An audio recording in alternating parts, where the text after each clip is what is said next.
Alrighty, y'all. Welcome back to the live stream here on the channel. Glad to see y'all all in here.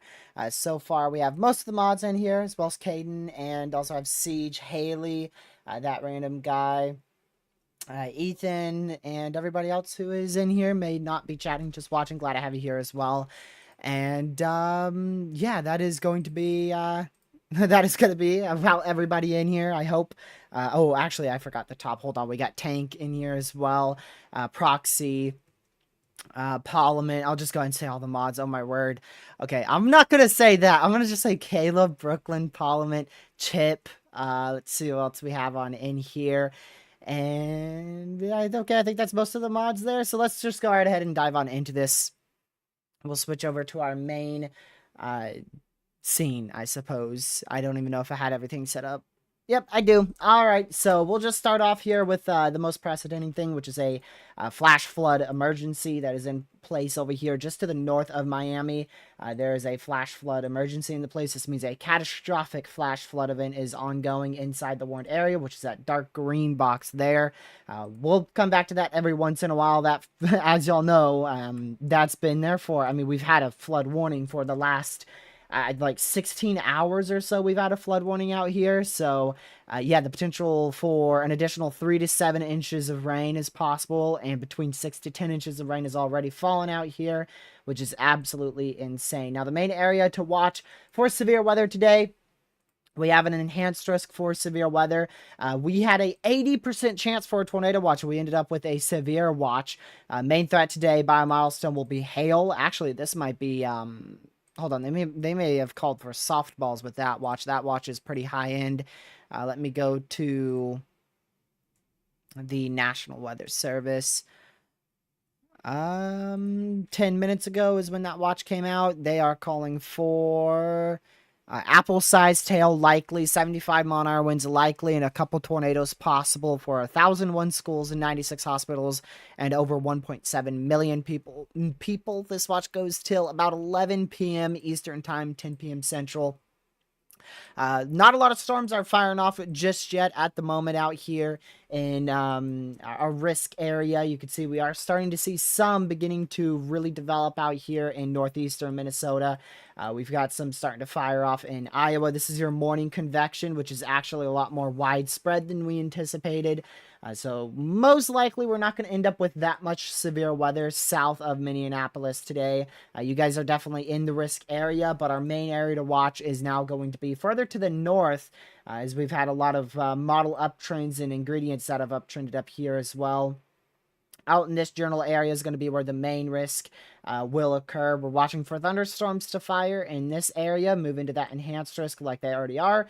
Thunderstorms to fire back out here along that marginal slight risk border, move off towards the southern edge of that enhanced risk as well. So overall today, we've got a enhanced risk for severe weather. So first off, marginal level 1, slight risk level 2, enhanced risk level 3. I'm going to just clear this off a bit because I know it's a bit cluttered. Oh, there you go. So there's a risk 1, 2, and a level 3 risk for severe weather today. Main threat is going to be wind. We have a 30 hatched. Actually, do we have a 30 hatched area for wind? I didn't look at that new problem. Okay, we do not. So we have a 15% wind threat here in the yellow, and a 30% wind threat in that brownish color there. And then the hail threat is hatched. So I'll just switch y'all to this so that way it's not as confusing, because that other program is just very confusing, honestly, for the probabilities. So there's your tornado probabilities.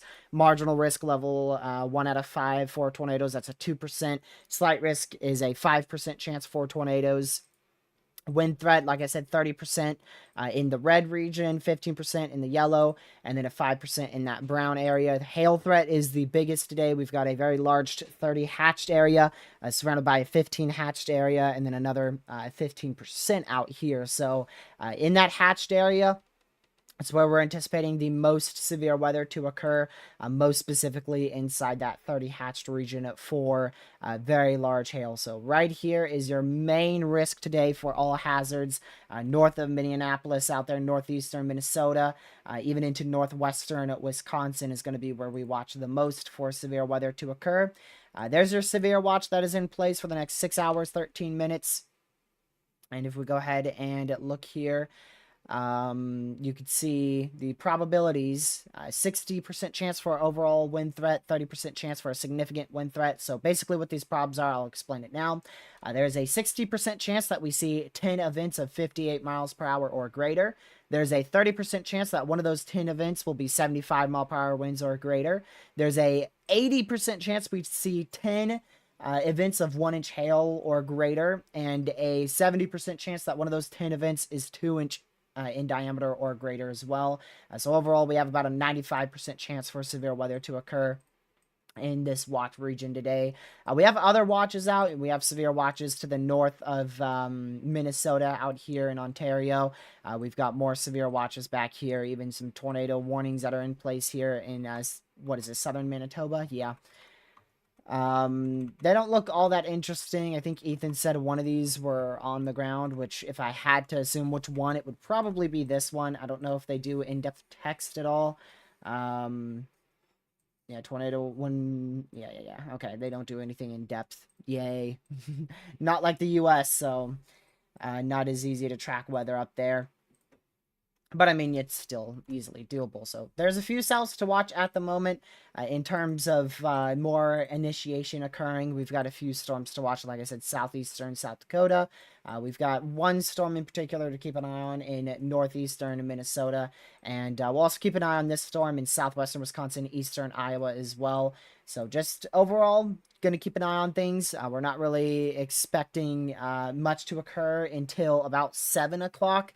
6:37 is when things should really start to pick up here. So we are live, of course, on the earlier side of things. But I'm planning to be live from now until about 8 o'clock tonight, right around there. And let me see here. So Connor, I hope, okay, he has fixed his location. That's good. So Connor is currently, let's see if we can find this. Currently south of this location. Let me see where. I think he's along the, yeah, that road right here is where Connor is. Somewhere here. Where are you, Connor? He has a different map setting on than what we have here.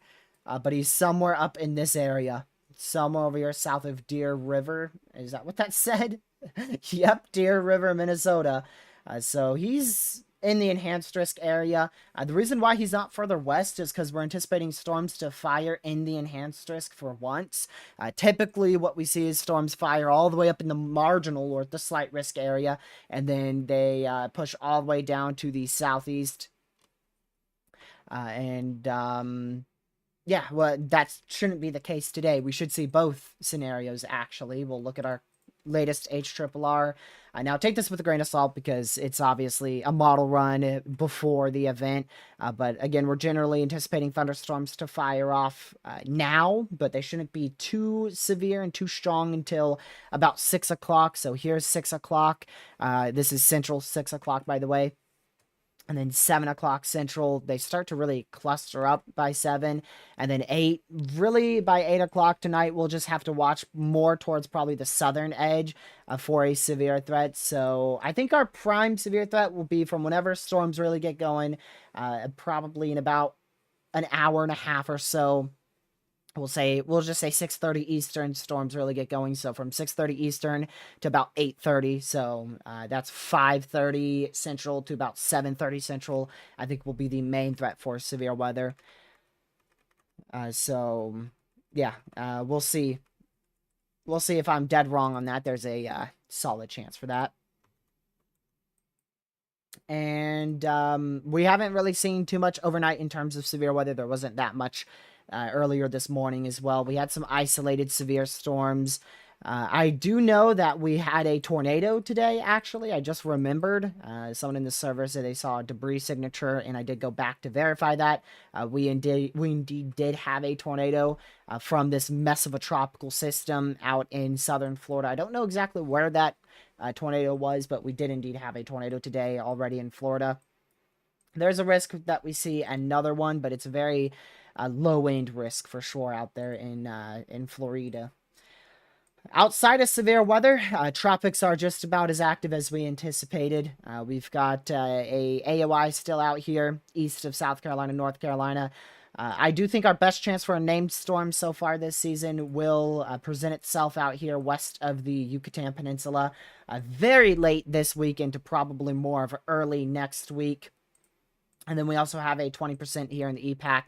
I don't expect much of anything out of both of these, but I am definitely keeping an eye on this one west of the Yucatan, southeastern Mexico, the southwest portion of the Gulf of Mexico here for the potential of development. As we go towards the weekend into early next week, I do think this is a chance for a tropical storm to impact Mexico. I don't believe this is going to have much of a risk for the U.S. I believe it's going to stay off to the south. But one of the more notable systems for the U.S. is currently, potentially notable system for the U.S. is currently out here west of Africa. That's going to make its way into the Gulf, and that may have another risk for a tropical system to form. But I don't think we're going to see a tropical storm anytime soon impact the U.S. But we'll see. After like June 25th or so, we're gonna start becoming less favorable for tropical systems, possibly all the way through early July as well. So we should have a week of inactivity, I hope, in the Atlantic.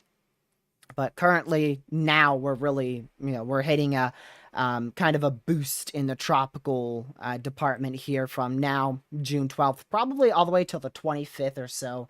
We'll consistently be talking about tropical activity, and potential impacts to the U.S. should be limited to really just flash flooding. Let's see here. So let's go back over to our severe storm here in Wisconsin. We'll go ahead and switch to our severe thunderstorm warning scene. I did fix that good. Not much to speak of out here. This is in southwestern Wisconsin. Not anything impressive at all. Just a line of potential damaging winds and very small hail out here to the north of Cassville, Wisconsin. So just make sure you're indoors, away from doors and windows, and you will be perfectly fine. Our main threat for severe weather should stay well off to your northwest, up inside that yellow area here in Minnesota, eastern North Dakota, extreme northeastern South Dakota. Like I said, if you live anywhere in this area, the severe threat overall has downtrended quite a lot. They still have some regions in the slight risk. Yeah, most of that area I drew is still inside the slight risk for severe weather level 2 threat. But because of morning convection, it should be a lot less than what was originally anticipated. Tomorrow looks like one of the most significant days in quite a hot minute for damaging winds. We did have that 100-mile-an-hour wind bag the other, I don't even know, was that like 4 days ago or so? I think that tomorrow we'll have the exact same opportunity inside the hatched region. I do believe a moderate risk for damaging winds will be on the table tomorrow, maybe even a moderate for hail. The tornado threat should be relatively tamed off a bit for tomorrow, but I wouldn't be shocked to see the introduction of a 5% around the Davenport area to the northwest. But I do believe a moderate for wind will be on the table tomorrow. The National Weather Service is already calling for 95-mile-an-hour winds tomorrow. And keep in mind, this is a day 2 outlook that they're calling for 95-mile-an-hour winds. So there's a chance. There is a chance tomorrow that we start seeing them call for 100-plus mile-an-hour winds. So I definitely want to keep a very, very close eye on tomorrow's risk for severe weather, as it will be a quite notable one for wind, hail, and maybe tornadoes. But honestly, I think the tornado threat, like I said, will be pretty tamed off there. And if I just go ahead and pull this forward, you guys will see here, this is tomorrow, 6 p.m., a lot of clustered thunderstorms. So we're either gonna have 2 situations here, 2 different opportunities. We're either gonna see storms fire off semi-discrete with a tornado threat and a big-time hail threat, and then eventually grow upscale, like the HRRR shows, into a wind threat with possibly 80-mile-an-hour winds, which is what the HRRR shows here. Or we're gonna see a solution more like what the NAM model has on display here, for tomorrow, which is these storms rapidly grow upscale into a line of damaging winds. 95-mile-an-hour wind gusts, possibly even greater than that, will be a possibility. So one or the other, we're either going to have a massive hail threat and a little elevated of a tornado threat with a wind threat as well, or we're going to have a massive wind threat with a little bit less of a tornado threat and a little bit less of a hail threat. We'll just see which way we go. But I definitely believe that at the moment, this outlook, regardless, their outlook is really good. Really good call to upgrade to an enhanced risk on day 2, because we are anticipating severe weather. And most of that enhanced risk, the only area that I believe is some uncertainty is the eastern side of that enhanced risk and slight risk for severe weather. So we'll keep an eye on that. And yeah, we'll just see. We'll see. We will see what tomorrow has to bring. We did just get our first severe warning of our main risk today. We have now a severe thunderstorm warning for 1.5-inch hail, 60-mile-an-hour winds north of Willow Valley Township. We'll just continue to monitor that as well. So, yeah. We will see. All right, what are y'all doing in chat? Mods, you got to change your name. No caps. If you're going to do it, don't do caps or cluttering up the chat. That goes for Caden as well as that random guy. If you don't listen, mods, you'll be unmodded. And everybody else, you will be timed out or removed from the chat if you don't cooperate. Thank you. Because you are cluttering up too much to the point where I can't see other messages. Let's see here. Check on you. Where are you located exactly? I mean, you don't have to give your exact location, but just your, zip code or even your state. I could still work with a state.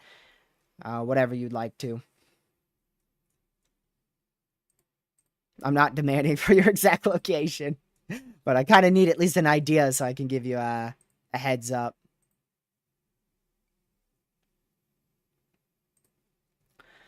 Girl Dev, I'll check in just a second. But I assume, while that person just hopefully heard me. Yeah, you're in a marginal, so that's unfortunate. The good news is it's definitely not for tornadoes, so isolated, damaging winds, and maybe some very small hail. The wind threat looks to be the biggest issue. That is about it. So just basically, if storms manage to survive, maybe some gusty winds. That's about it.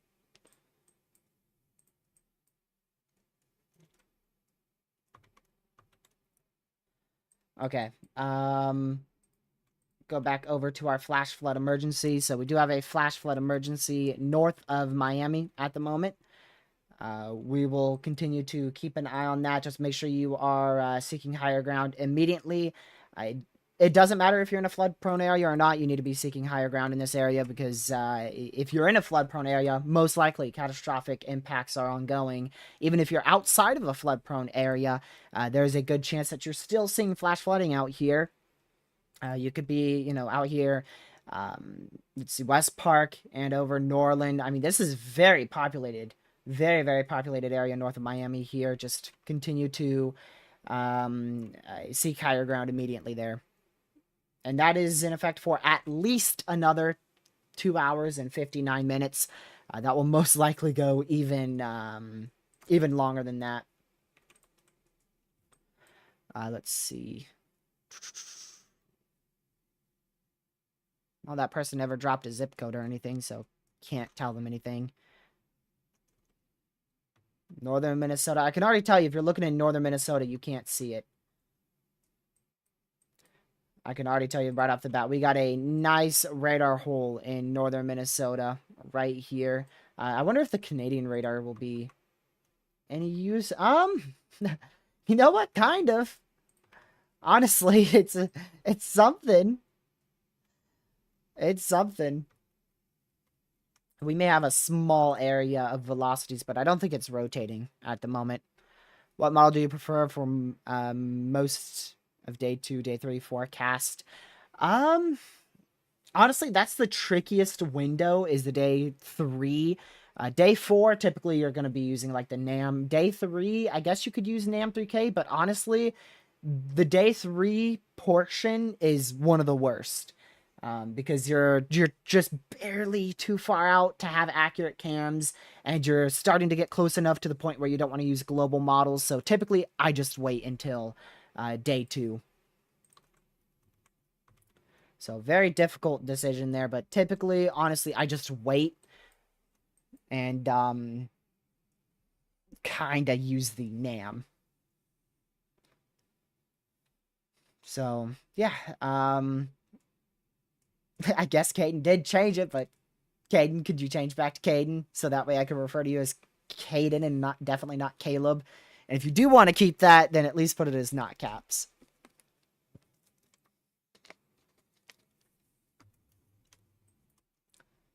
I suppose I'm gonna have to implement a new rule about that. Thank you, Caleb. Greatly, greatly appreciated. That's a nice way to welcome a new mod, huh? Cause trouble. We are now seeing more initiation here in Minnesota. I want to quickly check the satellite imagery. Let's see. Wow, it's about as messy as today's storm mode. Here's the current satellite imagery. We'll do the true color, so that way it's just a little bit better. It's very difficult to tell what's gonna fire into thunderstorms and what won't. But I would be keeping an eye on this area the most at the moment. That's where I would be watching very, very closely. These other storms are definitely going to be something to keep an eye on for sure. But if we're going to have tornadoes today, it's probably going to come from these storms. That should be the main tornado threat. So if I was chasing today, I'd be probably just to the east of Grand Rapids. Let me see where Connor is. Oh, he's west of Grand Rapids, so he's actually going to be right next to where these storms fire up. I mean, I guess that's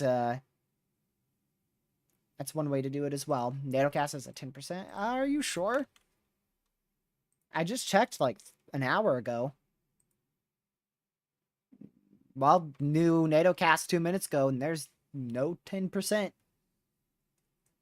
There's a big 5% right here on NATOcast, right around the Grand Rapids area. West, just barely west of Wisconsin. So that's, I agree with NATOcast on that. I do think that's going to be the main threat there. Or the main area to watch. You changed your name too many times, huh? Yep. That's what happens. Walker, I assume you're meaning in Minnesota.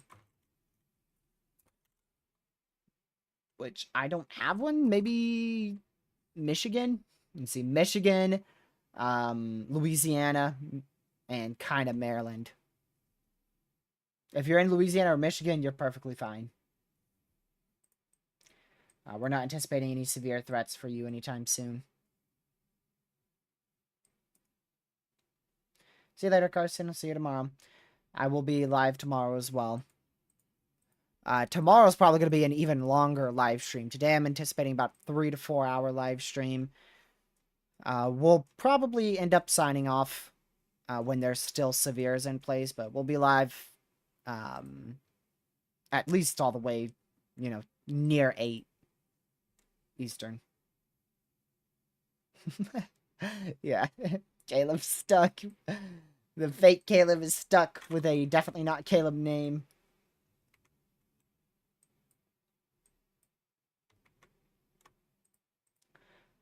So out here in White Earth, Elbow Lake, Minnesota, you guys are now in a severe thunderstorm warning for 1.5-inch hail, 60-mile-an-hour winds. Very intrigued to see how today unfolds. Most models depict it very messy, so regardless, today's tornado threat's low. The only way how I saw this being a noble tornado threat was really one main key feature, and that would be if we just didn't have any of this crap vection over the southern risk region. But we did have that, so basically, long story short, that crap vection thunderstorms that we saw out here in Minnesota, Iowa, going into Wisconsin now, pretty much everywhere in this region should be a much lower risk for severe weather, all the way from like La Crosse, Wisconsin, back out towards Sioux Falls, South Dakota. Don't anticipate much anymore. And matter of fact, I bet we could look at Meso analysis. If there's not a cool pool left behind, I would be astonished. Cool pool is basically just where storms have used up all the instability. We'll wait for the new Meso analysis, which should be in about 3 to 5 minutes. But the old Meso analysis has rapid destabilization occurring west of Minneapolis. I still don't think that's going to be like the main issue, though, or the main area to watch. Something's going to be wrong there. What is it? We got to have a lacking ingredient here. Lapse rates. Yep, lower level lapse rates are lacking. That is one way to see your cool pool. Holy moly. I will show you guys that very shortly once that new Meso analysis comes through. So we have 2 severes now. These storms are really getting going. Now, the area I'm watching for the best threat, right there, that tiny little storm, that tiny little rain shower, if that can get going, that's probably going to be the one that Connor tries to chase. Which, speaking of Connor, I'm going to move his feed over to my other monitor. That way I have him up at all times. Just in case he ends up getting something and I just for some reason miss it. So if you're just joining, here is the risk area today. We have 3 risk regions today. We have a level 1, level 2, and level 3 for severe weather. The area I'm most concerned about is the southern extent of that level 3. Generally in this area, every time I draw it, it's going to be different because I'm not perfect. But generally in this area, that is where you're going to want to keep an eye on for a more elevated threat. A more elevated threat for, you can see the tornado threat there, hail threat, and that's actually where they have the 30% wind threat as well. So we'll just be monitoring that. And this green region you see here is hatched anywhere inside that green area. We have the risk of 1.75 inch hail all the way up to potentially 3 inch hail in diameter. The main area, again, is going to be right where I've circled in pink. The reason why I say that is because it's not only the most favorable environment, but also the area that has been tampered with at all by any rain showers or any thunderstorms. I believe it's had pretty much no cloud cover most of the day. Yep, pretty much no cloud cover throughout most of the day here. Let's see. Yeah, in eastern Minnesota, the clouds started to clear out at about 9, 10 a.m. So that area is going to be the most prime. But now there is clouds starting to build in, but they're very scattered cloud cover. All right, here is our current satellite imagery. Let me go ahead and switch it. There you go. So that's your satellite imagery. There's our clouds that are starting to build in over Wisconsin, eastern Minnesota. So again, like I said, the area that I'm watching the most, north of Grand Rapids. If that can move more to the south, that would be a bigger issue. We're really watching for anything that can develop further to the south of that. I don't think that's going to move far enough southeast to the main environment. For instance, I mean, if we just loop this a little bit, yeah, you can see that looks like it's moving more east-southeast, so probably closer to this region here. Maybe could even turn more east of that. So we may have to watch a little bit south of that blip there, closer to Grand Rapids, pointing south for anything to develop out of this a plume of clouds that has developed over the last 10 minutes or so. Man, this stuff really shot up. I mean, like, it was fast. But a couple minutes after that severe watch came out, things have just really exploded. What in the name of Almighty? I turned back to Connor's feed and he's just doing push-ups in the middle of a parking lot. I think that's a parking lot. I pray that's a parking lot and not a road. I don't think he would be that dumb. But I don't know. Man, these chasers have a screw loose, I'm telling you. Most of them do. How do I know? Because I'm a chaser and I got a screw loose. See, as who actually agrees with the SPC today? Wow, that's a miracle. About Canadian severes? Hold on, let me see if I could reread that. UTRG, what do you think of the Canadian severes? Okay. I only see one Canadian severe here, and it's this one. I don't think we have any other. Oh, well, we got another one back towards British Columbia as well. These tornado warned storms, though. Let's see. I'm not a professional in reading 72p radars. I'm kind of used to, at least 720p, maybe 1080p radars. So this is a little bit too pixely for my liking. Now, see, if I was tracking Canada, honestly, I think I would just keep the smoothing on. Because it ought to look way better. But both of the tornado warnings here, or I should say all 5 of them, because we're in Canada. They issue 5 tornado warnings for 2 tornadic storms, maybe 3. I don't know if they considered that one tornadic or not. But they're interesting, especially this one back up towards Russell. Where are we? Manitoba, far southwest Manitoba, near Russell. That one's the one that immediately caught my eye. Oh, Isabel. Sure. Why not? You know me. I've just had to put a dome over my house. Man, if I was like all the people who say man-made weather, it's like, shoot, if it's man-made, then why can't we just, summon some rain over the droughts? Why would we be spawning tornadoes? Makes no sense. Those are the people with multiple screws loose in their brain, I can tell you that one. My apologies if that offends anybody, but, I mean, come on.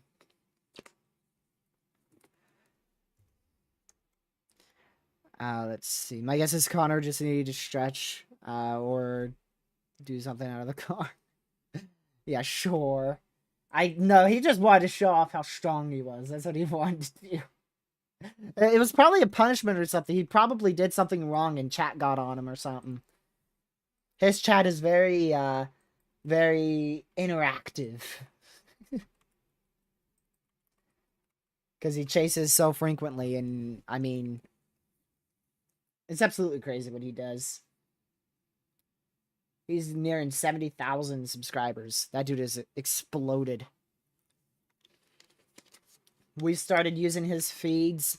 I can't remember exactly his subscriber count, but I know it was like around the realms of between 10 to 15,000 subscribers. That was like 2 months ago. So the dude has quadrupled in his subscriber count in like a month or 2. Absolutely insane.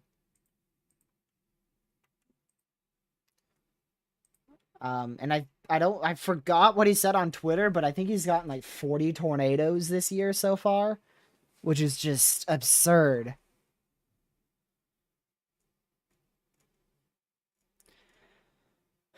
We do have a bit more of a notable storm here.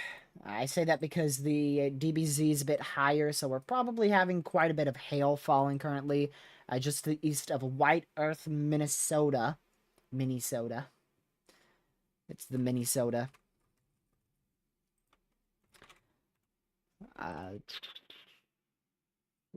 Can I look at the... Is it this? No. This? Radar estimates about 1.5-inch hail is falling with this storm. And I don't think that's too far off. It's 1.5-inch hail, so... We'll continue to monitor that storm. Today's threat's definitely a lot more on the hail side of things. I believe the tornado threat is very conditional, but if we could get a discrete storm to get going, like if it's not a messy mode and we manage to see a discrete storm fire near Grand Rapids by itself moving to the southeast, that's when our tornado threat is going to be a big issue. But so far, I think we're really going to stay as a hail threat for today and a wind threat. New Meso analysis did just come through, and it shows a very favorable environment for all hazards in and around Grand Rapids, pointing to the southwest actually. So according to Meso analysis, the most favorable environment ends just to the east of Grand Rapids and then wraps back around generally like this. Another issue today is the temperature dew point spread being like 20 plus. So I definitely believe that the hail threat will be the main issue. But a tornado threat will definitely be a possibility to sneak through with some of these storms. We'll definitely have the opportunity for a couple tornadoes today. That might be the main blip there, the main storm to keep an eye on west of Grand Rapids, because that's going to move into a, and actually I should rephrase that, it's already in a good environment, and will continue to be in that environment for quite a while. So before this stuff really gets going, if you guys haven't already, I ask that you please go ahead and hit that like button and share the stream. Those are the two most important things. And if you want to, subscribe to the channel if you're new. But liking and sharing is most important because it pushes us out to more people. Let me see. Welcome, Paris. Glad to see you back on in here. Hopefully all's been well with you. Michael, welcome to the stream. Ben, welcome to the stream. Don't know if I welcomed you, but welcome to the stream, Ben. Let's see. Henry, Erickson, Girl Dev. Is that how you, Clary? Is that how you say your name? Maybe? Clary? I'm a weather enthusiast, so I can't pronounce a thing. Leroy, Grand Forks, North Dakota. Yeah, if you're in North Dakota, South Dakota, you should be perfectly fine today. I don't think we'll see much out there. If you're in extreme eastern North Dakota and extreme eastern South Dakota, we'll still keep an eye on it, but, I mean, we're really not expecting a thing. And also, welcome everyone else who may not be chatting. Glad to see you here as well. Billy. Let's see. Oh, Caleb changed his profile picture. Did you change your profile picture like 3 times? 2 to 3 times, Caleb? Oh, my word. Alright, let's go back up to Canada. Ethan won't stop bugging me here. Huh. Ethan, what storm is that? Why does not look like that? That's like impressive velocity couplets, and on my end, it just looks meh. It must be radar scope. Hold on.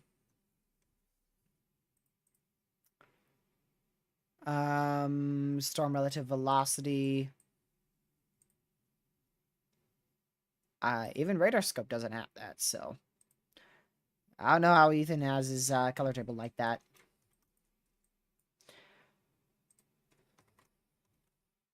Yeah, so these storms right now, just a hail threat. If you're in any of these severes, just make sure you're indoors, away from doors and windows. If you're inside the severe watch, okay, now if you're inside the severe warnings, you need to be indoors away from doors and windows. But if you're in the watch, and you're away from most of these storms, so if I'm out here in like Grand Rapids, St. Cloud, what is that? Duluth. I would be getting ready for severe storms, so be ready for, up to 3-inch hail if you're out in front of these storms here. Get ready for potentially 3-inch hail, 70-mile-an-hour winds, maybe even a brief tornado. Get ready for all those hazards. That's the worst case scenario hazards. You want to be ready for that. Just in case it happens. Now, there's a very high chance you're just going to end up with maybe some small hail and isolated gusty winds and mainly just rain. But you never know. You could be, unfortunately, one of the most unlucky people today who could end up with a 3-inch hailstone in their backyard.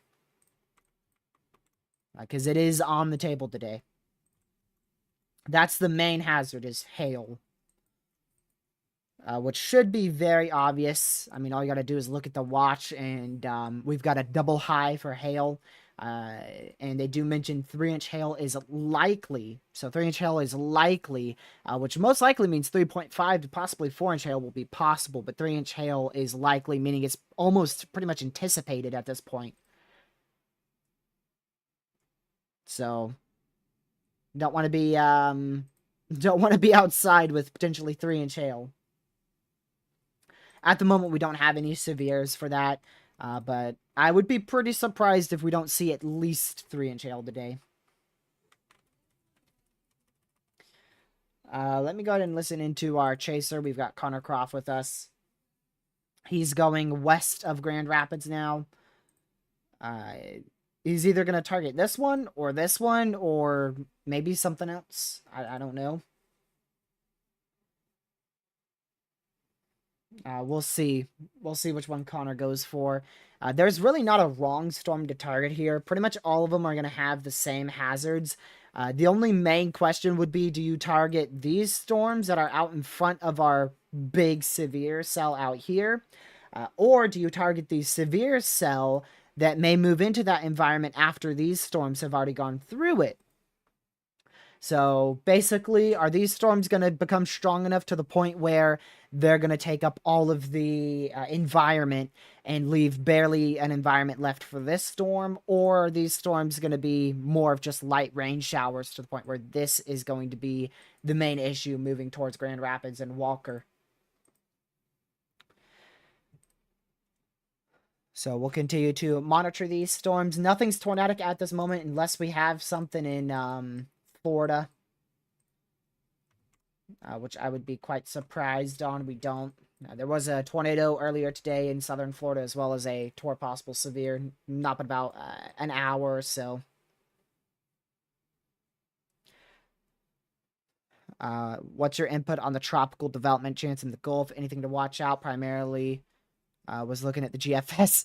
Hey, Paris, did you see the model run last night? We were live to watch that model run render in with a freaking, like, Category 3 hurricane hitting Mississippi on the GFS model run, like, 280 hours out. My personal thought is, I'm really watching this one. Honestly, I think this is going to have an opportunity to be a depression. Not really worried about this at all. Unless it's in terms of rainfall, but in terms of like a tropical depression forming, this one I believe has a pretty good chance at it in the southwestern Gulf of Mexico. And then later, like you were talking about, what'd you say, 23rd-ish, 22nd, 23rd. Yeah, it's definitely going to be a possibility. That's another one that I'm watching very closely. I don't have the models up at the moment, so I could just pull them up really fast just to show y'all. So the tropical wave, two tropical waves I'm most interested in. We have a undesignated tropical wave. I think that's it. That might be it. Follow that rain shower over the Lesser Antilles, moving into Puerto Rico, going into Cuba. Yeah, it looks like it's that wave there. But it's one of these waves that will move towards Africa and then go into the Caribbean and potentially form in the Gulf. That's one that I'm keeping an eye on, but too far out to say if it's going to be like a storm or anything. But I'm way more interested in this one at the moment. I'll show you another reason why the ensembles are in very good agreement at the potential for this thing to form. You can see all that very clear hot spot. Very clear hot spot there. Did I?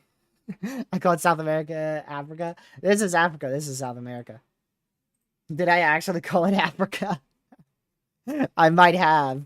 I might have. I'm trying to get back into the tropical swing of things. It is very much possible. Don't worry, he's always mean to me. That's why he has some timeouts on this channel.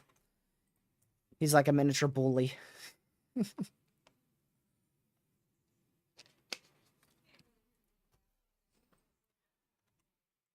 Yeah, I mean it's difficult to switch between that. I mean we go from winter to tornadoes and then right on into tropics. It's not easy. Biggest hail threat at the moment seems to be this middle severe. Where'd this radar site go? Yeah, this seems to be the biggest hail threat. Northwest of Park Rapids. So just make sure you are indoors, away from doors and windows. We're at 3 severes currently. If you're in any of them, just make sure you're indoors. That's the main precaution. Indoors, away from doors and windows, and you'll be fine. If it gets a bit rough, you may want to just go to your safe spot, but that's very precautionary. Nobody needs to be seeking shelter at this moment, but I'm never against it. Never against it. Always better safe than sorry.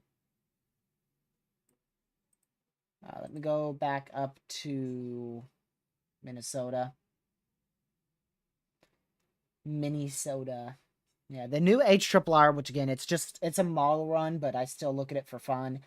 It has 2 storms being the main issue. The one I was just talking about, west of Grand Rapids, and then actually this severe being an issue as well. So, according to the HRRR, those are the 2 storms to watch. And I mean, I pointed it out before that was the main thing to keep an eye on. But HRRR has both of them staying alive. Both of them staying alive and simultaneously being severe for at least 2 hours. Oh my word, stop changing the profile pictures. Holy crap. I'm not going to be able to recognize any of y'all. I recognize you by the profile picture. I barely even read your profile names. Or your channel names. Man, Caleb, you're just starting a riot in the chat today. Jeez. Causing a ruckus over here, my word.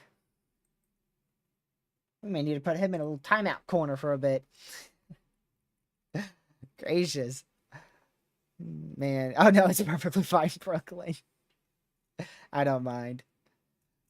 I just got to get on Caleb. Only 70s here where I am. Can I have those temps? I would love those temperatures. My word.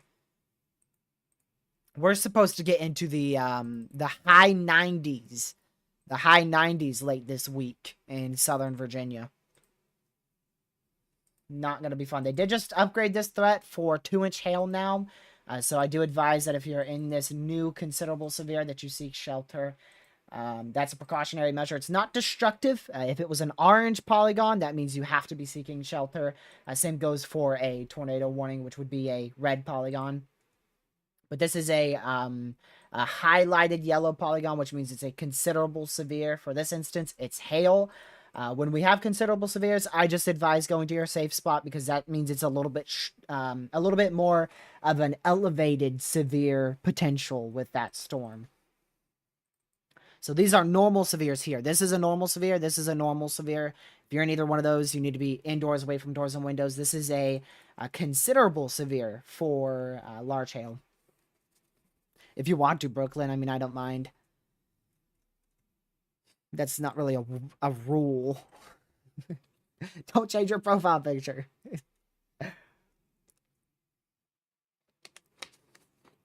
I mean, you're still a mod, so it's gonna be easy to know that it's you.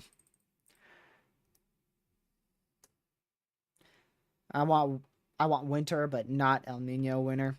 I don't know. Our El Nino winter actually gave us a bit more snow than our La Nina, which is kind of crazy.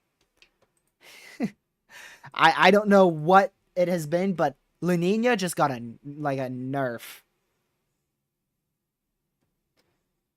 Wait, no, El Nino got a nerf. My word. I hope we're in an El Nino. I got my Enzos mixed up. El Ninos are the ones that give us the good snows. La Ninas are the ones that don't. Let's see.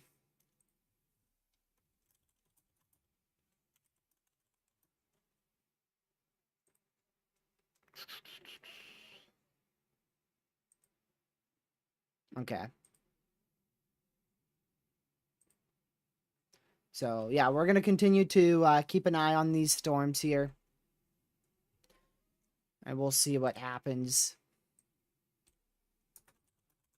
I'm quickly looking up something if y'all can tell.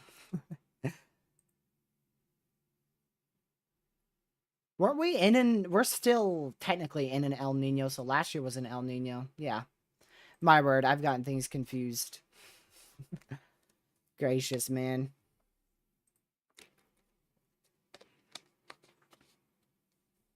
Yeah, El Ninos give us a more active winter in the southeastern U.S. That's what I thought. And in the north central U.S. is typically less active for snowfall. That's a new considerable severe for 2-inch hail. So both of these, we've got two separate storms, one here and one here. Both are now warned for 2-inch hail. So if you're in either one of those severes, make sure you are preferably seeking shelter.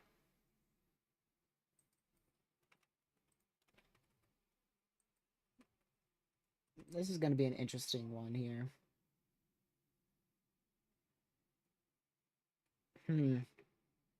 It should just be a mess. It looks like today's threat's just a mess. So I don't think we're going to see much of a tornado threat. Maybe we'll get a potential... I think our peak's going to be 7. 7 o'clock still looks to be peak. 6:30 to about 7:30 looks to be peak. That is an Eastern, so we'll see what this stuff looks like in an hour. But regardless, we're going to stay live for it. We'll be live for at least the next 2 hours here, covering these severe storms and trying to figure out where Connor goes. Currently, he is staying on this storm west of Grand Rapids. He's on this cell here. Right over the Binna area, west of Deer River.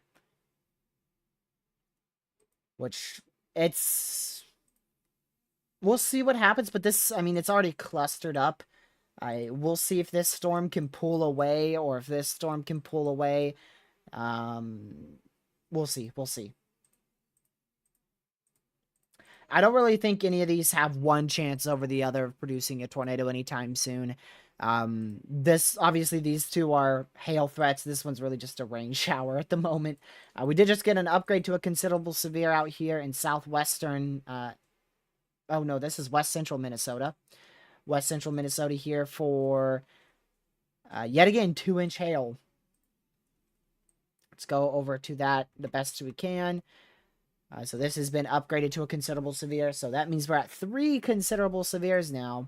So only 1 severe is not considerable, and that's the one in far northeastern Minnesota. So preferably if you're in any of these severes here, just make sure you're in your safe spot. I say that because they're considerable for 2-inch hail, and you really don't want to be, you know, outside or close to windows when 2-inch hail is flying at your house. That is not a good idea at all. So at minimum, stay indoors away from doors and windows, but preferably just honestly stay, just go to your safe spot. I know when I'm in considerable severe, I'm not running outside.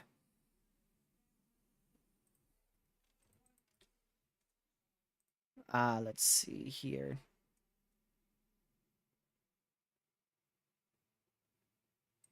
Okay. So we'll continue to watch these severes popping off here. I did notice that we're seeing convection in northeastern South Dakota. I don't anticipate these to be much of an issue, like, at all, but we'll see. You never know. Maybe we'll have a little surprise here. Get some thunderstorm development models weren't anticipating. But we'll see about that. I feel like, let me just go look at what the limiting factor is out here. Definitely not instability. Unless these are in the cool pool, which I'd be shocked. Can I choose the right sector? Thank you. Yeah, definitely not instability. Lapse rates, perhaps? Nope. Wind shear. Yeah, probably the lack of lower level shear is what's going to be an issue for these storms here. Specifically this storm, I should say. These two rain showers. The wind shear is also very low up here towards this severe in Campbell, south. I want to say south. It's west central Minnesota. West central Minnesota. We also have a bit of lower wind shear there.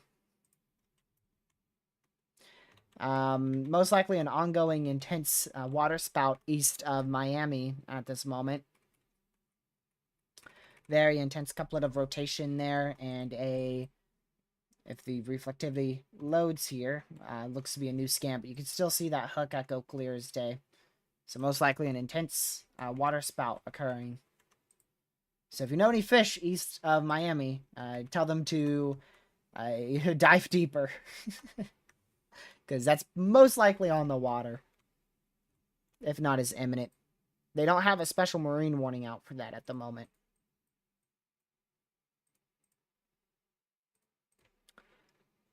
Alright. Now these are going into our radar hole. So this is really unfortunate.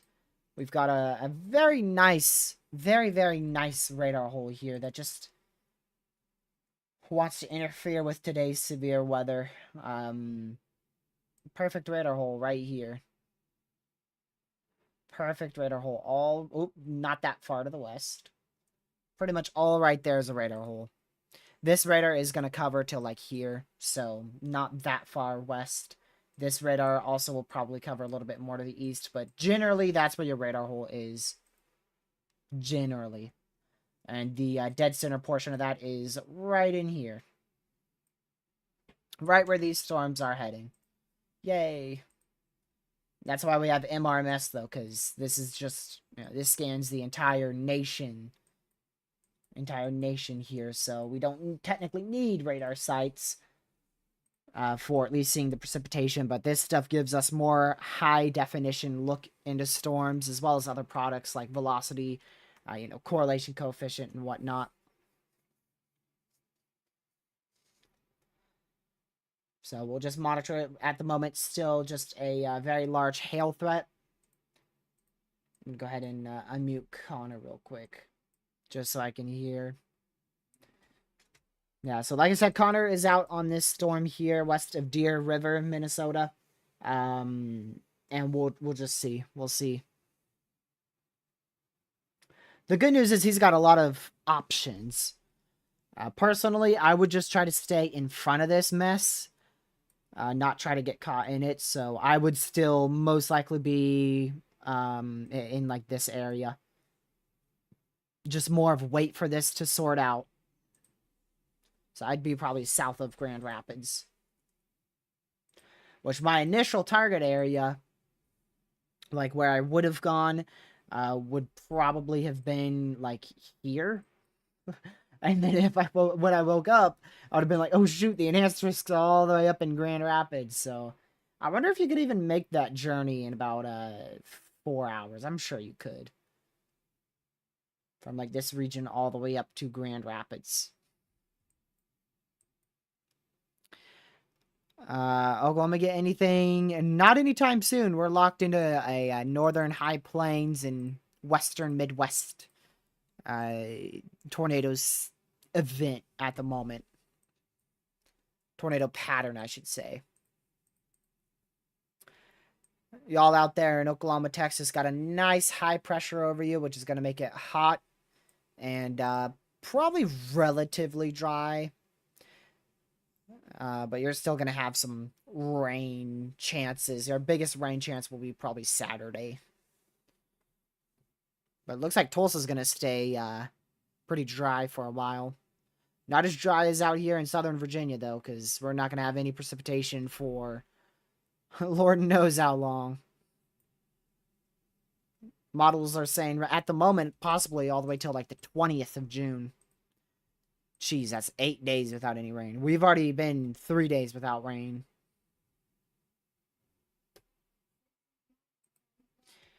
Connor made a very far journey up here to Minnesota. Which, I mean, he's probably just going to chase these storms all the way into Wisconsin, and then I imagine start diving south towards tomorrow's target area, which will probably be somewhere around here. More of right here. It depends on where he wants to target. Personally, at the moment, I would be going for, like, somewhere around, right around here. Somewhere right around here for tomorrow's threat. They did just severe Connor's storm out there. That is a severe thunderstorm warning now for Grand Rapids for 1.5-inch hail and 60-mile-an-hour winds. Have we even seen a severe for 1-inch hail? Everything seems to have been for 1.5 plus at the moment. When is winter coming back? Well, probably in winter. If I had to assume, I think winter would come back in winter, but I'm not a meteorologist, but winter may come back in winter.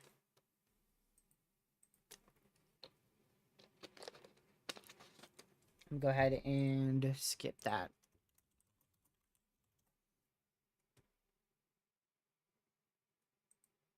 Let's see here. I mean, technically winter starts in like what, late December? But we'll probably have a risk for snow well before then, closer to late October, November.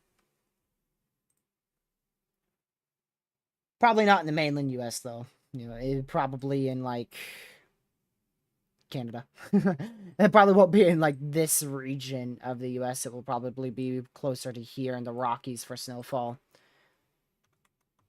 But that's far out. There's no point in talking about it at all. Even though I already know, I know somebody who's already released a preliminary winter forecast. Like, it's like, bro, like 6 months away from winter. I get releasing it 2 months early, but 6? Really? At that point, you're just wishful casting.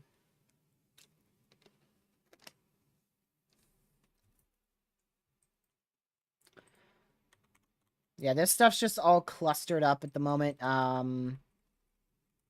We have like 5 storms here. Look at this. 1, 2, 3, 4, 5, and then I guess throw this one in, but that's more of out in front. So like 5 storms inside this cluster here.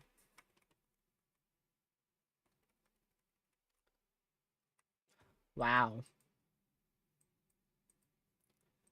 That stuff's really going. I don't know about this. I don't feel like that's gonna get going to do anything, but you never know. I really feel like it's gonna be this cluster mess to keep an eye on. The dew point temperature spread out here is gracious, like almost. Am I even reading that right? Like 29 temperature dew point spread out here. Just to the north of these storms. My word. So definitely not the most favorable environment for tornadoes by any means. There's a continuation of that considerable warrant for 2-inch hail still. So we've got a bunch of considerable severes now. 4 of them now. We're up to 4 considerable severes. So if you're if you're in any of these highlighted severes, so that's west of Grand Rapids in these 3 areas, and another one out here in just to the east of Washington in west central Minnesota. Just make sure you guys are at least, at the minimum, indoors away from doors and windows, but I do suggest going to your safe spot just in case you manage to get 2-inch hail. It's better safe than sorry. You don't have to go to your safe spot, but I would recommend.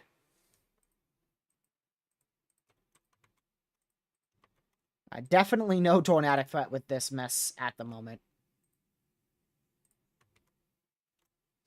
Where is our 5% located? Yeah, further to the east towards Grand Rapids. So these storms, they're really not moving into a crazy environment by any means. They're going to be in the most favorable environment for about the next hour, so we'll see what, like I said, 6:30 to about 7:30. We'll see what happens. The peak activity, once again, if you haven't already heard me say it, should be, let me look at this, 6:30 to 7:30 Eastern.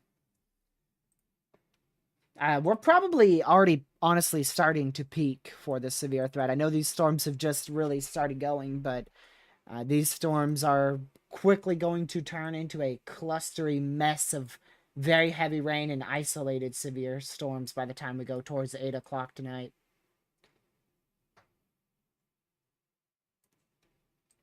So I think your primary threat's already beginning, considering we have multiple severes for 2-inch hail.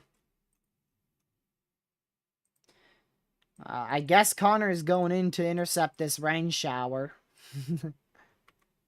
It does not look the most impressive, but he's going to go right into it. I mean, probably not going to get anything other than, like, heavy rain.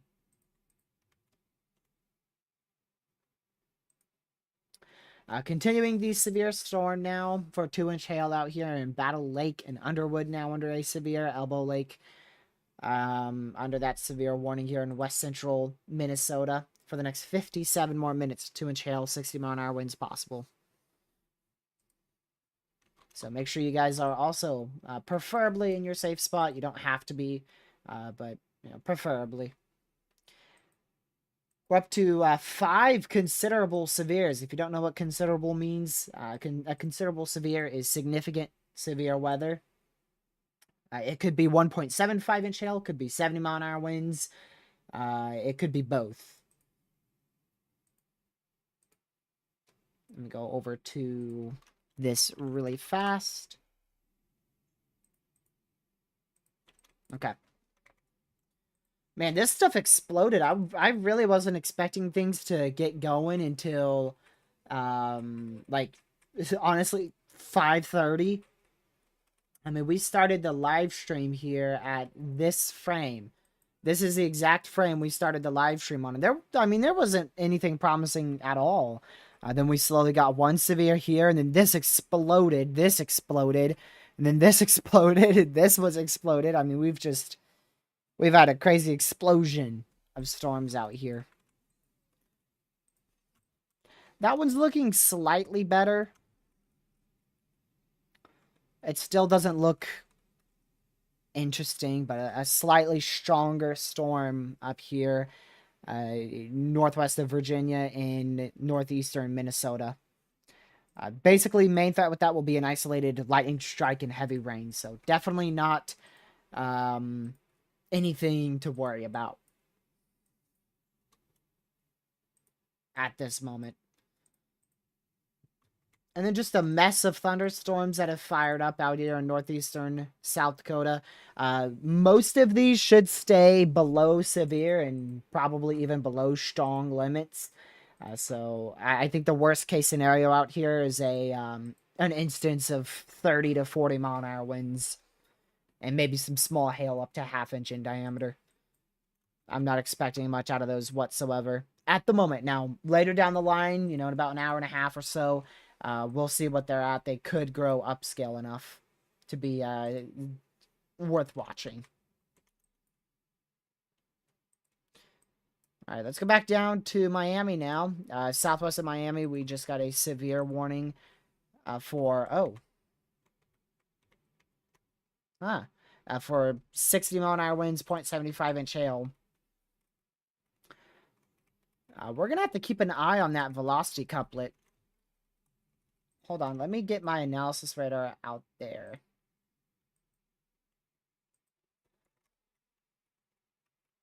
Yeah. We'll have to keep a very close eye on this if we have anybody near the Homestead area.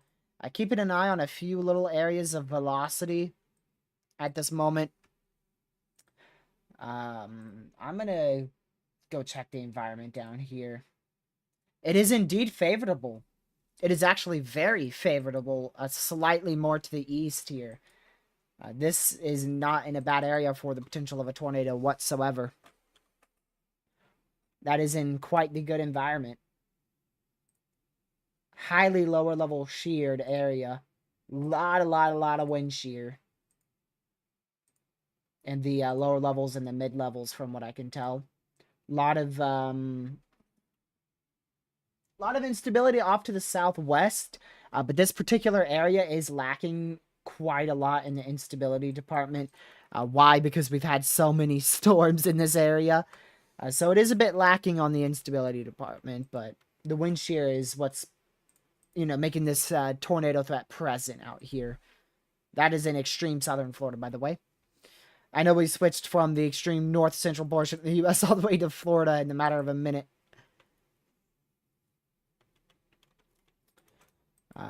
Let's see here.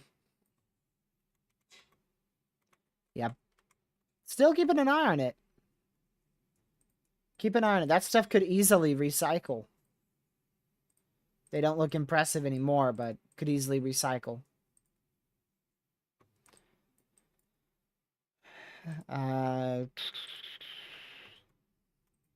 Wouldn't be too surprised to see this storm dropping 2-inch hail at the moment. Quite a large hail core there near western south. It's not in southwestern Minnesota. Come on. Near western and west central Minnesota. Looks like quite a lot of a hail threat there. A continuation of our severe up towards Forest Center in northeastern Minnesota for 60-mile-an-hour winds, ping-pong-sized hail. That is 1.5-inch hail.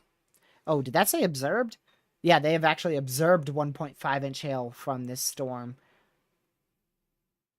I imagine from a, report. There was a report of 1.5-inch hail. I haven't seen that yet. We'll see if we get that over the next couple minutes or not. And as anticipated, this stuff's just a big mess of hail and isolated damaging winds.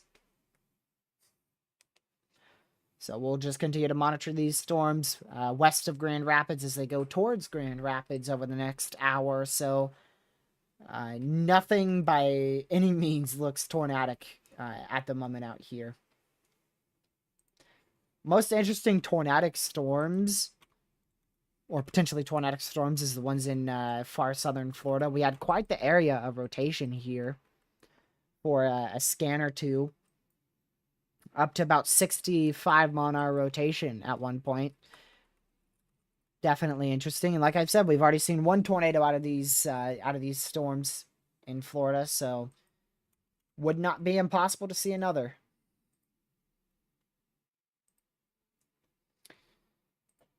Stubborn red hole. We can't really do our main analysis on these storms, just a lot of hail potential. This is based off of MRMS. That is some very, very scary-looking clouds on Connor's stream. This is Connor Croft's feed. I was ready for that one. I'll let you all look at that once again. What are the chances I get an ad right when I switch it, huh?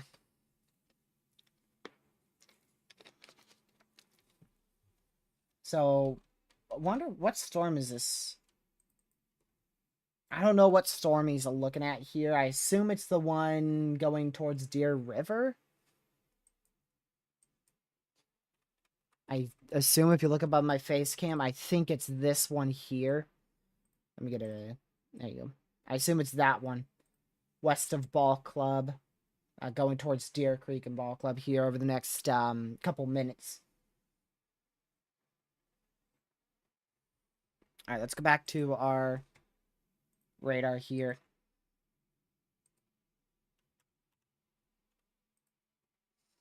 So just again, make sure that you guys are preferably in your safe spot if you are in any of these severes. They are significant at this point. This severe is normal. So if you're in that normal severe, say Grand Rapids, just make sure that you are indoors away from doors and windows. And if they upgrade that, I will let you know. Speaking of upgrades, they did just issue a new severe for Park Rapids, and it actually is for 1.75-inch hail. So that is now warned for 1.75-inch hail for Park Rapids. Not Grand Rapids, Park Rapids in Minnesota. Just a big mess of, like I said, hail and isolated damaging winds. Welcome, Legacy. No need to apologize. There's nothing wrong with being late. You made it. That's what matters. Greatly appreciated that you're here.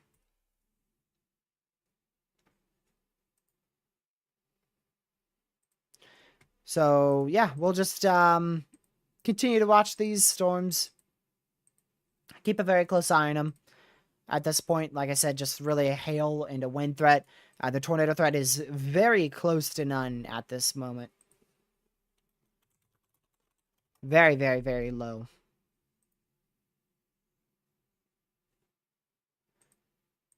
Very low threat.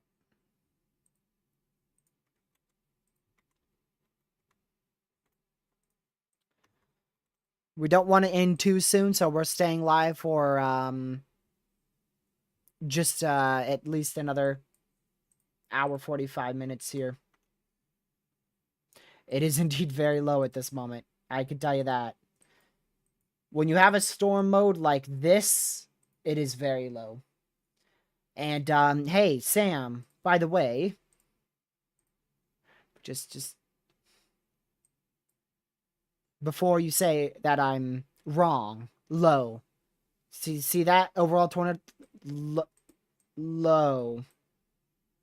Low. You want me to do it one more time? Low. So it's definitely not a notable threat for tornadoes today. Tomorrow will most likely be near the same. Tomorrow has a lot of uncertainties, though. See, today was the same thing. It was the exact same ordeal with the morning convection. Tomorrow, it's more of going to be the mode of which storms fire. So today, it was all about the morning convection. We had quite a lot of that. And the storm mode today was anticipated already off the bat to be clusters. So we already knew the tornado threat would be lower than, I guess, lower than what would be considered significant. And tomorrow at this point, there's a 2%. So, I mean, I'd be pretty surprised if we go from a 2% to a 10 sig in like one update. So, and I mean, we can't really do an analysis on them. So I can't really say if they're currently tornadic. They're not possible. They're not tornado warned. There's not a tornado watch in place. So a tornado or two is definitely a possibility today. But at this point in time, it's a very low chance. But once these storms finish this mess, maybe once they're finished with this mess, they'll try and work out to become at least a small tornado threat.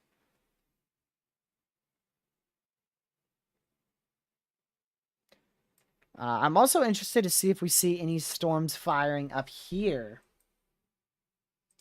Because these things could be an opportunity for a tornado or two as they move southeast here. So I'm also keeping an eye up here. That's in far northeastern North Dakota, by the way.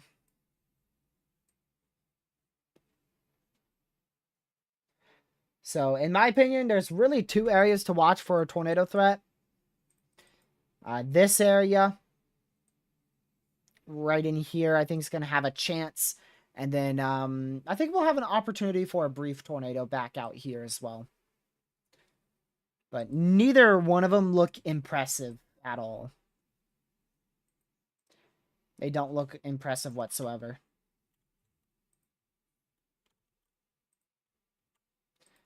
This is definitely one of those 5% days. Today looks to be an actual 5% day. Let me see here.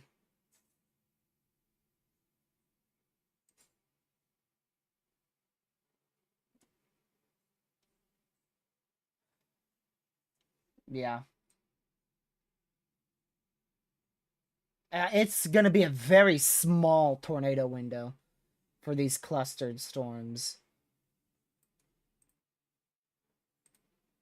It's going to be a very, very small window. That window should open up about 6:37 and last until about 7:38 Eastern.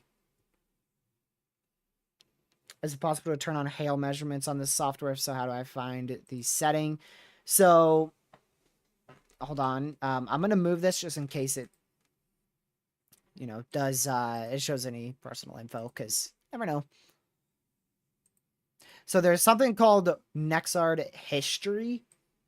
So if you go to your settings here at the top left, press this, and then go to Nexart History.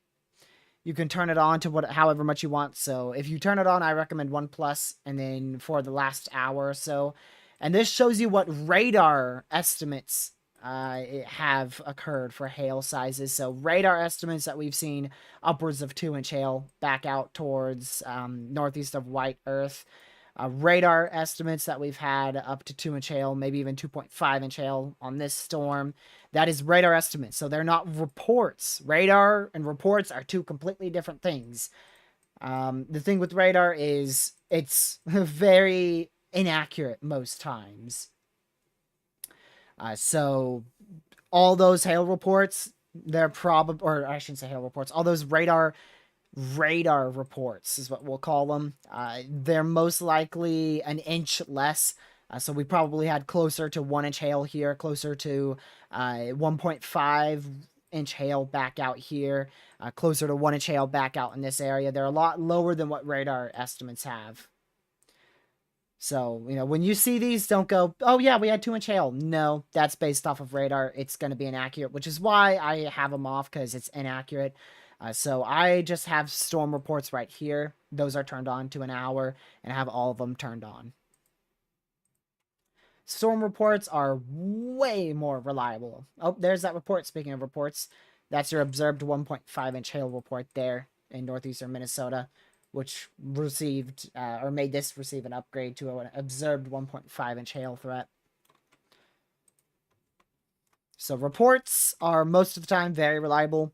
Radar indicated reports, which is from the radar, are often really unreliable.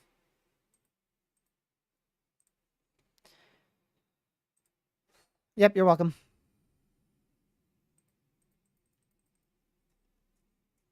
You're welcome. Let me go back up to our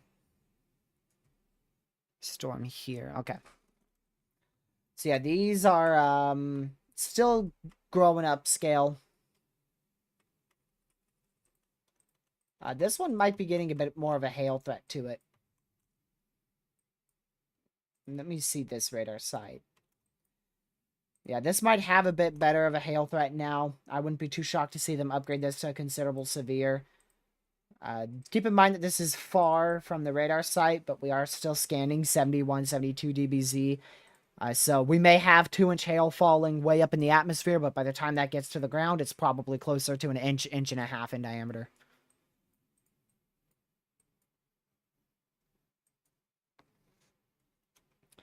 Let's see here.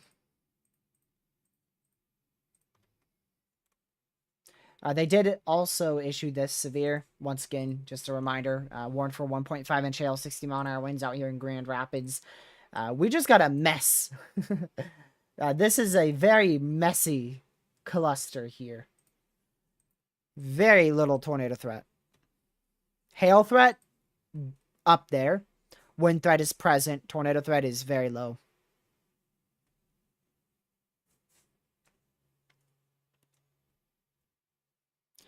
I want to go back down to Florida, see if those storms are doing anything. Looks like they're not.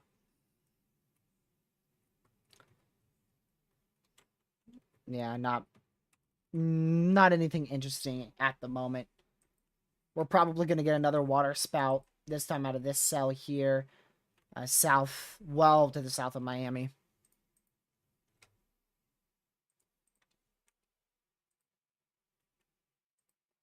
Let's see, back up here. So what I think these storms are going to do is I think they're going to stay clustered for the next hour or so. And then once we go towards 7 o'clock, they're probably going to be a little bit less clustered, but still very, very much clustered. So tornado threat, like I said, is very low.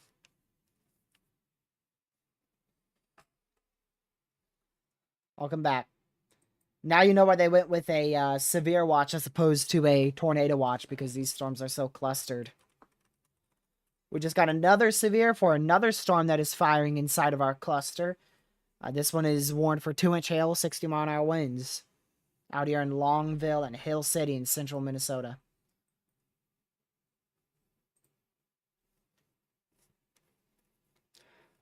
Yeah, a lot of a cluster here. I'm trying to get Connor's feedback up here. Get it to real time. He's about to go through this storm again near Deer City Ball Club. So we'll keep an eye on that one.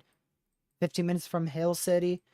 Well, if you're in this polygon here, make sure you're indoors, away from doors and windows. At the moment, the storm is well off to your west towards Longville, moving up to the east-northeast. So if you're south of Hill City, there's a good chance this storm's going to miss you. But if you're in like Hill City or north of Hill City, it's probably going to hit you. It's going to track just like this. Right towards Hill City. Let's see. I'm trying to see the direction of this. At first, I thought it was moving more northeast, but it's moving right for Hill City. And it's going to be hit by this cluster. So this cluster should pull it a bit more northeast, which is why I originally said northeast. So we'll see.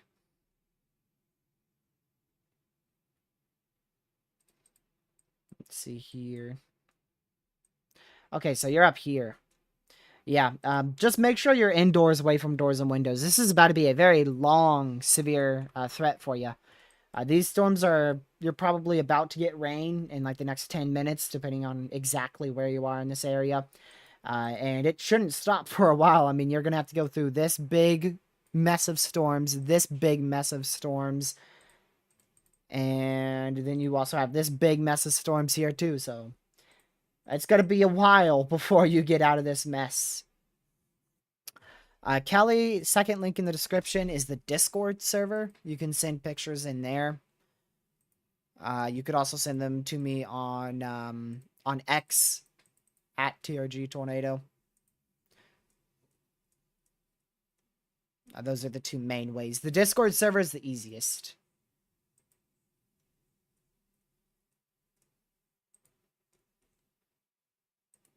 Let's see here. What is that north most severe? This one? Yeah, I think it's getting quite a hail core to it. Looks like it's strengthening quite a lot. And just another big hail threat. That's about it. Oh, hey. Hi. So that is a Tor possible severe now. They must have just added that because it was not there. Yep, look at that. See that polygon disextending? They just added a Tor possible tag to that. Not too shocked, honestly. Yeah, if any storm's going to be tornadic and now, it would be one that's away from the messy cluster, so I'm surprised it's this one, though, because this doesn't look like much of a tornado threat. I mean, if we get some winds, maybe we could see a hook on the southern southwest flank, but that would be a far stretch there. That'd be a long stretch.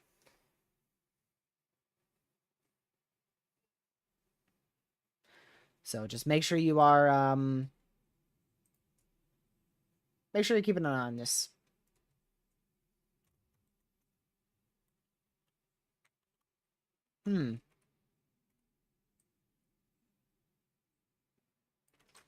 I still don't see much of a tornado threat in this messy cluster.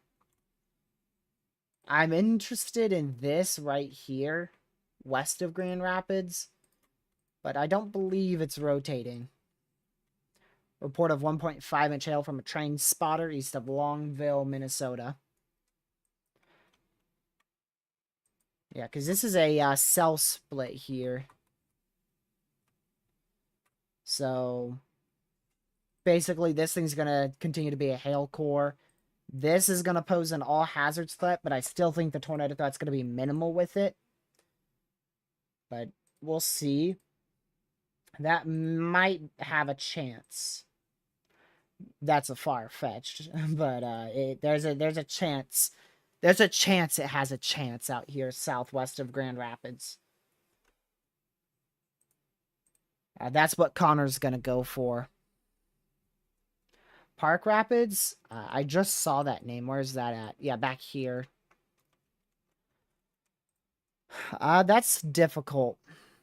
That's difficult.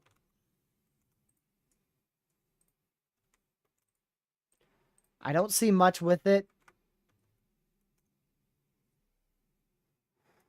Excuse me. But we'll see. I mean, it could have a little something there, but it's not impressive at the moment.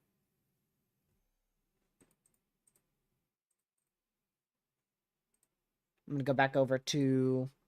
I'm going to go see the Weed Whacker's feed. Thank you for telling me that, Henry, by the way.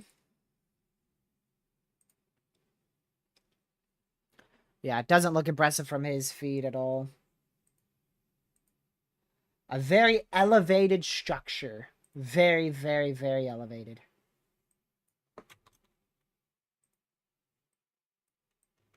Very elevated. The velocities you're seeing here, there may be an upper level meso, so let's just say this is the ground, right? This blue line here is the ground. Our radar is going to be scanning up into this portion of the storm. So, say your thunderstorm is, that's ground level, so your main storm is all up in this area, pointing, going all the way up to up here. All these red lines are different levels of the thunderstorm. Your radar is scanning at that pink line, so your radar is scanning way up here. Whereas if we are closer to the storm, your radar beam could be scanning, here. Right towards the bottom portion, the lower level of the storm. But instead, we're scanning up here because we're far from the storm. Let me see how far up we're scanning here. We are scanning... Oh my word, yeah, we're scanning... Skip this. So, ground level. And we'll just say... Let's just go like this. Let's just say this is 1,000 feet here. 3,000 feet, 5,000 feet, 8,000 feet, 10,000 feet. Normal radar beams are going to scan right around, the accurate radar beams will scan about between this pink line and this pink line, between 1,000 to 3,000 feet. That would be accurate. We're scanning up here. We're scanning like off the screen. We're scanning 12,000 feet up. So pretty much don't even want to look at this data.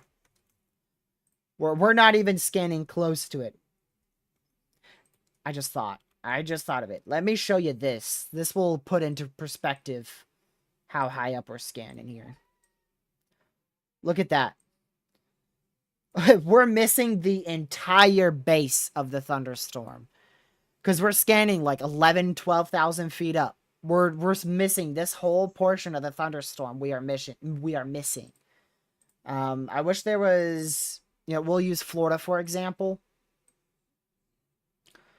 Let's use this. There you go.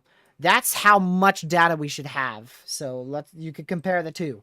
Florida's storm, how much data we have, versus the one in Minnesota. Look at how much data we are missing because we're so far from the radar site. So again, about 11,000 feet up. And then this is like at the radar site. So you don't want to be using that radar site at all. Let's see what radar site's the closest here. 130 miles away, 120 miles away, and then this one's not even going to be close at all. Hold on, I got to try to zoom in properly. Yeah, this one's just a little bit closer. And it's going to be less accurate because we got to scan through an additional storm. So your most accurate radar is going to be the one that I was using, which is this one here.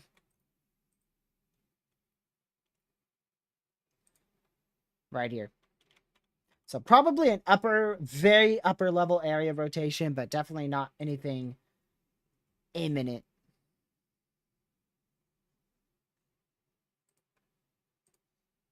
Okay. I guess we'll keep this radar side here.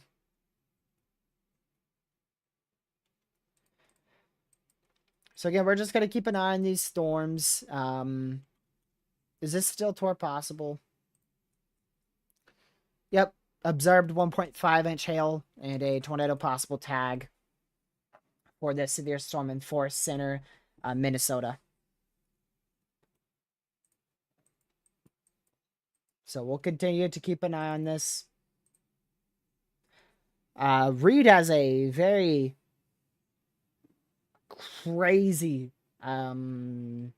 area of rotation that's very high up. So it's not like right near the ground, so we'll see. But it is rotating. So that storm in Park Rapids rotating. It's just not that crazy of a threat because it's so elevated. It's so high up. It's going to take a lot more effort for this storm to produce a tornado.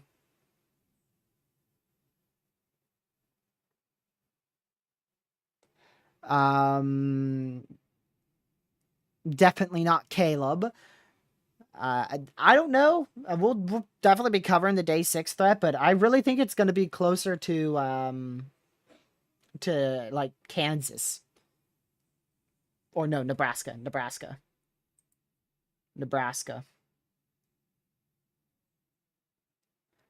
Yeah, Nebraska. South Dakota, Nebraska. I'm going to go look at the latest.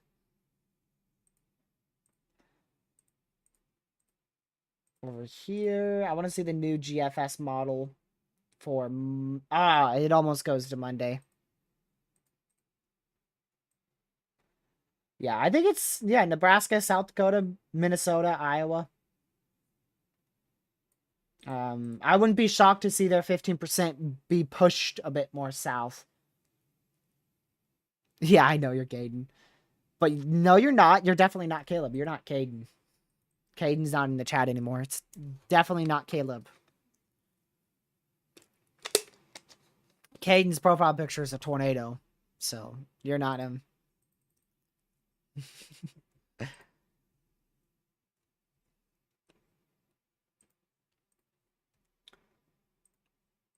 Alright. Yeah, Connor is almost in Grand Rapids now. He is right here. Going into Grand Rapids. This is just a big mess of hail and some wind. So we'll cover this for another hour, 20 minutes and so. But then after that, we'll probably just call it quits and monitor the threat. And if we manage to see something, worth going live again, we'll go live. But we'll still stay live. We just now crossed the halfway mark. So if you guys haven't already, make sure you hit that subscribe button, like the stream, and share it if you can. Sharing the stream and liking the streams are the two most important things because it pushes us out to more people. And, yeah, it really goes to support the channel.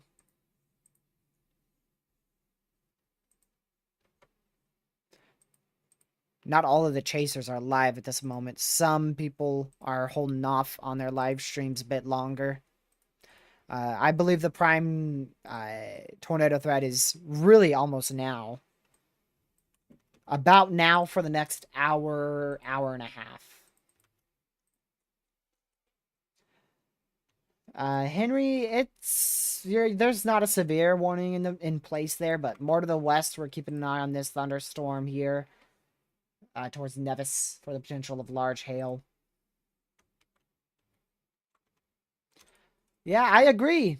This is starting to form a little notch to it. I said it was a far-fetched, but we are starting to see a bit of a notch develop.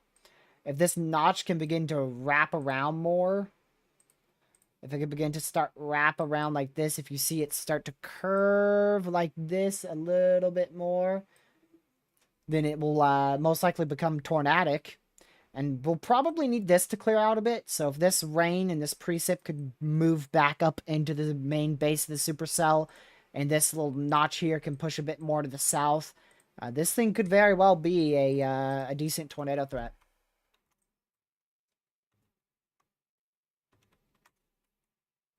This storm in west of Grand Rapids, it is looking pretty interesting. You can see a little notch that's developed here. Probably an upper level meso, so an upper level area of rotation with it. Not an imminent tornado threat at all, by any means, but definitely a little bit more interesting as opposed to what it was 20 minutes ago.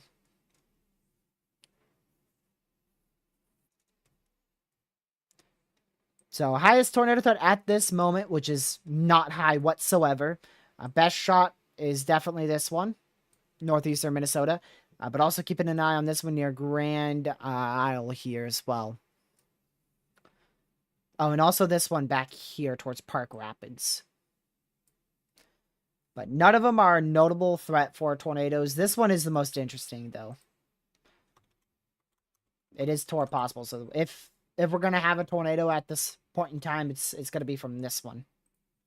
Even though it doesn't look that impressive, it is the only tor possible, so it's the highest tornado threat at this point, which again is not very high at all.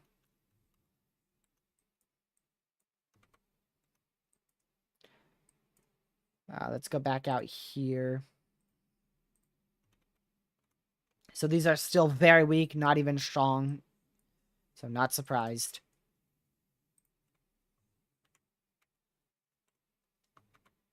Oh yeah, Canada's obviously had the highest tornado threat today. People up in southwestern, south central Manitoba had an action-packed afternoon, and it's going to continue into the evening. This stuff's going to make its way into the U.S., but by the time it gets to the U.S., it should be very weak. But again, I wouldn't fully rule out a brief tornado as this stuff moves into Minnesota in this general area here. If we go to our tornado outlook, you see we have a 2% here, and I wouldn't fully rule out a brief spin-up tornado right in this area for like the next 3 hours or so. I wouldn't completely rule it out.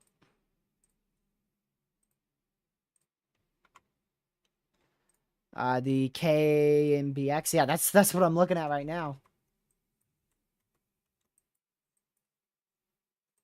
That's what I was just looking at. I do want to go back to these storms, though.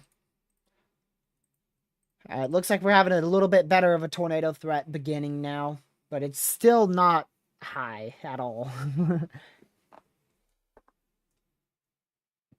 We got another severe. Where was that at? Oh, south of Miami. This one's been here for a while. I don't think that's the new one, though. We got something new. It was probably one of these tornado warnings in Canada. This is, throughout the entire, I guess we're going to have to say continent here. Yeah. Throughout all of Canada and the U.S. combined, the most interesting storm for a tornado is this one. Towards, what is that, Carberry? Carberry? South, how far are we into? Yeah, far south central Manitoba. That one is a imminent tornado threat right there. You can see the big supercell. Probably a hook wrapping around that. If we had more high definition radar imagery, I have a feeling we'd see a hook echo right here. And that is going to be a United... Is that... Yeah, that is going to be a United States tornado warning. Get ready for the beep. Any second. That's going to be a U.S. tornado warning. So that's our jurisdiction here. Got a little weaker. It did, yeah. Waiting. Tornado warning for northeastern St. Louis County in northeastern Minnesota, Central Lake County in northeastern Minnesota, Lake and St. Louis County in Minnesota. So it hasn't cleared out that area of convection to the eastern side of the clear air slot, so this could still be an issue. But you do have a hook that is defined now. You can see that that hook has actually become quite interesting. If our radar would load, that'd be great. So that's probably, geez, this is a full-blown supercell here. So there's your hook. Big old classic, this is almost an eagle split supercell. You can see a very classic supercellular look to this storm. So really, really, really, really interesting cell. Definitely worth the tornado warning. Good call from the National Weather Service there. Wow. Yeah, that is a imminent tornado there. This is going to be going towards the Isabella area in extreme northeastern Minnesota. That is our first tornado warning of the day, and wouldn't be shocked if it's the last. Would not be shocked if it's the last. Considering how clustered these are, I would not be blown away if this is the first and last tornado warning of the day. Just make sure you are in your safe spot if you're inside that current tornado warning. We are now up to 14 severe warnings and a tornado warning. I believe one of those severes, yeah, at least one of those severes is in Canada, so we're actually at 13 severes in the U.S., one tornado warning in the U.S.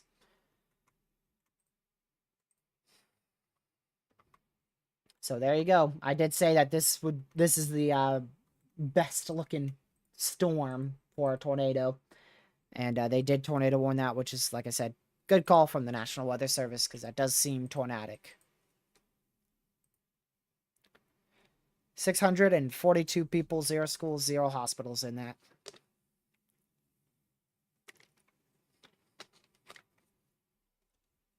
Let's see. Lopez. So can't really tell too well from the area of rotation. We can't see the area of rotation too well. Holy moly. I'm not that tired. Can't really see the area of rotation too well because it's far from the radar site here. But we definitely have some green and red that's present in this vicinity. At least somewhat of a notch, somewhat of a hook echo here with this storm. So definitely want to be in your safe spot. If there is a tornado on the ground, it would be impossible to see it from radar. So the only way to know if a tornado is on the ground is for a tornado to touch down before we know. So make sure you're seeking shelter because a tornado is imminent or possibly even on the ground here. So seek shelter immediately. Tornado warnings are very, very serious.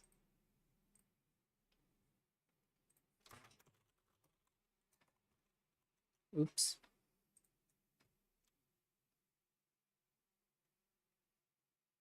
Wow.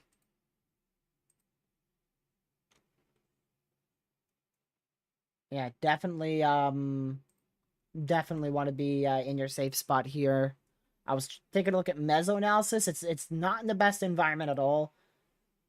This thing will not survive towards the lake, so by the time it gets to this end polygon, I mean, like, right here, this is where it should be in its weakening phase. So if it's going to produce a tornado, it's going to have to do it within the next 29 minutes here.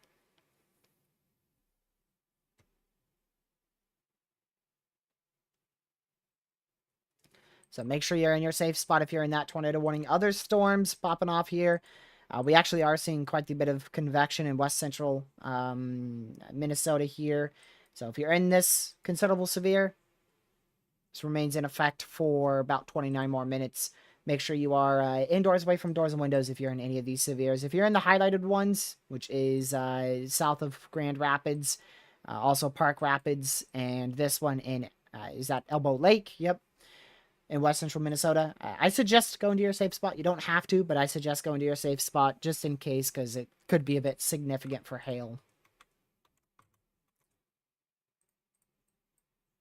And they just upgraded this to considerable as well for the Winton area in northeastern Minnesota.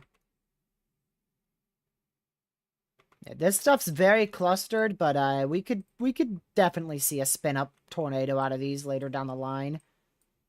We could. It would be very much difficult for storms to produce a tornado, but it may be a potential, maybe a possibility. I'm going to point out the obvious here. These storms are not doing so hot. These things are weakening.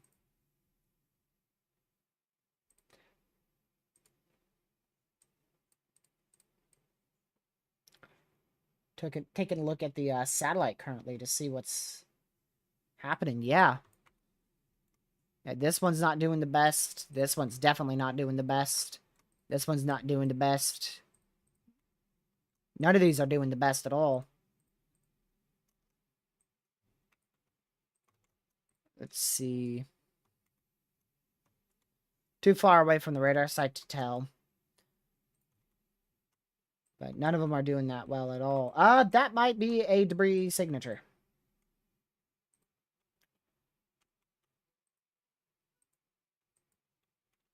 There's a chance that that is a tornado on reflectivity there. That's a very difficult thing to see, but I would definitely vote on this being more of precipitation. But there's a chance that it's a debris signature. If this goes confirmed, we'll know it is. But I would bet that that is precipitation at this moment, but could easily be a tornado. Very easily could be a tornado. Because this is a very classic eagle split supercell here.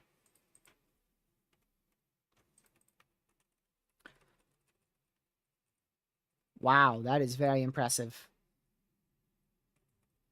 I saw that too as well, by the way, with the hail spike, but your hail spike would begin here. So corrupted data would begin in this area for a hail spike. This portion wouldn't be corrupted.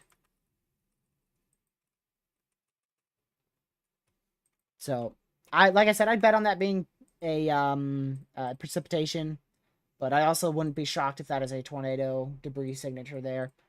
Radar estimates that this is not debris. It gives it about a 70% chance of being a tornado. But regardless, either way, sea shelter now. Tornado's imminent, possibly even on the ground. I just wouldn't be shocked if that is a debris signature at all. So make sure you're in your safe spot. Trying to see if we have any chasers on this. I don't think we do.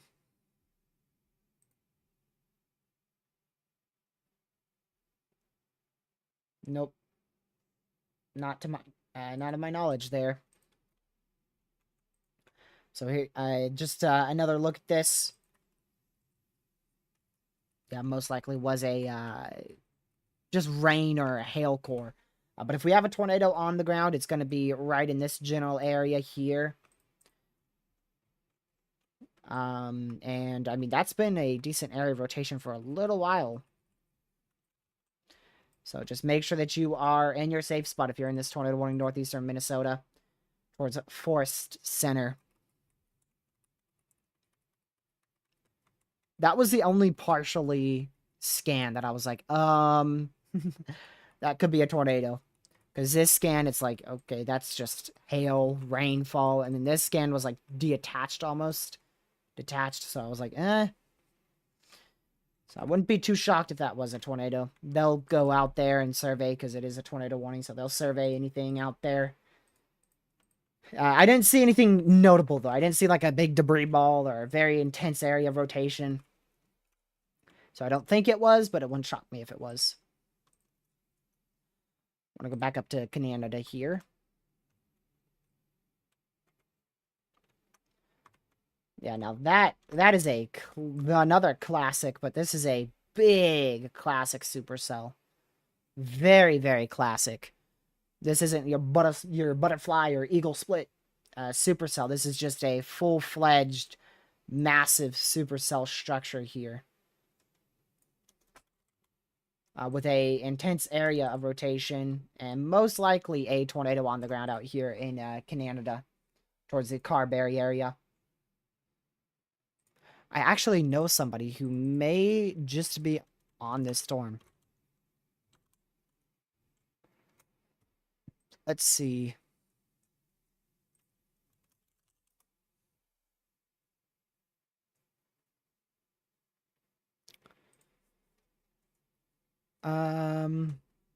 Okay, that person's not on it. We have multiple reports of a tornado on the ground 50 minutes ago near Rapid City and Rivers, Manitoba. But I wouldn't be shocked if this is a tornado on the ground. So just make sure you're seeking shelter if you're in this area. I know this is in South Central Manitoba. Not normally an area we cover, but not my fault we're having very intense supercells out here. All right. Back over towards Grand Rapids. Just if you're anywhere, just be indoors. This whole area needs to be indoors right now. If you're anywhere where I just circled, be indoors away from doors and windows.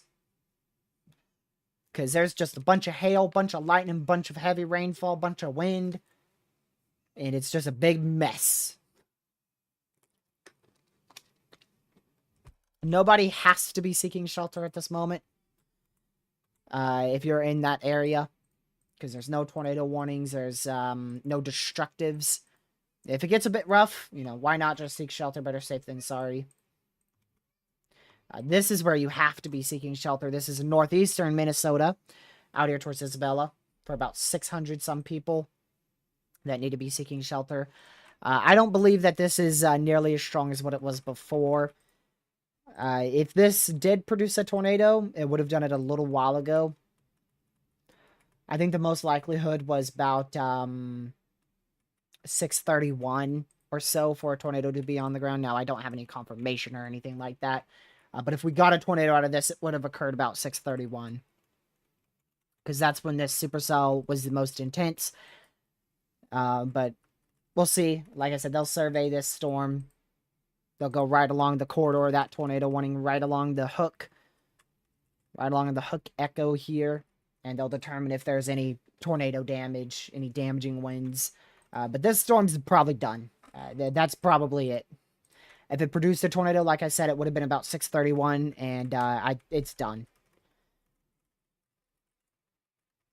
I don't think it's going to have another opportunity.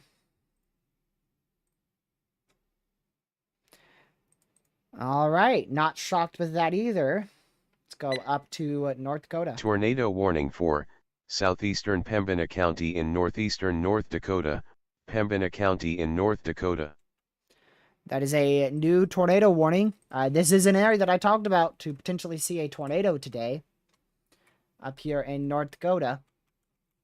So I'm not shocked with that.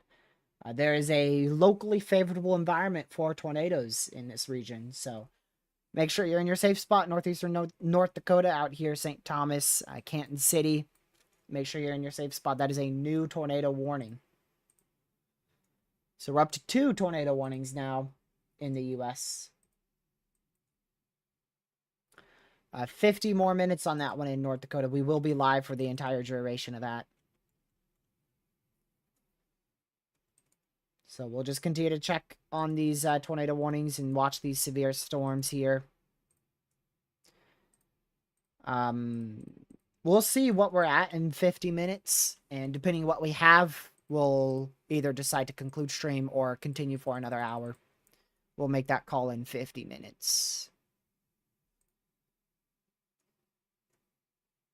So again, here's a current look up here in our main risk area. We have a tornado warning in effect up here in northeastern Minnesota for the next 19 minutes. A new tornado warning in effect for the next 49 minutes in northeastern North Dakota. Some severe storms out here in west central Minnesota. Just a mess of severe storms here as well.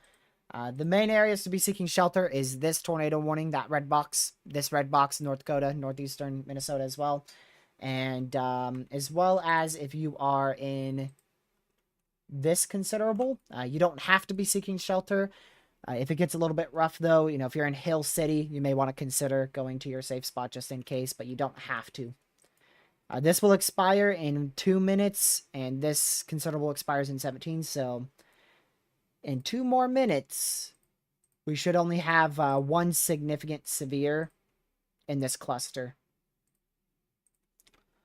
These storms look to be weakening at the moment. They don't look nearly as intense as what they did a couple minutes ago. So we are already peaking with our severe weather threat. We may even be decreasing with our threat for tornadoes now in this particular area. So we are peaked now. I think we're past peak for the main hail threat. I know that's weird to say, but I think we may be past peak for the main hail threat. I feel like that was, geez. I feel like our peak thunderstorms were really in this area here for hail. And now those storms are moving off to the east and beginning to weaken. Still going to be hail producers, still going to be damaging winds. I just don't think they'll be as significant. But we'll see. If there is a tornado on the ground in this tornado warning, it would be northwest of St. Thomas, right in this general vicinity. So we'll continue to monitor that. We are looking very far away from this radar site, over 7,500 feet. And this one in Minnesota, like I said, it's done. It is done. All right, so we've approached the 2-hour mark, y'all. I'm going to take just a very, very brief break. I will leave you guys on this cluster of severe storms in Minnesota. I will be back in about 60 seconds. I will be right back.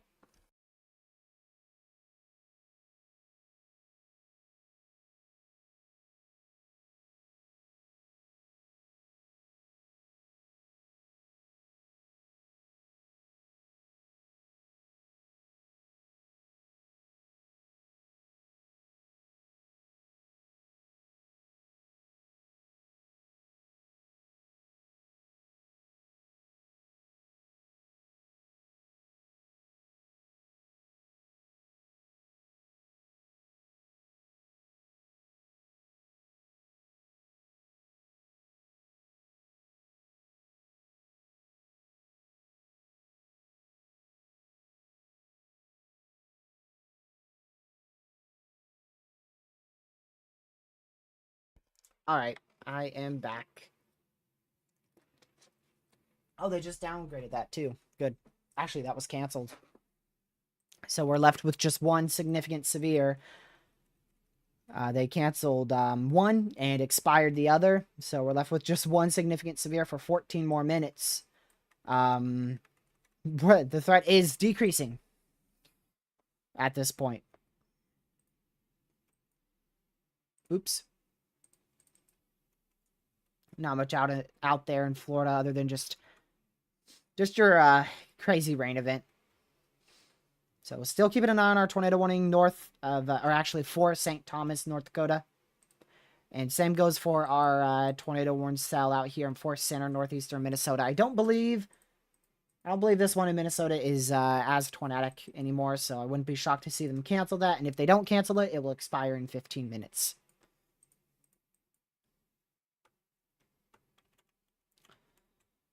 Connor's just... I mean, he's just on these storms. He doesn't really know what to do. He's just sitting right in this area, looking for this notch. But, I mean, there's not really much to chase here. There's not really much to chase here.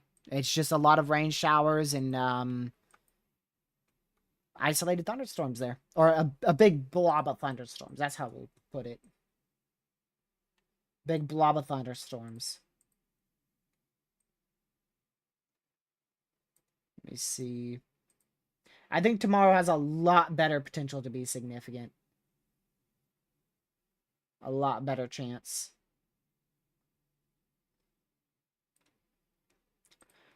Let me see here. Oh, we got a new meso analysis. Let me take a look at that. It's 22Z. Oh, wow. I missed that by a milestone. Still a very elevated threat for storms here in terms of a lesser tornado threat, more of a hail threat, more of a wind threat. This stuff is going to definitely continue to be something to watch for the next hour or so.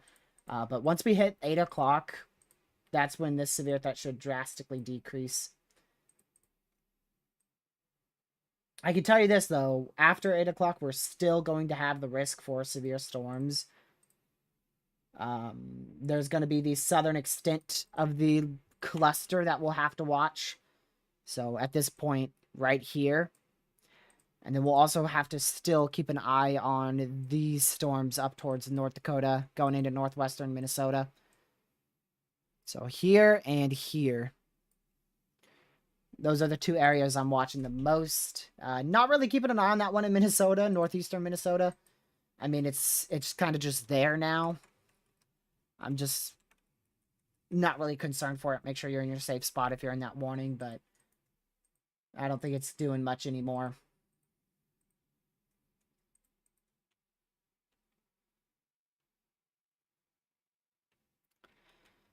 Haley, let me check. I think you're in the enhanced. I think. You know what? We're gonna have to get a we're gonna have to get a closer look at that. You may be on the edge of it. Hold on. Yeah, you are. You're like right here. Where are you? Where are you? Where are you? Why can't I find it? Oh, you are in the enhanced. Yep. So you are inside the enhanced risk. You should see a severe watch tomorrow. Biggest threat by a milestone will be damaging winds. That is going to be a big issue for you tomorrow.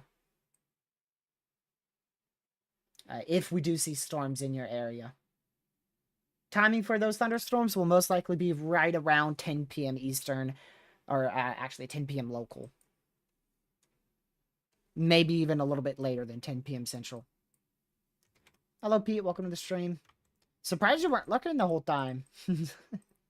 Glad to see you in here, though.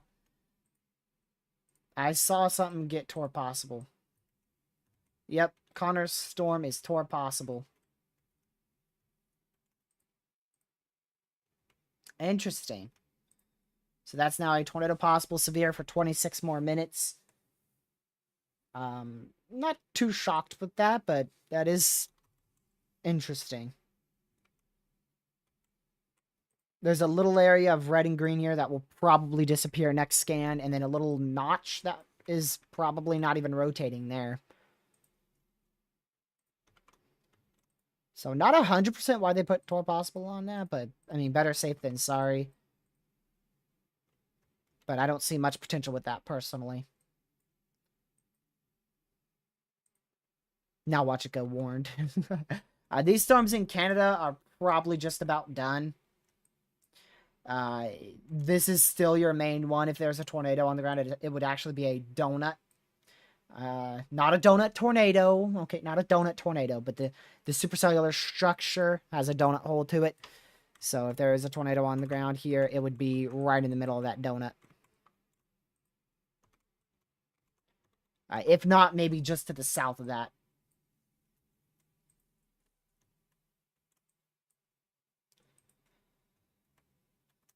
I feel like this tornado warning was just precautionary. Unless, wait, they might have gotten a report here. No, no, we didn't get a report up here, so that warning was probably just more of a precautionary measure just in case. So, I mean, I don't really see anything interestingly tornadic at this moment.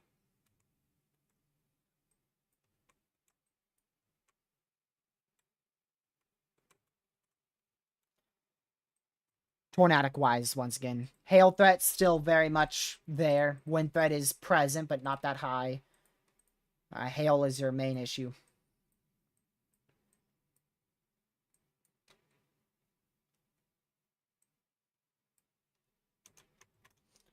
Let's see. This might have another chance to it. Maybe. It might have another opportunity in about 10 more minutes or so. The warning expires in 8. We'll see what the radar looks like just after that expires. If it does have a chance, it will be a very brief chance. Because it's starting to move into a really bad environment here. And once it goes over the lake, it will die over the lake. This thing cannot last over the lake. The environment is terrible. Huh.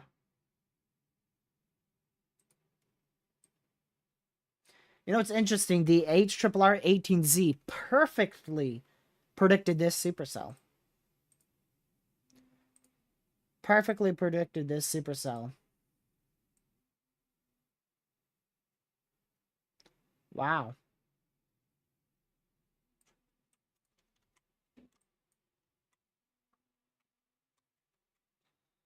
Let's see.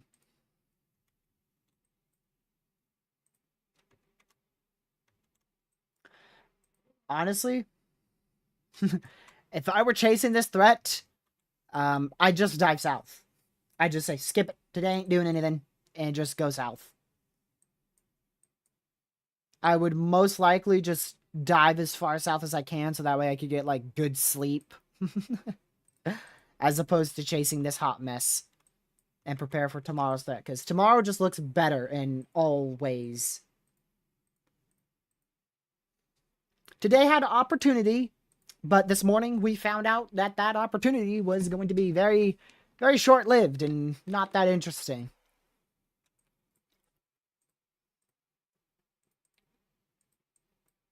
I'm gonna wait for the, yeah. It still looks okay. I mean, it doesn't look the worst. But, probably not much of an interest there. Just make sure you're in your safe spot still. That warning goes for just 6 more minutes. We no longer have, I'll double check, but I'm pretty sure we do not have. Yeah, we have 0 significant severes. We have 0 significant severes at this moment.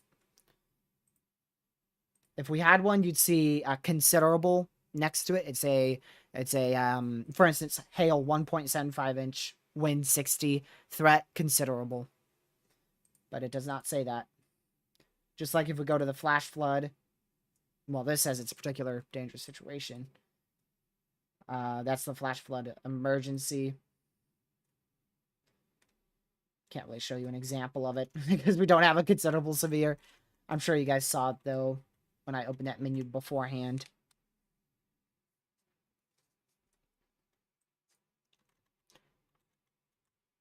So, maybe the best shot for a severe threat now, or a tornado threat, my bad. Best shot for a tornado threat for the rest of the day will probably come from this storm here.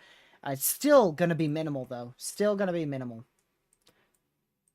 So, like I said before, just going to keep an eye on this cell here because it's on the southern edge. Keep an eye on these training supercells that are going to be up here. Let me zoom out so you can see that a bit better on a different program. So, training supercells up here. And also this storm here. Alright, they did continue that severe. Not surprised by that. Not even tore possible, so that's going to be warned for 1.5 inch hail, 60 mile an hour winds. That is not a significant severe, thankfully. So we will stay live until the top of our ending time, which will be 3 hours in, so another 44 minutes here. And like I said, we'll make a call if we end or not once this tornado warning expires in 34 minutes.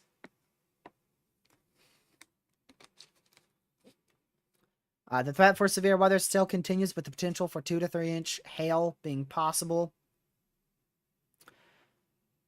Let's see.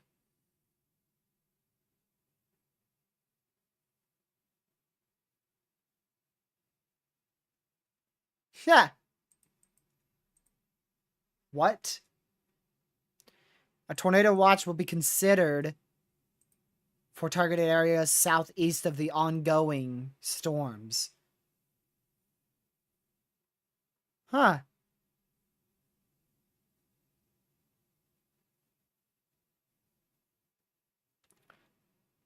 Let's see.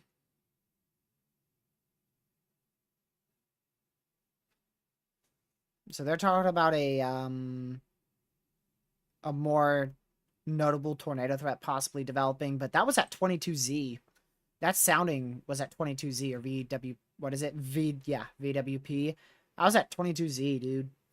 That's 57-minute old data right there. An environment can change big time in 57 minutes.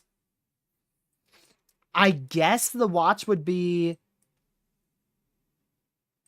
I don't really know, but I assume here.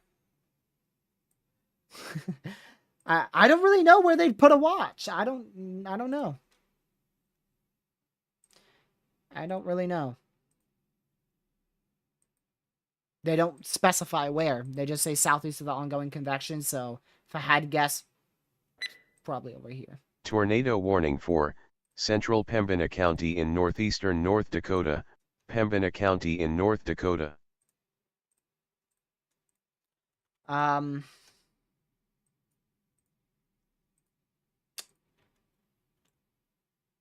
Interesting.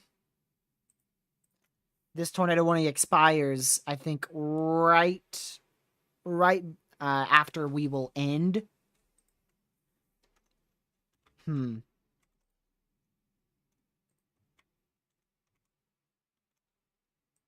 Interesting. So, looks like the most notable tornado threat may actually end up being North Dakota today. So just a heads up to anybody in this area. I think the main tornado threat is actually going to come from these storms. I still think this one has an opportunity out here, but I think looks like up here. I mean, it really looks like North Dakota and northwestern Minnesota. This threat for a tornado, I mean, that expires in 1 minute, so it's going to be done. 1 minute, that tornado warning will expire. And then these are all normal severes. We did just get an upgrade to a considerable. So if we go down, you can see the C. That's the start of the word considerable right there. So this one's warned for 2 inch hail. That is this right here, the cell split that we were talking about being the more notable hail threat. And the reason for that upgrade is actually a report of 2 inch hail here. Report of 2 inch hail. Personally, I don't think the Twin Cities are going to see much at all today. Maybe some light rain towards the night hours, closer to 9 p.m. I don't know what they're talking about with issuing a new tornado watch. Or a tornado watch. I don't know why they mentioned that. This is their exact words. Convective trends will be monitored for the need of a targeted tornado watch southeast of the ongoing storms. I don't know where that would be.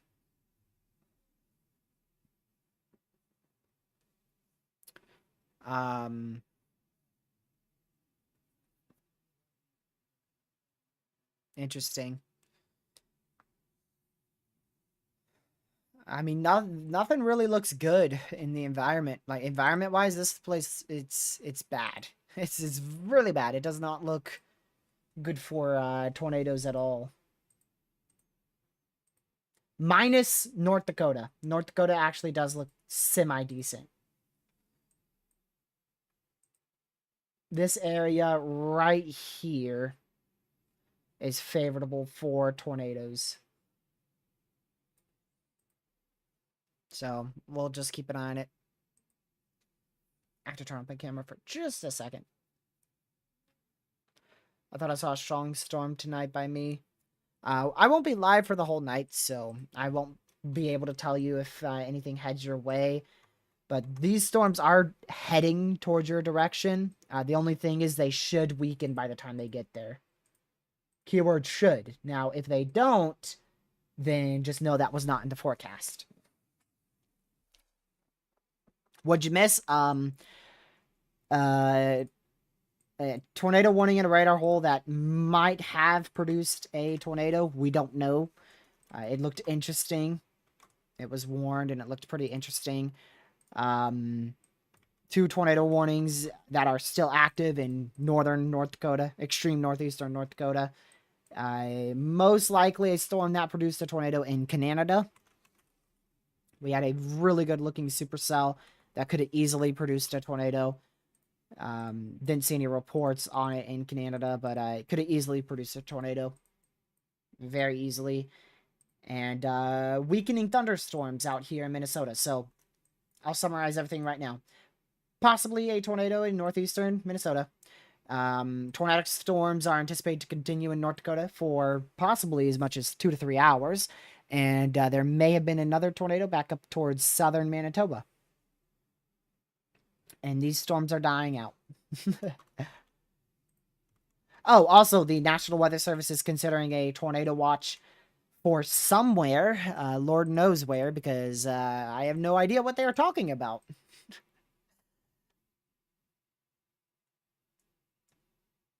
I don't know where they would be, where there would be a need for a tornado watch.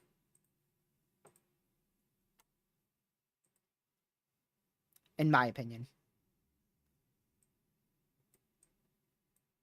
Let's see here. Okay. Alright, now they just issued one big severe. They just issued one big severe thunderstorm warning, which is tour possible. I'm not surprised by that. Pine River cell.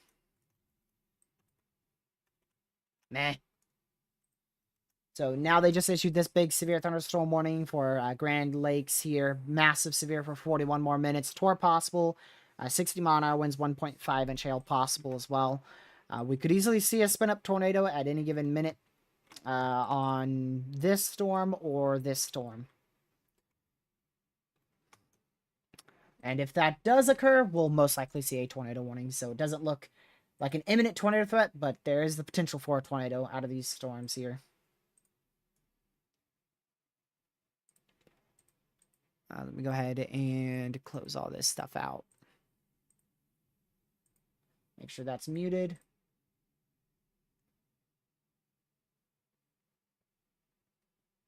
Okay.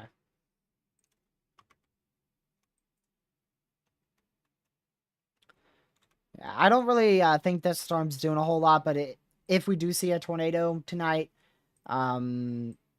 the most likelihood area right off the bat would be from one of these storms in North Dakota going into northwestern Minnesota. But another area would be this storm. The only reason is because it's going to be able to stay at least somewhat semi-discrete. It's going to be clustered on the north side. But we shouldn't have much storm development and much interference on the southern edge of the supercell. So this would probably be our best opportunity for a tornado tonight. At least in our enhanced risk, main risk area. These storms are very messy. They're starting to really get moving too, so this risk is going to be over pretty fast because they're really getting to move on. These storms are now moving east at, let's see, 70. Lord have mercy, they're hauling. I believe they started at like 35. Let's go all the way back to our first severe. 45. Went from 45 to 70. So these storms are hauling now.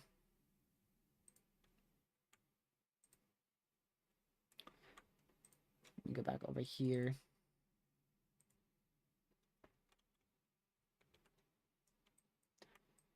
Yeah. I mean, they just don't even look that interesting whatsoever. I am not intrigued with today's severe threats. I'm not interested in it. But I'm a bit more interested in this storm towards Pine River.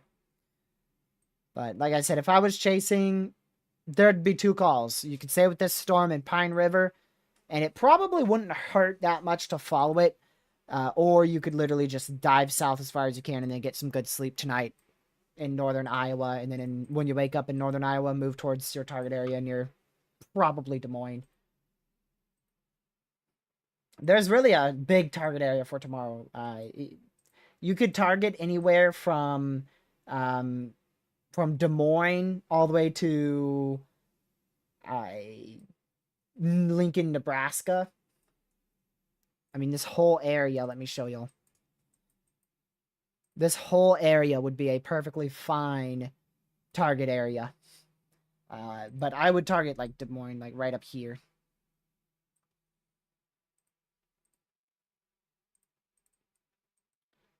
Let's see. We're still at a considerable severe for 23 more minutes. So we'll be monitoring that one.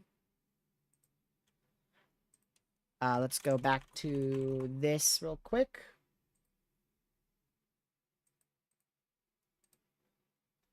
Meso analysis? Okay, I'll go look at it. It should be 23Z, and it is not in just yet, so we'll have to wait upwards of 7 more minutes for that.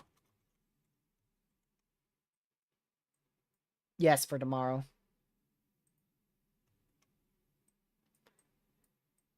We'll just continue to keep an eye on this. But it doesn't look the best. What makes you think it's clustered? What makes you think it's clustered? What makes you think the threat is clustered? I can't tell. I can't tell what makes it look clustered. Really? I had no idea. Are you talking about over here towards Alexandria?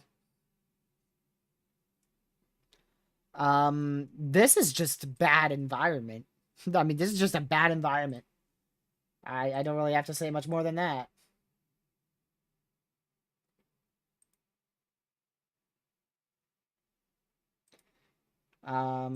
Actually, the bad environment is more off to the south. I just realized that. Because for some reason, I thought this was here. This is our bad environment, and I've said it most of the day out here towards Minneapolis. Out over all of this area. That's where our bad environment is. So this up here shouldn't be the worst environment. Tornado warning for southwestern Cook County in northeastern Minnesota, east central Lake County in northeastern Minnesota, Cook and Lake County in Minnesota. Alright, let me see if I can figure out what's up with this. Lower level lapse rates aren't the best, but still good enough. Temperature dew point spread is actually closing in on almost 10 degrees now. I think it's just, let's see.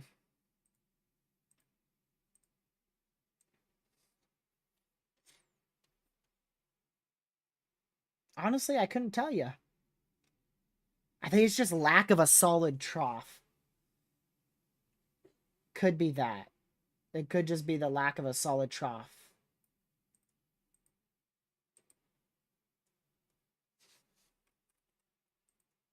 Let's see here.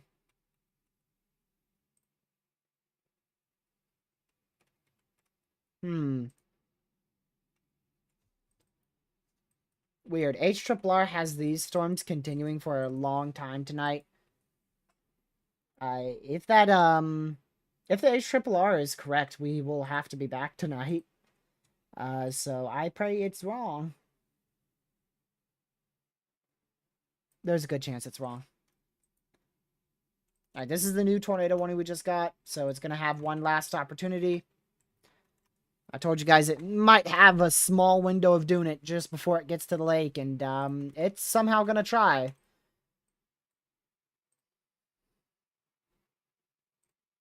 You can see a supercell clear as day. It's a lot smaller, but clear as day supercell here in extreme northeastern Minnesota. Greatest tornado threat appears to be northwestern Minnesota, northeastern North Dakota. Yeah.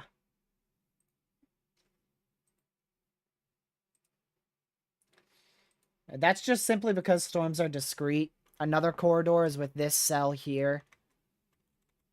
That is so corrupted. So this storm here, towards Pine River, Minnesota, also looks pretty good. But I have a feeling this could be an issue for a while up here. There's two different ways this could play out. Two different ways. The capping's strong enough to keep these storms at bay past 9 o'clock Eastern, which is about 2 hours. Or the capping's not strong enough, and these storms grow upscale and become an issue all the way till 1 a.m. tonight. Which one's more likely? I'm not sure at this moment.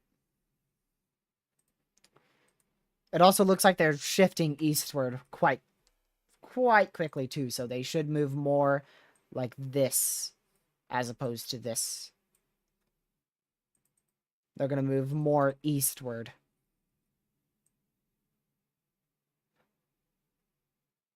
Yeah. East, southeast, just like so.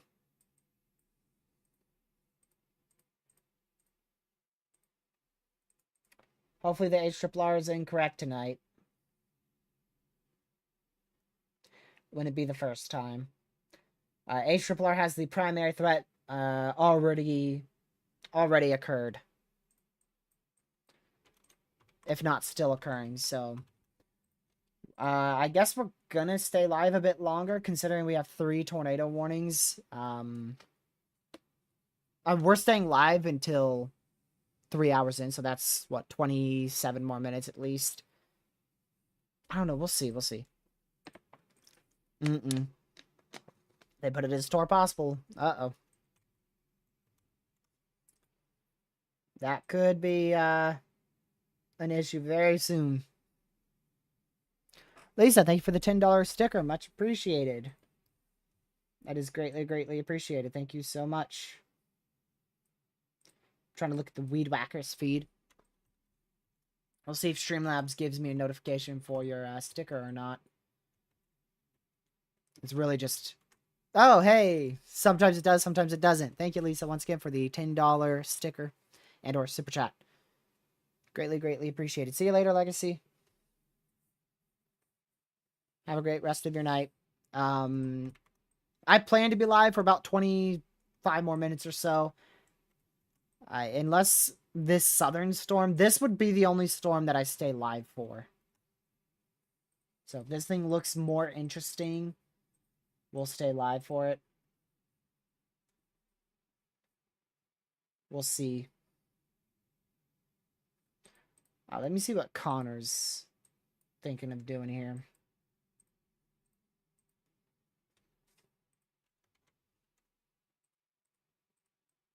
Let's see here.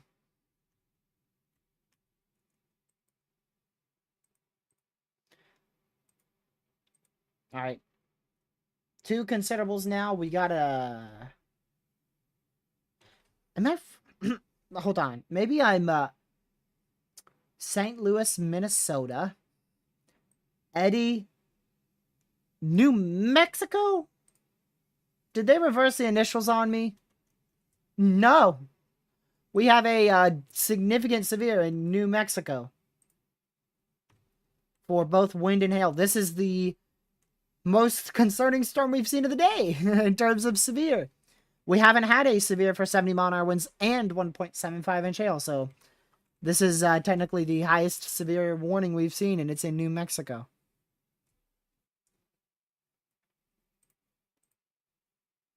Look at that. Well, we aren't going to count that as a considerable severe for our main risk area. Because it's all the way in New Mexico. Let me see.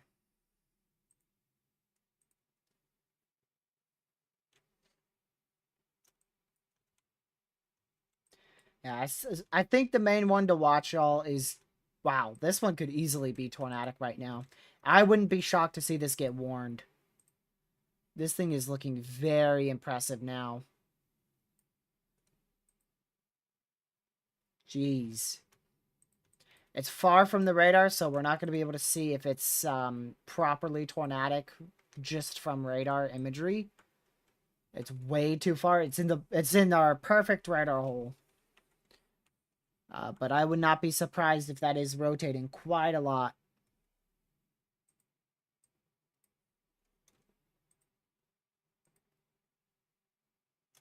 So make sure that you guys are ready to go to your safe spot there in Cross Lake Breezy Point. Is that... I can't read that one. Something Lakes, Emily, out there in Minnesota. This is a possible severe, so make sure you are indoors, away from doors and windows, close to your safe spot, because this could be tornado warned at any given second. So we want to watch that very, very closely.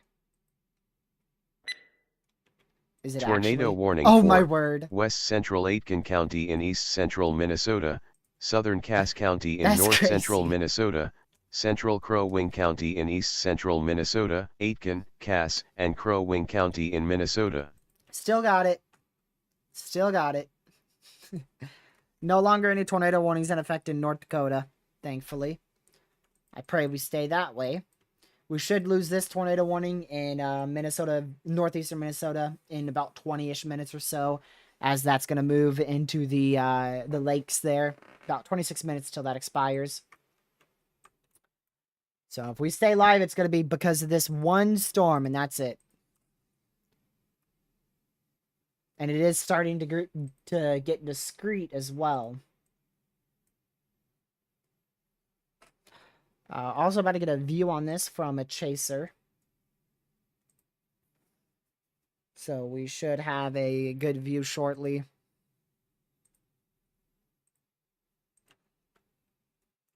And we'll keep an eye on this.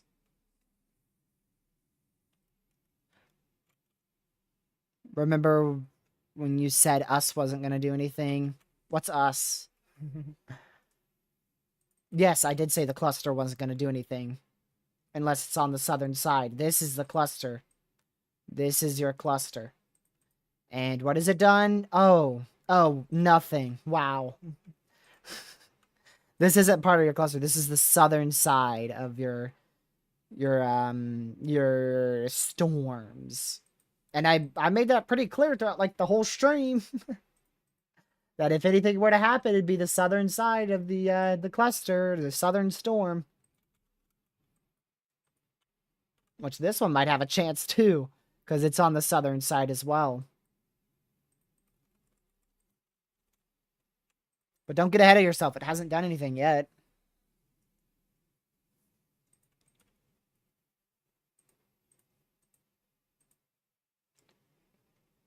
Let's see.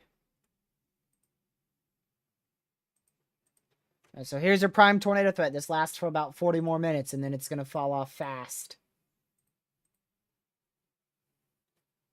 It should fall off fast. So this is warned for 24 more minutes. We'll see if it can do anything here. Make sure you're in your safe spot. If you are inside that red box, that's the tornado warning in north central Minnesota.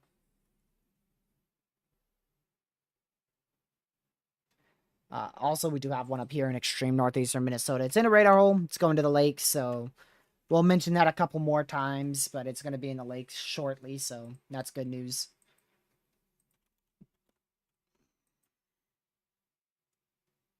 Most of this stuff is dying out, though, with the exception of that southern tornado warning. We've lost the tornado warnings in northern North Dakota. We've lost most of our severe storms. For instance, we were at this hot mess of like 13 some severes. We've lost most of those severe warnings. We're down to one big severe, considerable severe, and then our tornado warning here. And this storm's going to be moving in the lake very soon.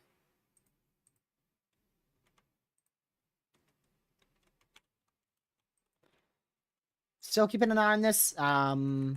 Very, very closely. It looks like that hook is present. So make sure you're in your safe spot. This could be producing a tornado at any given second. It got stronger? How do you know? We're looking at 7,000 feet up. I don't think you're going to be able to see anything that far up, especially not when we're scanning right into the hail core. We are looking right into the hail core of this supercell. Now, if we had a radar 5,000 feet up in the air from this way looking north, I'd be, maybe it's a bit more accurate of data, but we're scanning right through the hail core, so definitely not going to be able to see any accurate information.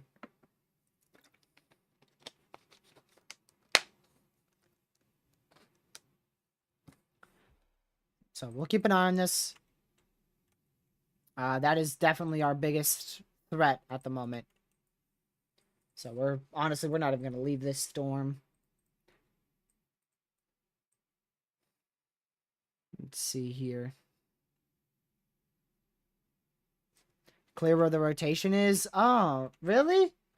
So is this the rotation? This the rotation? This the rotation? This broken pixel the rotation? This red the rotation? Ain't too clear to me. But, okay. Sure, buddy. Poor Caden.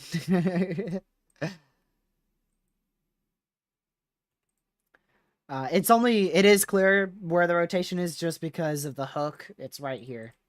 That's where our rotation is. Maybe see it from spectrum with? Oh, definitely not.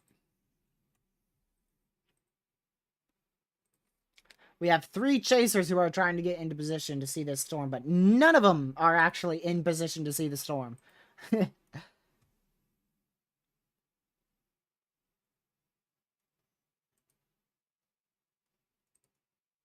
Let me go see. I know one more chaser, actually 2 more chasers who are out and about. Don't know if either one of them are on this thing or not. That's gonna be a nope for him. And I'm assuming this guy's gonna be a no as well. Yes, he's a no as well.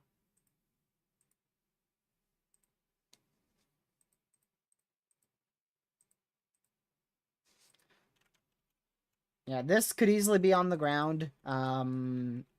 Also keep in mind that if this is on the ground, there is a very high chance it is completely rain wrapped. So don't try to go outside looking for the tornado, because there's a very high chance you will not be able to see it, because it's probably shrouded in rain. Probably shrouded in rain.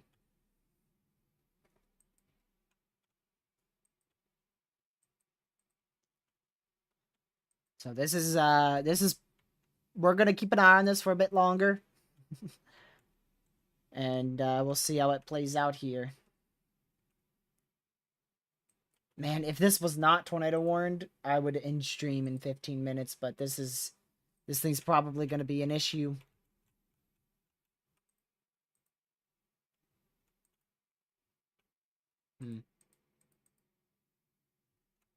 Interesting. Interesting. I'm thinking of it. I'm thinking of it, Caden.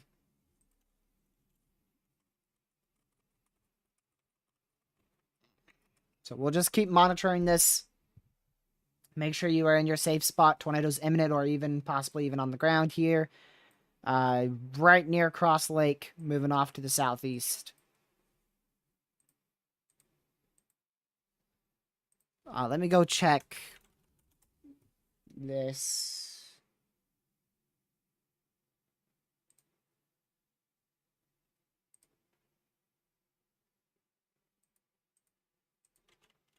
All right. Also, a 2-inch hail report as well.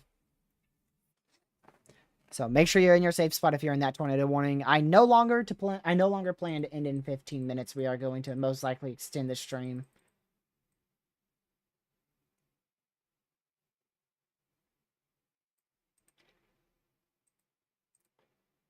So we'll continue to watch this as it moves off to the southeast. Make sure you're in your safe spot. Other tornado warning up here in northeastern Minnesota. We'll also be keeping an eye on that. We will see what happens.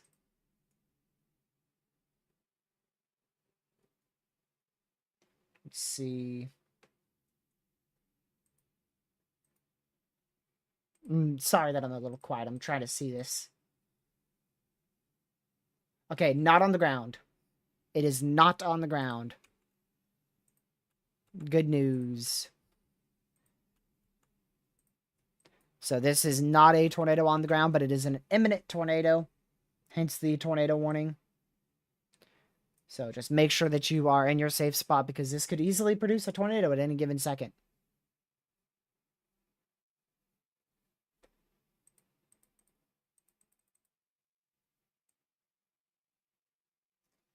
Let's see here. I love how HRRR wants severe storms in an area without any instability. Late tonight. Gotta love HRRR, man. Wouldn't be shocked to see this get upgraded to a considerable severe for 2-inch hail, considering the 2-inch hail report we just received. And we also got a 2.5-inch hail report. So we're almost up to the 3-inch hail mark that we were saying is possible today. Well, 3-inch hail is actually likely according to the SPC, but I went with possible. Random severe in west central Iowa. Don't know who ordered that one. If you consider New Mexico the main risk, then our 70-mile-an-hour winds has actually occurred because we have a warning for that.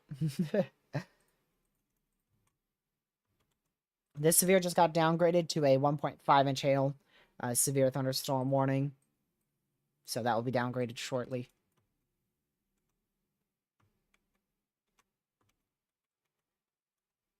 Let's see here.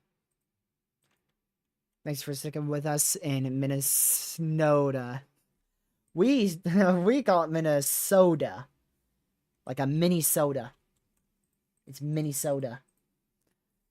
But, you know, Minnesota sounds right too because it snows so much. Matter of fact, I was looking at a traffic map today. And one of the first things that popped up was snowplow cams. Apparently there's snowplows out. I don't know what they're doing out or if they even have snowplows. I feel like they're more of just trucks, less of snowplows with actual plows. But apparently they're out and about today in Minnesota. Maybe trying to plow the rain or something. I don't know what y'all do up there in North Central. In the North Central U.S.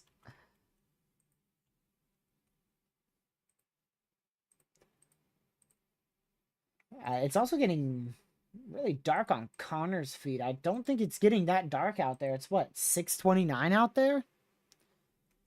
That's that should be like broad daylight pretty much. Hold on, somebody is let me go up to Canada.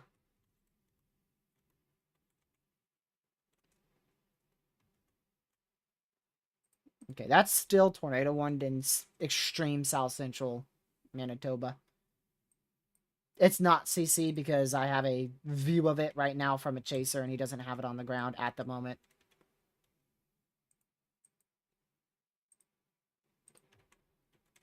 I don't know. I don't know about that actually. He can't see it, but it may still be there. It may just be rain wrapped.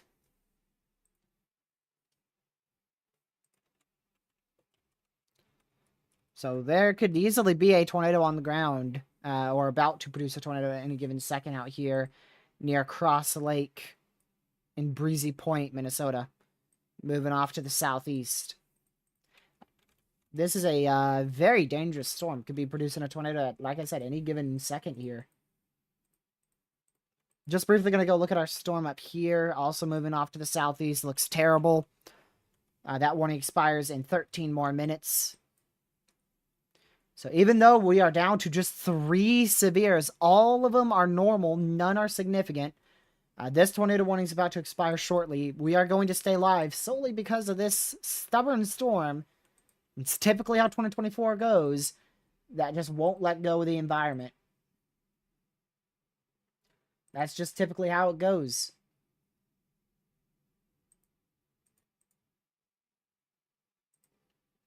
A chaser just went live. Gracious day.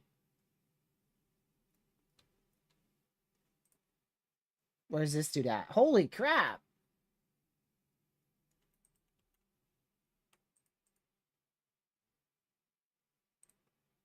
No wonder why the dude just went live. He's all the way in South Dakota.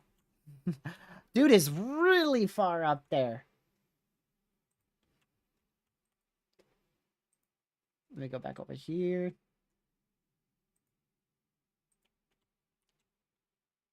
Yeah, I can't tell if this is on the ground or not. It's just too far. Just a very classic. Another classic supercell. Might as well just make classic the new supercell word here.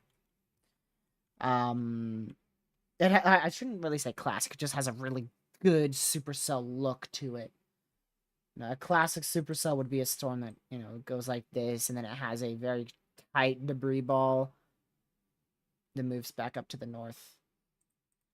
And I believe we are going to be at a confirmed warning.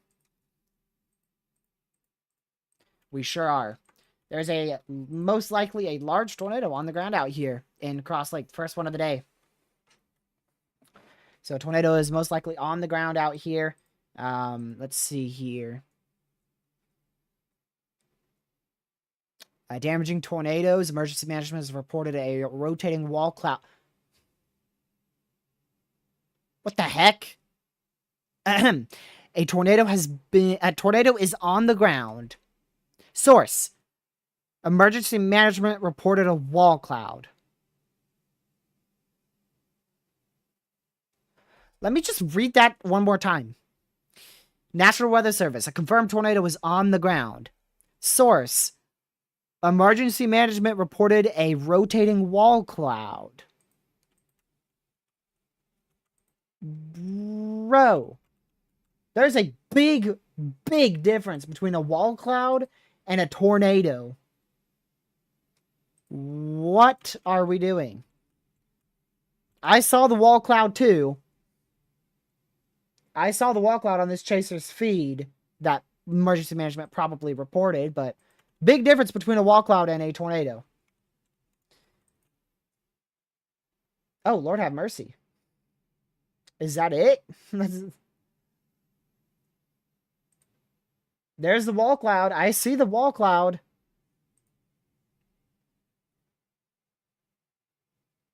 It's so rain wrapped you can't see it. Is Connor on it yet? He's getting there. He's getting there.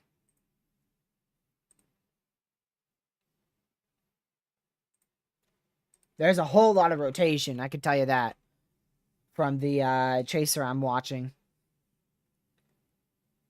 This could either be a massive wall cloud with a massive tornado or a massive wall cloud with no tornado. Or a small tornado. There's a huge wall cloud. There's a big wall cloud. Like, that wall cloud is massive. It's a massive rain-wrapped wall cloud. You can see the edge of it, but what you can see is probably not even but a quarter of the wall cloud. So again, confirmed tornado on the ground out here. I don't know if this is the tornado on reflectivity here. Let's see. Let me check. Just make sure you're in your safe spot. Ooh. That's not good. Latest scan shows this whole area clearing out. I want to see another scan to see if that's actually true or not. Because if that's actually clearing out, this thing could be a big issue.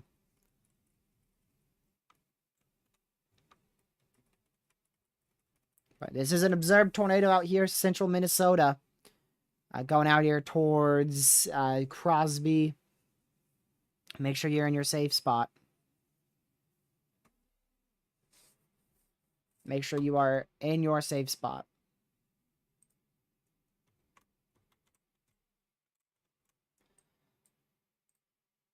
Okay.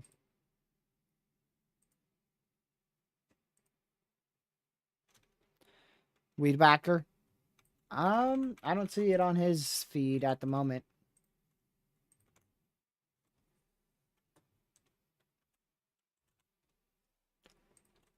Let's see what this is. Oh, that's what I looked at before. Is it Tor possible? Yep. Wow. Oh my goodness, y'all. This is this could go really bad really fast. This is the exact type of signature you see before a massive tornado touches down. I pray that there's not enough wind shear, because if there's enough wind shear, this thing is about to put down a monster tornado right here. Right now, it looks terrible, right? Look, it looks like trash. It's like, what? This thing could put down a tornado? Yes. Yes, this is the type of supercell that you see. You can see a very well-defined supercell. You can even already see the hook beginning right here. And that is about to produce that is about to begin to produce an area of rotation. If there is enough wind shear in place, this thing could rapidly develop into a monster tornado. If there's no wind shear, this thing could just occlude and be no issue. I will say this, that it is in a very favorable environment. The good news is it's leaving a very favorable environment as well. Once it gets to this edge of the severe warning, maybe even a little bit more west than that, it could very rapidly die out. So this thing worries me big time, because this is the type of signature you see before a big tornado.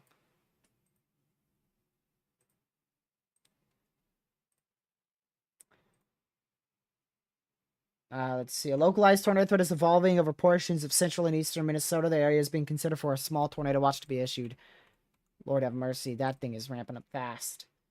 So what? They may just flop a tornado watch in the severe watch. Several splitting supercells along the surface trough area and wind shift over central to eastern Minnesota. Latest radar data shows the dominant right mover thunderstorm taking shape. The evolution is being aided by increasingly large clockwise turning lower level photographs of 3,000 0 to 1 kilometer shear per the MPX VWP. Given this photograph and the favorable lower level shear and moisture that is in place downstream of the intensifying storms, a localized tornado threat will be possible for the next couple hours. The area is being considered for a small tornado watch issuance.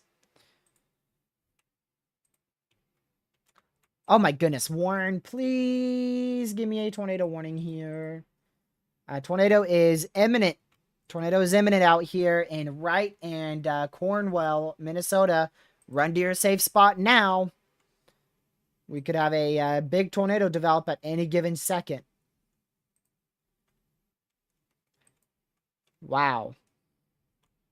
At any given second, we could have a big tornado develop right here. Already a very strong area of rotation. Hook, echo, clear area. Clear salot is what it's called. This is a at the moment, unwarned area of strong rotation towards Wright and Cromwell. Seek shelter immediately. This could be on the ground. This could be on the ground. This is an imminent tornado. This could be a tornado on the ground. There is no signature that makes me think it is, but it could easily be on the ground with that type of signature. Look at that. Look at that signature. And I believe it just got tornado warned. At least I hope. Because it could produce a tornado at any given second. Tornado warning for southwestern Aitkin County in east central Minnesota, eastern Crow Wing County in east central Minnesota, Aitkin and Crow Wing County in Minnesota. Still not warned. That is a extension over here. So in 5 minutes, we're going to be back down to a radar indicated tornado warning, but I have a solid feeling that's not going to last much longer. Unless they don't see this storm, which would be very weird. It's a bit hard to miss such a classic supercell. Now this is turning into a very classic supercell. Quickly. Quickly. My goodness, break apart next scan, please.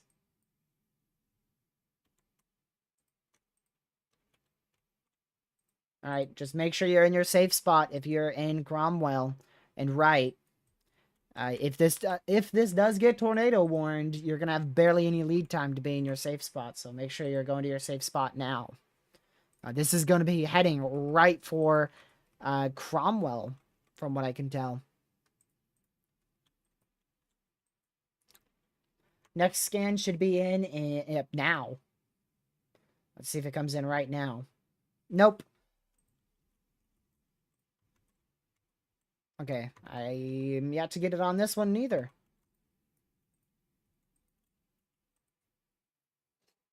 Should get this new scan in about 16 seconds here.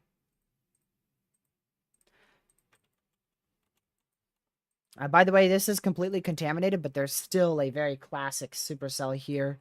Observed for 2 more minutes now. Also a damage report here of reports of heavy damage. Power lines down across the road, damage to sidings and roofs, and numerous trees down, time estimated. Alright, thank you. Thank you for warning it. That was very late, but I will take it. Waiting for the next velocity scan. Yeah, it shouldn't take that long to tornado warrant such a supercell. Tornado warning for northeastern Aitkin County in east central Minnesota, western Carlton County in northeastern Minnesota, Aitkin and Carlton County in Minnesota. Okay. We'll wait next scan to see what the next scan has to show, but at this moment it doesn't look that impressive. But I do want to wait one more scan because, well, I want to see what it has. So tornadoes imminent or possibly on the ground. Now you are in a tornado warning, Cromwell, and right. You had about probably a 5-minute heads up from us before that was warned. So just make sure you are in your safe spot. That could be on the ground at any given second. A very classic supercell again.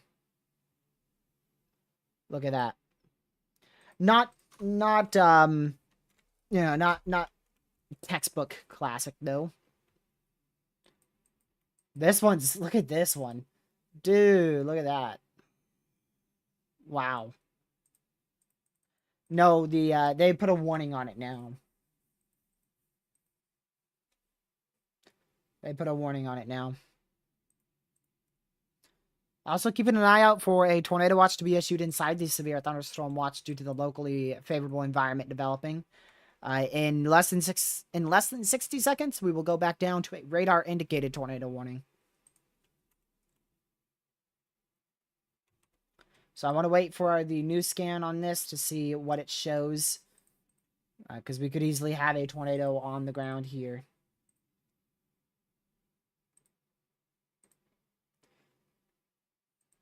Alright, that is going to put us back at a radar-indicated tornado warning. I don't think that's going to last too long. We just got a new warning, but I have a stream up. County in northwestern Minnesota, Kitson County in Minnesota. That's probably going to be our storm that's moving from North Dakota to Minnesota. Go back over here. There we go. Go back over to... Make sure those are still radar indicated. Yep. What?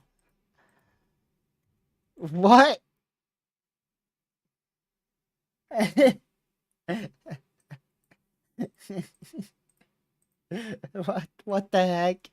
Make sure you're in your safe spot if you're located under this rain shower. Apparently a rain shower capable of producing a tornado in Kennedy.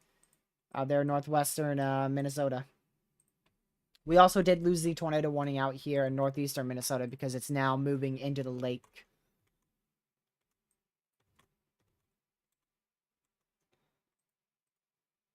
Okay, let's go back over here. Still a very imminent tornado.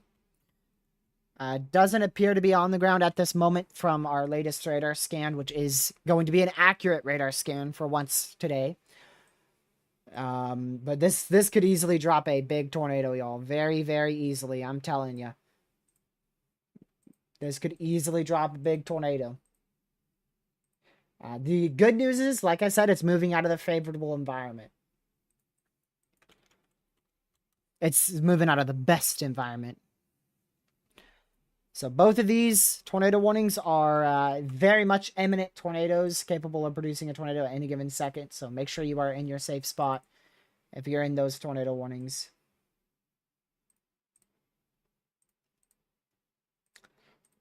Yeah, I have Connor's feet up. He's got a big shuff cloud on his stream. Probably going to get an ad right when I show this, but this is a live look from Connor's feed on our tornado warning. Well, actually, he's on the northeastern one. Is he? Which one are you on, Connor? Oh, yeah, he's on the southwestern one. Okay. So this one right here. The one that was previously confirmed.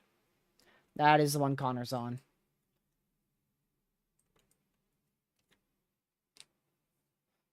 Very nice look from Connor's feed. We'll switch back to that. And I believe we're going to get a new warning. So I'm going to mute Connor's feed so y'all can hear that. I don't know what this warning is going to be.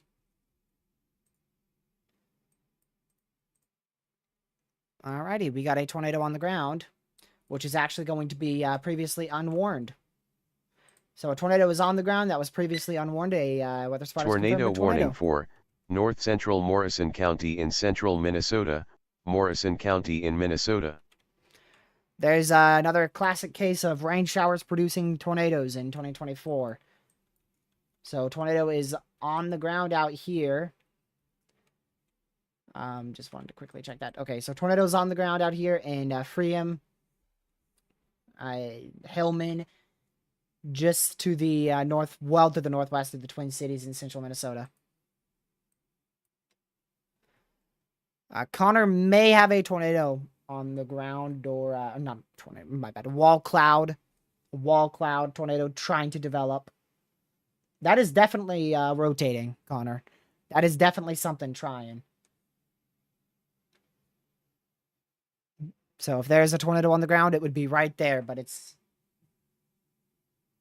that might be on the ground. If it was a bit closer, we have a better look at it.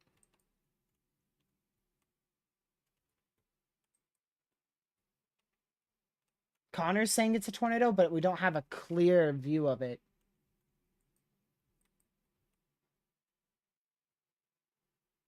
And that is most likely a tornado on the ground from Connor Croft's live feed.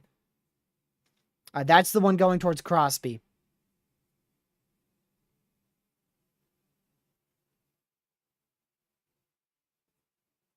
And he says it's on the ground. I don't see anything clear as day. All right, he's going to try to get closer for us to confirm it completely. A little bit down, Connor. Little thank you, man. Thank you. Much appreciated.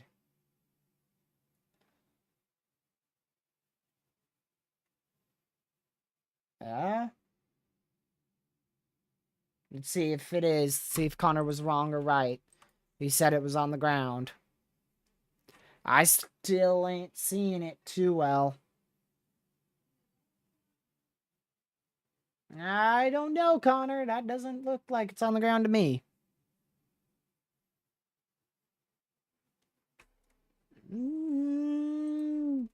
Right there. That might be. I wish we didn't have trees in the way. I'd like to see the ground. I'd like to see the ground. Tornado on the ground out there from the from spotters and Hillman and Freedom in central Minnesota, north central Minnesota. And then this is the storm going towards Crosby. That also, according to Connor, has a tornado on the ground. I'll go back here. So Connor says that this is on the ground. Right there. We may have a tornado on the ground, according to Connor. Going towards the Deerwood and Crosby area in north central Minnesota. This is still an imminent tornado in Cromwell. Very classic looking supercell out here. Very classic. This is near textbook out here. If it had a bit of a elongated eastern base, it would be a textbook supercell. And then we have a rain shower producing a tornado somewhere along this vicinity, moving to the east towards Freedom, Lastrup, and Harding, as well as Hillman in Minnesota. And then in northwestern Minnesota, we've got another rain shower that is tornado warned. This one's going to be up here in Kinney in northwest Minnesota in a radar hole, so we can't really see much there. Oh, Lord. This is exactly what I feared the most. A very strong area rotation. Strong tornado is imminent going towards Cromwell. You guys had quite the heads up from us, and then the National Weather Service is giving you quite the heads up. This is an imminent strong tornado heading for Cromwell. Exactly what I feared. This is in Minnesota. You can see those outbound winds are starting to pick up. This could be a very intense tornado very soon. Wow. If there's a tornado on the ground, it has winds near 80 miles per hour at the moment, but it's currently intensifying. I can tell you that. The next couplet is next scan will either have a broken hook echo with nothing, or probably a tornado on the ground. So we'll see what the next scan has. Let me go over to Connor's feed. So this is where Connor says the tornado's on the ground, right here north of Deerwood, moving off to the southeast. So this will actually miss Crosby, thankfully, and should miss Deerwood as well.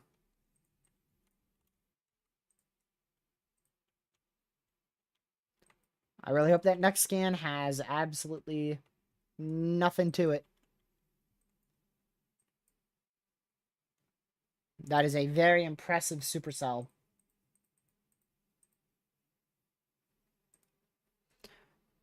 Alright, Connor's got a big tornado on the ground. There's Connor Croft doing it again. Big tornado on the ground. Currently not confirmed from the National Weather Service. Clear as day. Tornado on the ground right there. That is not confirmed from the National Weather Service. And this one is going to be towards Deerwood. Oh my word, it's still there in Cromwell, but the area of rotation broke up a bit in Cromwell. So Cromwell still stay in your safe spot. Strong tornado could touch down at any second. Strong tornado is on the ground out here north of Deerwood. Strong tornado on the ground here north of Deerwood. Big, strong tornado right there, man. There's a live look from our storm chaser, Connor Croft. Probably about to get an ad in a second. Radar is above my face cam. Tornado's located. I'll circle it for you. Right there. So, big tornado on the ground east of Crosby, north of Deerwood, going right towards Adkin. That is not a wedge. That is a massive stovepipe.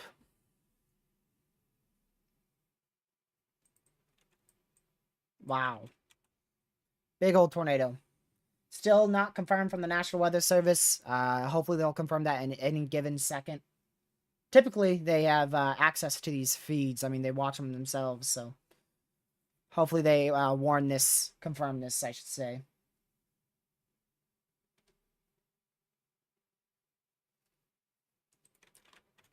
Alright, still a tornado confirmed from the National Weather Service and storm spotters towards Freedom, Minnesota.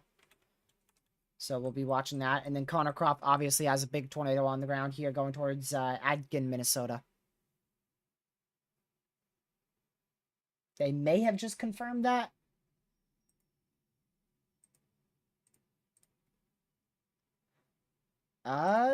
Did they actually just... Wow, still radar indicated. Holy crap, National Weather Service, open your eyes. Sorry, but... Wow. Look at that. That's not on the ground. That is a clear tornado on the ground. Why did they just not confirm that? They just updated the warning and put it as radar indicated. Lisa, thank you for the $10 dono. Come on, Connor. You got this. Don't go over the speed limit, but also hurry up. Look at that. That's a multi-vortice one, too. Gracious day. That is getting pretty violent, dude. That is starting to get violent. You can see the motion on that on the right edge. Very strong tornado. Gracious. Still not confirmed from the National Weather Service, by the way. The Hook Echo in Cromwell is occluding, so that's great news. That one in Cromwell had a good chance of producing a strong tornado. Something like this. I thought this is the type of... Well, right there. That tornado right there is the type of potential that the storm that just went over Cromwell, Minnesota had. Still not confirmed from the National Weather Service. Tornado is on the ground going just barely to the west of Atkin right now. In north central Minnesota.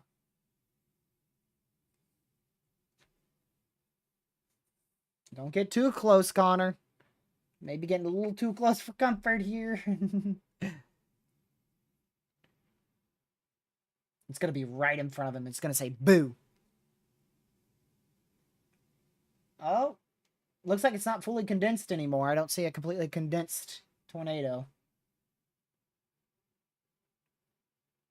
It's kind of, Oh, hey, that's not illegal at all. Oh, I can see it now. It's just a little low quality. But I can see it again. It already crossed the road. I'm just waiting for an ad from Connor's feed. Still not confirmed from the National Weather Service. This thing's been on the ground for like 5 minutes at least.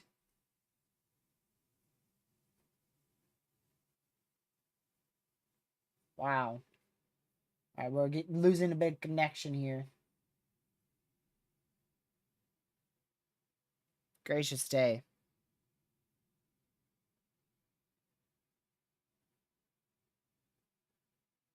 Oh, there's some damage. He's on top of sticks.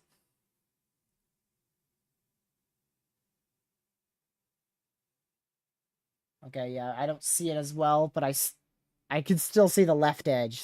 Can you guys still see the left edge? I'm probably going to get an ad. There's the left edge. From what I can tell. Most likely still on the ground.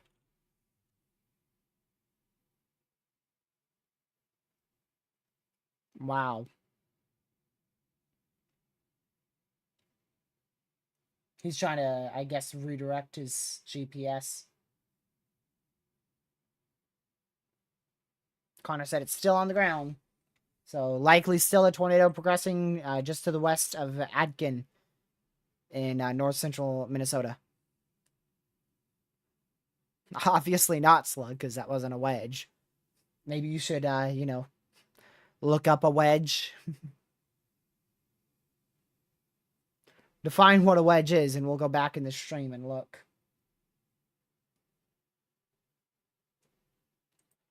Also, the Tornado Watch was just put out now. North of Minneapolis. Tornado Watch now in effect.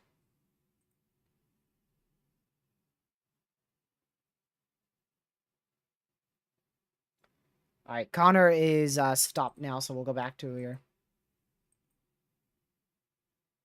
I think that was a redo past him. Yep, it was. So there's a tornado that's on the ground still, according to chasers out here in Freeham. Tornado is still observed out there. in central Minnesota. Finally, National Weather Service just upgraded this to an observed tornado warning in Atkin, in Minnesota. And then we got another tornado warning out here in Cromwell. Now you can see that hook echo is completely occluded now. Completely occluded. This is going to try again in the future, but at the moment it is not the best. There's that tornado watch that has just been put out from the Storm Prediction Center in the purple. So that is a new tornado watch. They just removed the severe watch. You can see a frame ago. The severe watch was canceled. So they canceled the central portion of it, canceled the southern portion of it, added the tornado watch. Kelly, thanks for the $10 dono.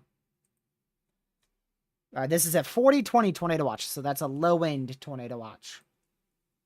Main threat still remains as hail. The flash flood emergency out there in Miami, north of Miami, has been canceled. No longer any flash flood warnings in effect for Florida. So we'll close our radar site down there.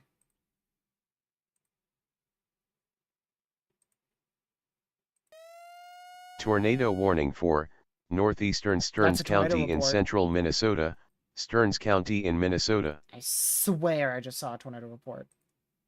I swear I did. Oh, I didn't. It's this pink thing. I thought it was a tornado report. It's just a pink blob. I was like, that's a tornado report. Nope. We'll get one shortly, though, because of Connor's feed. It was a tornado warning with pink DBZ. My word. Y'all, I'm getting a little bit tired. Starting to imagine tornado reports now. So there's your other tornado warning. Now all of our storms are now tornado warned in the watch area. All of our main storms are now tornado warned.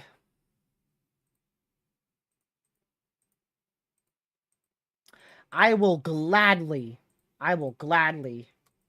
accept the fact that I was dead wrong on the tornado threat dying down at 8 o'clock, as well as accept the fact that the tornado threat was not as minimal as anticipated. I will take the loss on that one. I was incorrect.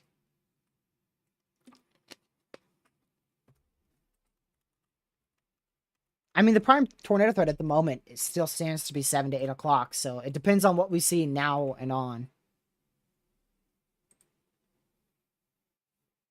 So we'll see.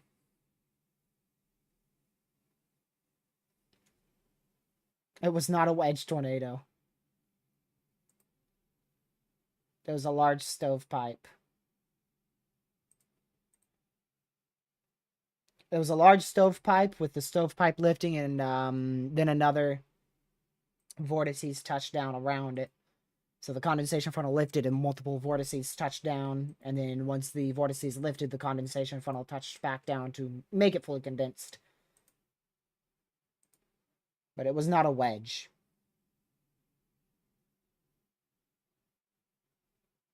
From what I can tell.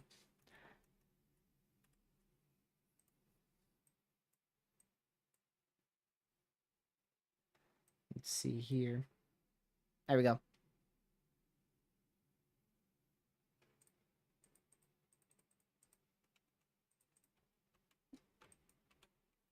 But yeah, it was a multi-vortex tornado because, well, it was a tornado that had multiple vortexes, so multiple vortices, I should say.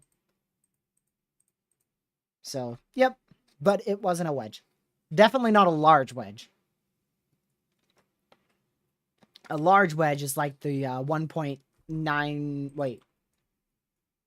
How big was it? We had like a I forgot.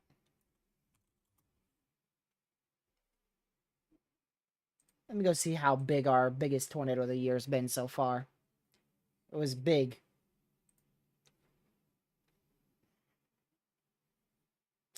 Let's see. I'm going to go back to May. Go to Decatur. Biggest tornado was... Oh. 3,200 yards.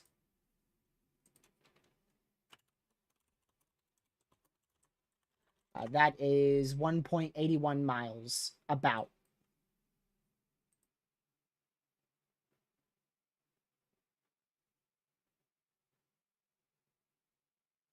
What the heck?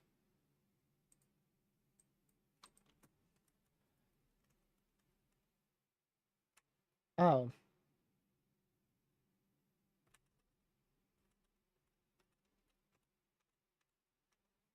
Is that the Meso? That looks so weird from this guy's feed.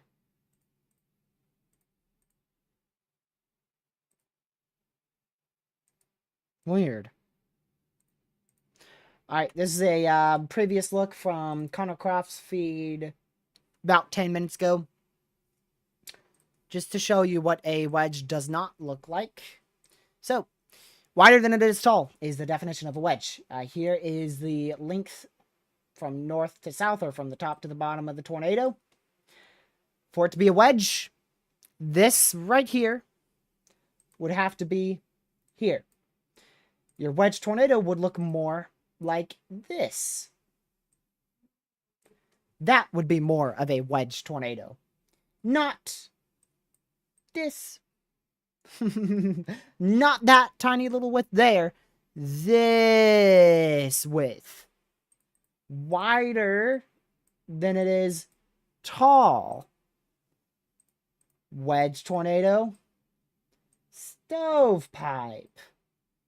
Let's not misidentify tornadoes now. That was from Connor Croft's feed once again. Let me see if he has it on the ground.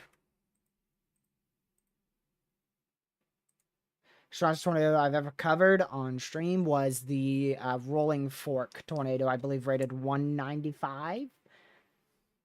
Was it rated 195?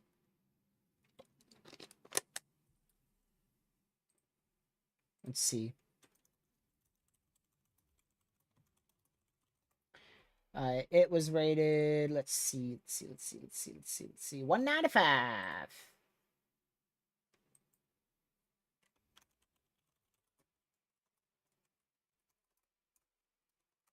Okay. Alright, so that is still a confirmed warning for this, for 7 more minutes here. I'm gonna take this over here real quick. Make sure y'all can't see the feed before I pull it up. I don't want to be getting copyrighted today. Alright, there we go. I'm gonna open another radar site here. Mayfield was 190, yep. So Rolling Fork was the strongest I covered. Which you can't find the archive of that anymore because we deleted it. I deleted all my streams from a while ago. But I kept the oldest one. Just for a reset. I may do it in the future, but probably not, considering the ridiculous events that we've covered. Probably not going to reset that anytime soon.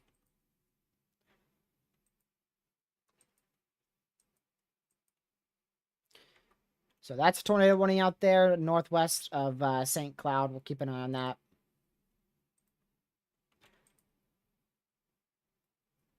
I'm really glad I stayed live for a little bit longer. That was a pretty good call. Pretty good call. Let me go back up here to Minnesota.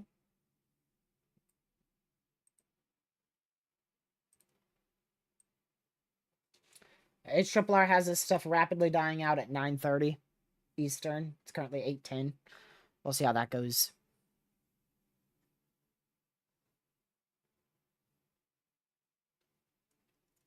When did we start stream? We started at 4:40. We'll aim to end at maybe 9:40. We'll see. Depending on if these things recycle or not, which there is a chance.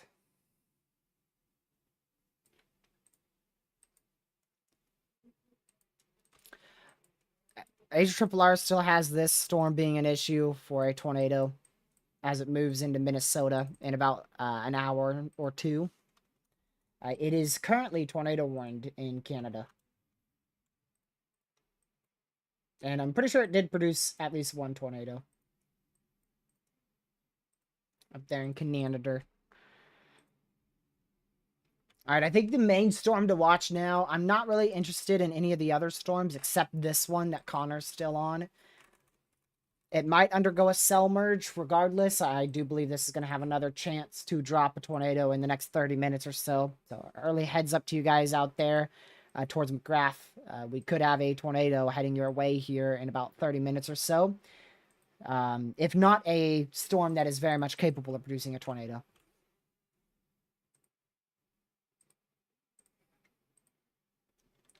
So we'll stay live. I know we were supposed to end sooner, but sometimes doesn't work out. Let's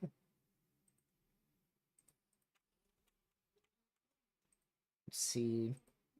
Wonder where Connor's gonna go here. I don't know exactly where Connor is, but if I was Chaser, I'm gonna be trying to get to this area here. McGrath. Or however you say that. In 3 minutes, we will go without a observed tornado warning.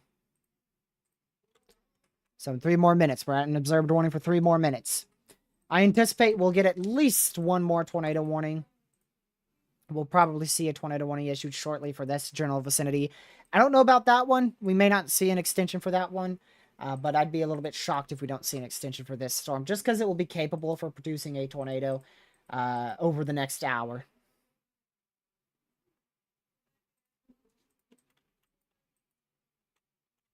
Let me go back down to the southern radar site. Not much interesting out here northwest of the Twin Cities in Minnesota. I feel like that warning was just precautionary. 16 more minutes on that. And Connor's going to be right back on this storm pretty soon. And there's your tornado warning. You will hear that very soon. There you go. Tornado warning for southwestern Aitkin County in east central Minnesota, Aitkin County in Minnesota. Minnesota. New tornado warning. That's for this storm. An extension. Radar indicated, which means it's, according to the National Weather Service and the info they have, not on the ground. So we'll see what this storm can do over the next hour or so. Very local tornado environment that has been able to maintain out here. And yeah, storms are leaving the best environment. Wow. Yeah, storms are leaving the best environment, but it's still a good environment. The capping's building in now. Instability is starting to rapidly decrease. But it is still a solid environment. And I know why. I know why this stuff really began to produce tornadoes now. Number one reason, this storm became more of a discrete cell, less clustered. Second reason, all of these storms moved into an environment that was not favorable for elevated thunderstorms. We went from almost a 29, I think at one point, 29 degree temperature dew point spread, down to a 10 now. So we are at the sweet spot for tornadoes at the moment. And that's going to continue for at least the next 50 minutes at the minimum. All right, there you go. We are down to radar indicated warnings now. We now have a destructive severe, the first of today, and it is going to be for 3-inch hail. That's right, 3-inch hail. A 3-inch hail has been reported, so that is actually a extremely dangerous situation that will warrant us to change to our destructive severe due to the nature of that warning and the intensity of it. So this is a very dangerous storm here, an observed 3-inch hailstorm. Holy crap, buddy. You've really popped up out of nowhere. Yikes. Sheesh. Talk about rapid intensification. I just looked at this thing. Yep. I checked this thing about 30 minutes ago. This is what it looked like. Boo. Now look what it looks like. Gracious day. So that is warned for 3-inch hail. Seek shelter immediately if you are out here northeast of Decatur in extreme eastern Nebraska, extreme western Iowa. This is a life-threatening situation. for the potential of extremely large hail. Very large hail. Guess I need a drink of water now, huh?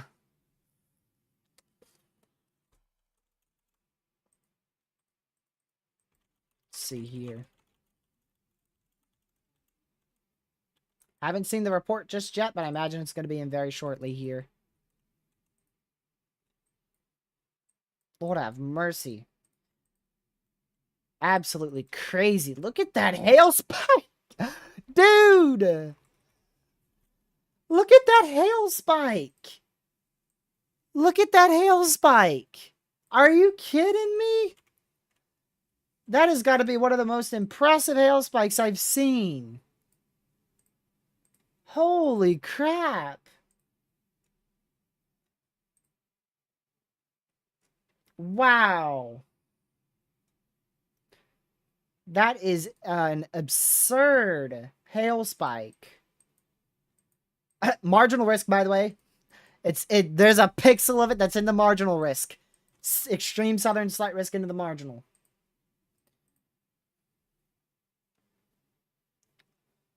Wow. Please refrain from saying channel names, but when coming to, you know, tornado on the ground, I encourage you to say the channel name. That way I know. But good job, mods, on getting the channel names. Really, really good. Really good. Really good. We get 3 of them in here, too. Yes, that is definitely a tornado. Let's go back over here.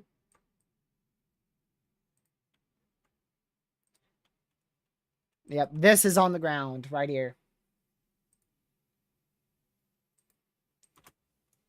Yep, Glen. So tornado confirmed from a live chaser feed. From what I've seen out here in Glen. Tornado warning for southwestern Monona County in west central Iowa, northeastern Burt County in east central Nebraska, bro is really southeastern rotating. Thurston County in northeastern Nebraska, Monona County in Iowa. I swear, if that's observed. And Thurston County in Nebraska. You can't make this up! You can't make this up! You can't make that up. Oh my goodness. Oh, we got a tornado on the ground. You can't make that up. That's awesome. I literally just said, watch it be observed. Oh, that's crazy. Y'all know I didn't check too, because I had to pull up this radar site. Oh, you can't make that up. You can't make that up. Is that radar indicated? Nope. Weather spotters have confirmed a tornado. So there you go. Tornado in a 2%. Not even. I don't believe this is in a 2%. Nope. So not even in a marginal risk. It's barely in a marginal. Let me just show y'all real fast. It's in a marginal for, latest scan, please. It's in a marginal for, I think hail. Yeah, it's in a marginal for isolated 1-inch hail and isolated damaging winds up to 60 and no tornadoes anticipated. And we have a tornado on the ground with 3-inch hail and, of course, 60-mile-an-hour winds as well. So tornado is on the ground out here in west central Iowa. It's way too far south, dude. It's closer to Omaha than you, most likely. So that is a tornado on the ground. Wow, what a beast of a supercell, too. Classic supercell. I was going to say it, too. I was going to say it looks like there may be a tornado on the ground, but I didn't want to say it because it obviously wasn't even tornado warned. So I just decided not to. Which it's better to do that, you know. But I did say it looked like it was rotating, so. It was. It's on the ground. I'm going to get a screenshot of it. Ooh, scan 1 or scan 2, scan 1 or scan 2, scan 1 or scan 2, scan 1. Nope, scan 1. Because that is a monster hail spike, man. It has been a hot minute since I've seen that big of a hail spike. Look at that. It has been a hot minute, man.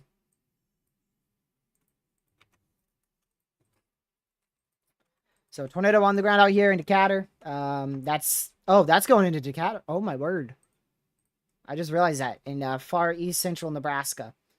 Also, chasers reported a tornado on the ground with this storm in Glenn. Let me get a different radar site for you.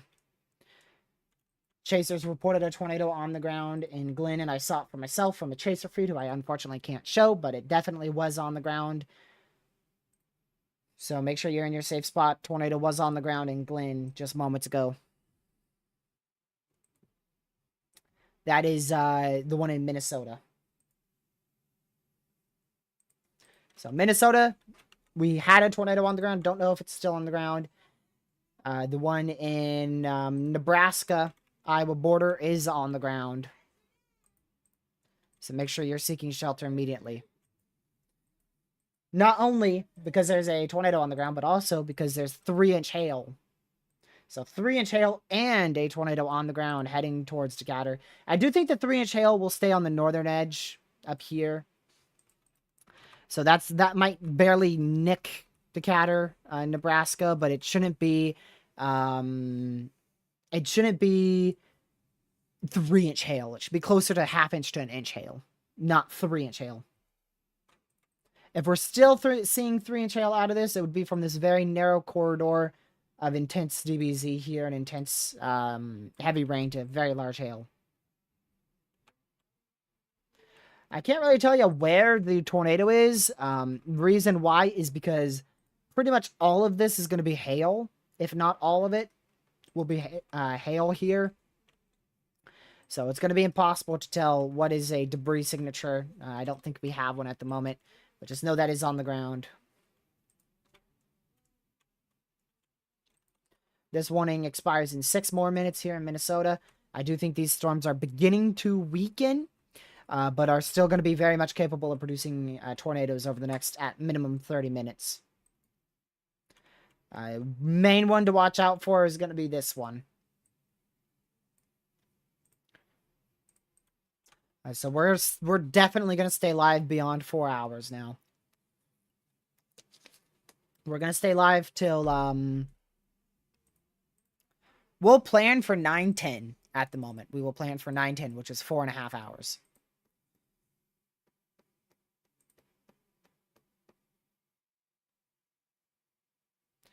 Let's see.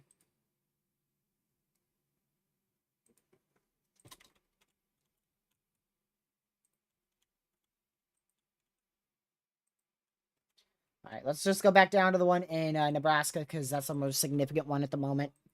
So confirmed tornado with that in extreme eastern Nebraska, extreme western Iowa. If you're in that one, make sure you are in your safe spot.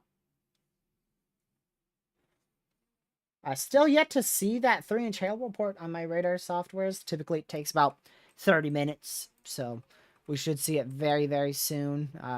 According to the National Weather Service, that was reported at approximately 8:08 p.m. Eastern Standard Time there, or Eastern Time. So I should have that hopefully in about the next 15 minutes or so. What a beast of a supercell.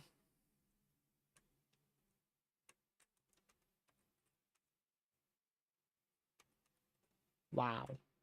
What a beast of a supercell, man. 78 DBZ with that freaking big of a hail spike is wild.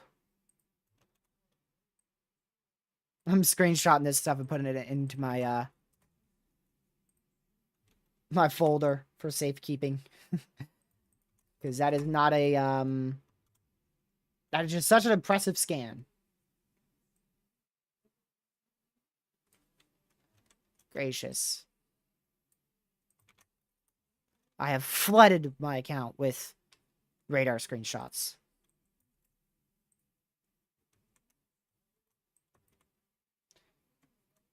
You guys are welcome to time out Indri for 5 minutes.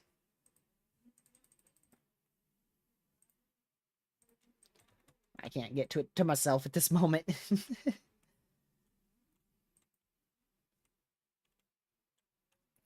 So we're going to continue to watch this very closely here over Glenn. Minnesota. I don't know if this is producing a tornado anymore. I would be shocked if it is at this point. I think we're done with our sporadic event of strong tornadoes for now. This dude's live. I haven't seen him live in like a month. I gotta go tune into this storm chaser. He must have gotten something for him to go live. Let's see if he did.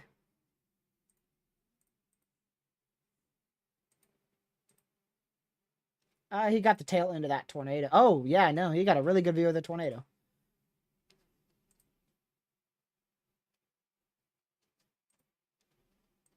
Wow. Yeah, he last streamed 3 weeks ago. Sweet. Glad to see he's back at it. Alright. We just got a new warning. That's a severe warning. Oh, I didn't even notice he's been considerable, by the way.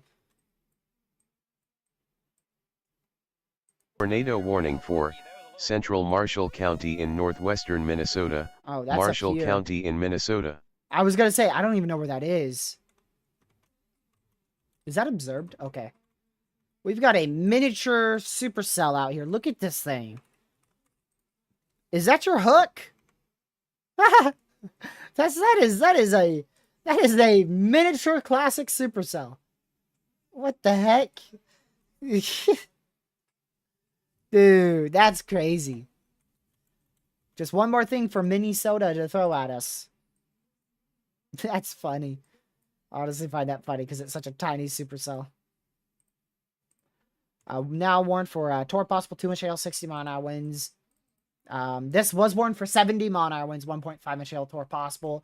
The extension has now been downgraded to 1.5-inch hail, 60-mile-an-hour winds. So the main storm to watch is going to be this boy right here for the next 47 more minutes. Right there. Potential for a tornado, 60-mile-an-hour winds, tornado, 2-inch hail. And they also extended this warning to 1-inch hail, 60-mile-an-hour winds out here for St. Cloud, pointing eastward, northwest of the Twin Cities. Still a tornado on the ground out here in Decatur, extreme eastern Nebraska. Oh, they updated this. It is still warned for 3-inch hail. I'll double check on that. Still warned for 3-inch hail observed.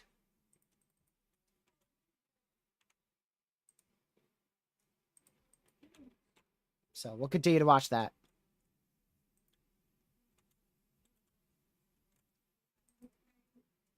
Although I do believe this is on a rapidly weakening trend. There you go. That's how you English.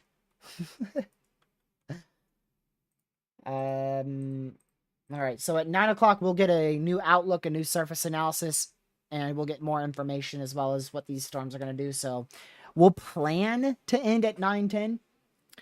The Meso analysis may not be in at 9:10, but we'll see. All right, let me go back over to one of these chasers real quick. Go back to Minnesota. This is probably a trying to recycle, so I wouldn't be shocked if this thing is about to produce a tornado at any given second here. So just make sure you are in your safe spot if you're in Glen. I'm going to go see a chaser feed here.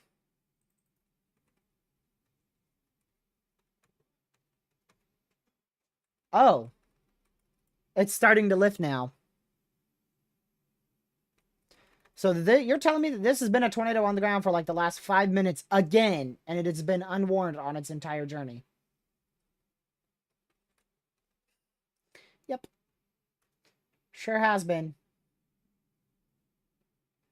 So this has been a tornado unwarned, or warned, just not confirmed, for at least the last 5 minutes here, going towards Glen, and is now lifting.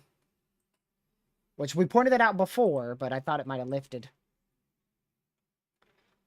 So we'll see if this goes to a blue polygon or not.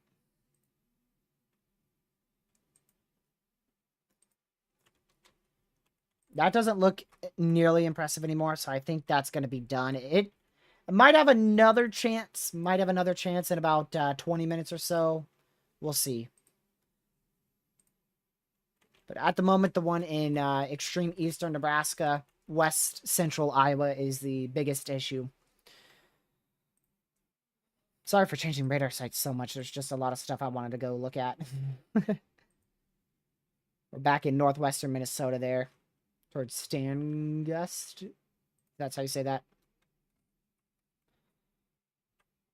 All right, we're going to go back to eastern Nebraska, western Iowa. We're going to stay here for a little bit so I don't get sick from switching radar sites so much.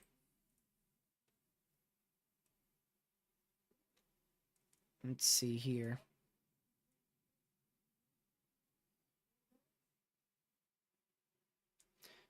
So that is still observed.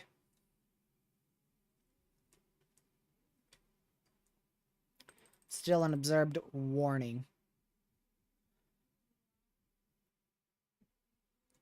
I'll also point out that NATOcast had like a 0.1% chance of a tornado in this area. So NATOcast had a non-zero threat for a tornado in this region today. But it picks up stuff like this. But I'm fairly confident no model run picked up on this storm in Iowa. Matter of fact, the new HRRR model run barely even has it. The HRRR model run from an hour ago didn't have it. The NAM model, watch it have it. Not really. Hold the phone. Oh my word. Wow. I am going to have to give credit to the NAM model. The NAM 3K has nailed this storm. And the NAM is anticipating it to last until about midnight Eastern for about the next 3, pushing 4 hours. So I'll have to give it to this one. The NAM has successfully predicted something that the HRRR and I believe nothing else predicted. So that is crazy. And the NAM did in fact have this being a tornado producer, big hail producer, and being the NAM a big wind producer, which, let's see, not warned for 70-mile-an-hour winds just yet. Absolutely crazy. NAM models predicted it correctly. And pretty much right dead on with the timing as well. Absolutely crazy from the NAM model predicting that out. Had these storms firing relatively on the weaker side, but still strong. And then progressing to the south. And I did mention that these could be severe in about 2 to 3 hours. Which I said that at when they first really started getting going at 20Z, 4 p.m. Like 3 hours ago. 3 hours ago or so. I said it at 5 p.m. my time. 4 p.m. Central.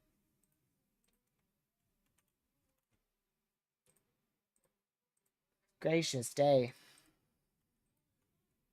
This day just keeps getting worse and worse, huh? Hopefully this storm in Canada is going to be weak enough by the time it hits towards the U.S., but I don't know. This does have an opportunity to be an issue tonight as it moves off to the southeast.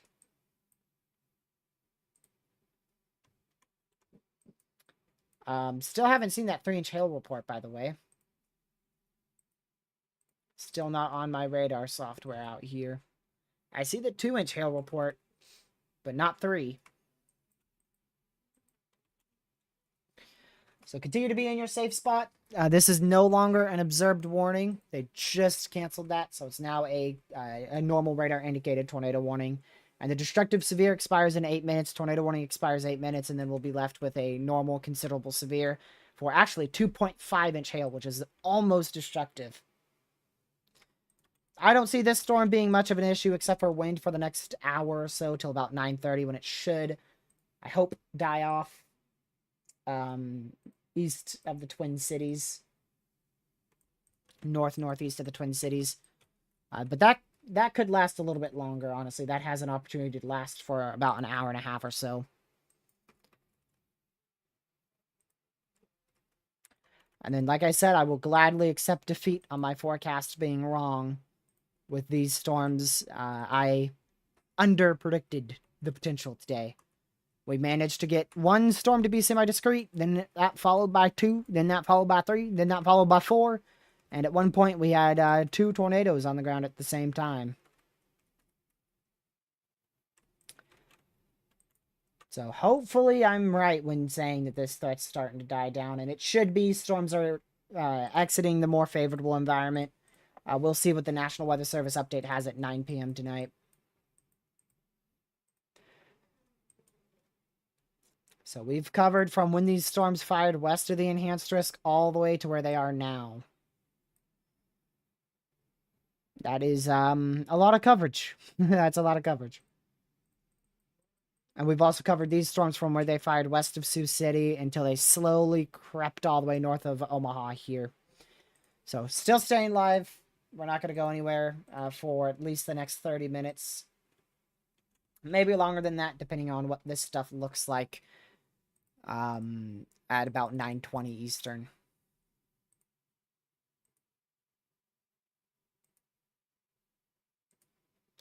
Let's see here. So we've verified with 3-inch hail, thanks to Iowa, not the main risk area. We've had 70-mile-an-hour winds. We've had a strong to potentially violent tornado, honestly. Thankfully, it stayed over relatively very rural areas, so I didn't see anything more than about some twig damage. I shouldn't say violent, my bad. A tornado that was potentially strong. So we had a potentially strong tornado that stayed over mainly rural regions. That was pretty big. Big stovepipe. So, big stovepipe that was potentially strong. 3-inch hail, 70-mile-an-hour winds, multiple other tornadoes. Random supercells in northwestern Minnesota still ongoing. Miniature supercells with tiny hook echoes. We'll see what this thing has to offer tonight. Hopefully not much. And, yeah, we should be getting the 00ZHRRR. We should be getting the new Meso analysis and the new National Weather Service outlook all in 20 minutes.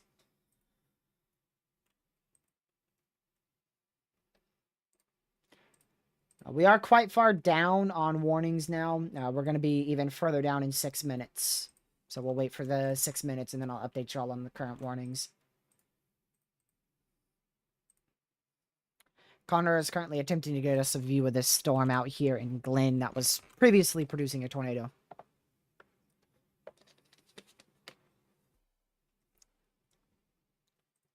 Alright, let's go back down to Nebraska, western Iowa. Not nearly as impressive as of a storm by any means. Looks a lot less disorganized, a lot less interesting. This storm now went severe in Herman in southeastern Nebraska. Or east central Nebraska, rather, for 1.5-inch hail, 60-mile-an-hour winds. So we'll continue to watch that one as well.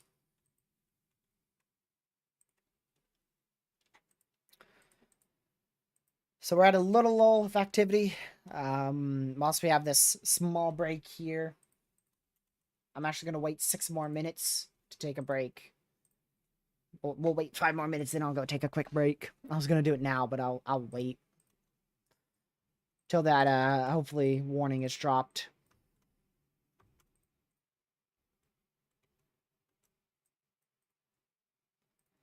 Let's see here. Wouldn't be shocked to see them upgrade this to 2-inch hail, just because it looks like it's producing quite a lot of hail based off the radar imagery. Also, if I didn't mention, they did issue a severe thunderstorm watch for this area. You see this new yellow area that has appeared west of Des Moines over Omaha, Nebraska. That is because of the storms 40-20 for wind and a 40-30 for hail, so still a low end severe. But you can see they are also potentially calling for, this is wild, for a marginal risk. 70 mile an hour winds, 3.5 inch hail possible inside a marginal risk is not something you see every day. That is not something you see every day for the National Weather Service to call out for. So absolutely crazy. Nobody saw that initiation occurring other than the NAM. NAM was the only thing that picked up on that. Which, again, got to give credit to the NAM. NAM 3K actually picked up on something for once.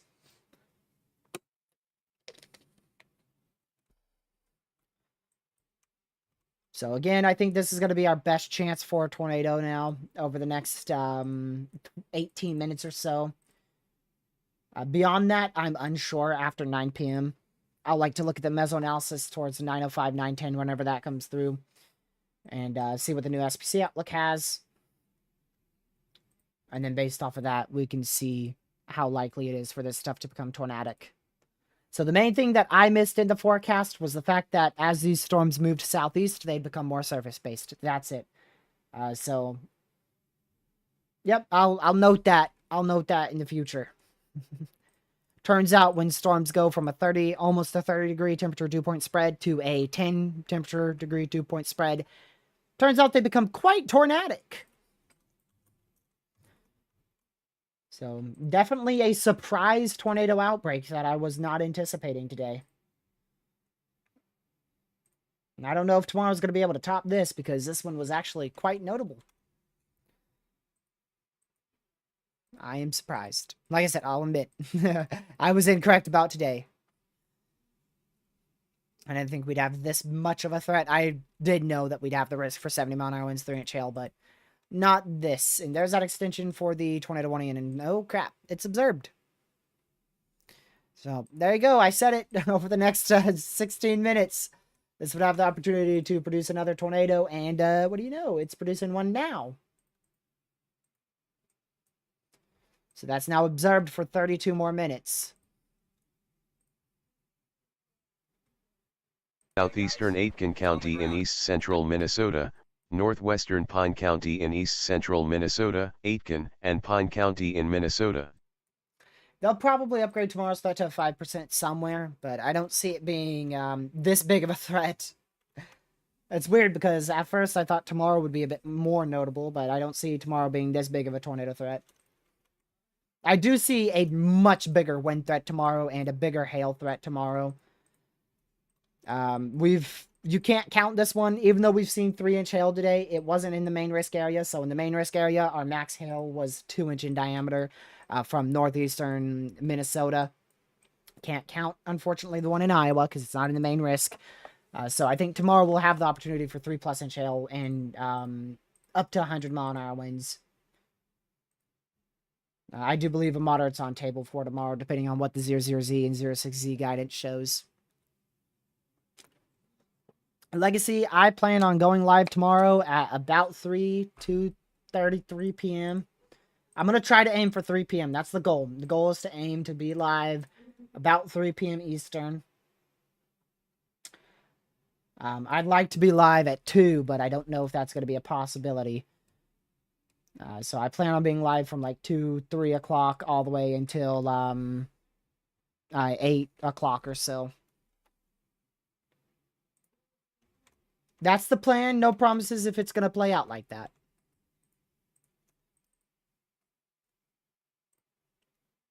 Could have a major downtrend to where we don't even need to be live tomorrow, but I doubt that. All right. So, just lost the destructive severe. Still have a considerable severe in Iowa, western Iowa for 2.5-inch hail. And here comes another freaking tornado warning. It's going to be in North Dakota. Tornado warning for Pembina County in northeastern North Dakota, Pembina County in North Dakota. Yep, that's what I was fearing. Because that's probably going to be an issue overnight. Or late tonight, I should say. HRRR has that continuing for multiple hours. But we'll see. I don't know about that. So we're down to one observed tornado warning, and I don't think we have any considerables other than the one in Iowa. Oh, never mind. We just got another one in this one. They upgraded to 2-inch hail, considerable severe, and of course, tornado warned. So this is the main storm to watch here. Minnesota is that middle one that's tornado warned. Still gonna have to keep an eye on. I don't think this thing's gonna be much of an issue anymore. I'm shocked it's been tornado warned like 6 times. So 3 areas to watch for the rest of today. I'm gonna take a break right after I finish this. Up here, we're gonna keep an eye on that area. This for about another hour or so, and then back out here towards Omaha for 2, maybe even pushing 3 hours. Alrighty, I'm going to go ahead and take a very brief break, y'all. I will be back in about 60 seconds. So let me switch to the correct radar site. Alrighty, I will be right back in about 60 seconds.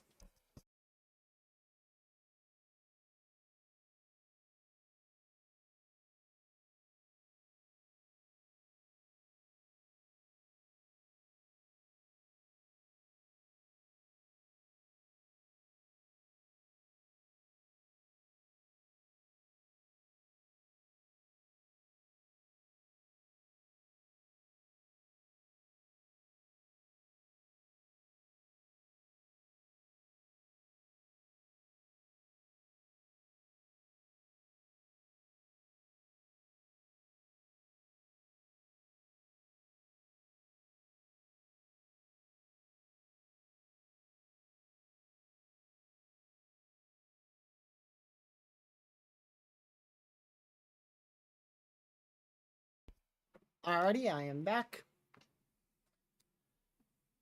Let's go ahead and get my camera back on. There you go. Alrighty, so we still have an observed warning out here south of East Lake in Minnesota. And a funnel reported now. That's probably what warranted your tornado warning in northeastern North Dakota. So still going to keep an eye on these cells for a while longer. We're down to just 2 considerable severes. And unfortunately, we're up to 3 tornado warnings now, with 1 being observed. What is this observed by? I actually didn't check. Weather spotters confirmed a tornado near Glen. Yeah, like 40 minutes ago. Oh, actually like 20. Let's see here.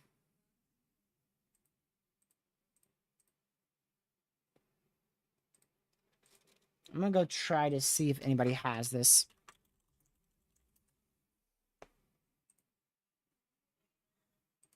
Connor does not have it at the moment. So, tornado on the ground, according to chasers and the National Weather Service, right here north of McGrath, well to the east of Glen in central Minnesota. Yep, so we'll continue to watch that.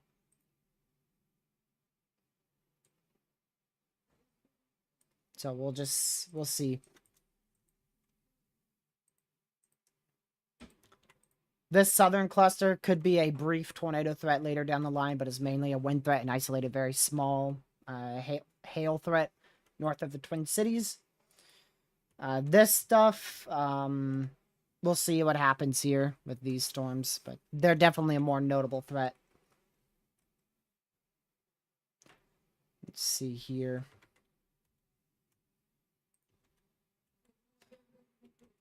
I'm watching that storm west of Glen. I don't think it has much of an opportunity to do anything because it's in the cool pool of the other thunderstorm, but we'll see. Never know. It's 2024. All right, let's see. Anything update? Oh, National Hurricane Center updated this to a 2020. So now a 20% chance of a tropical depression forming in the next 2 days and 7 days out there. Off the coastline of the Carolinas.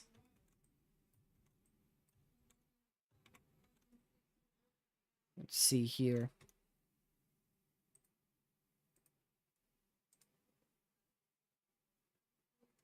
Yep, it was a 20%. Yeah, that's because it intensified a lot quicker than anticipated.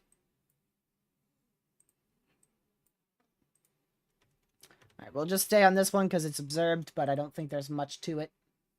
Actually, really quick, I'm gonna check up here. Alright, see you later, Caleb. Yeah, we can't really see that storm. I have a feeling that one's gonna be an issue tonight, but we'll see.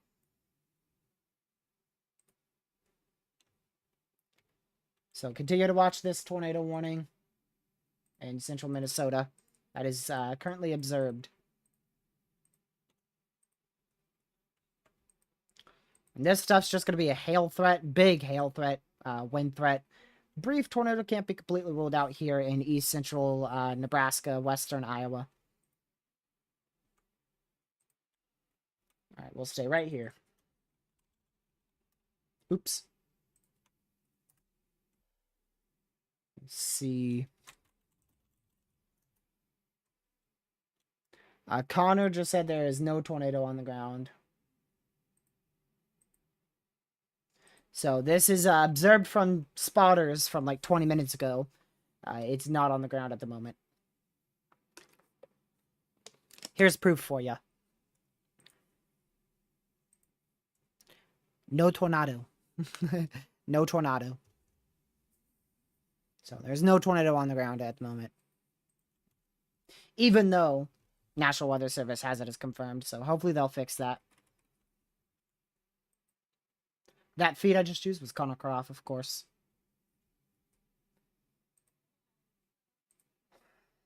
So I really feel like the main one to watch is northeastern North Dakota. That's the one I'm really watching. I'm wondering if this could do anything. I don't think it's going to be able to try to form a hook. But I'm keeping an eye on this one in Blair, east central Nebraska as well.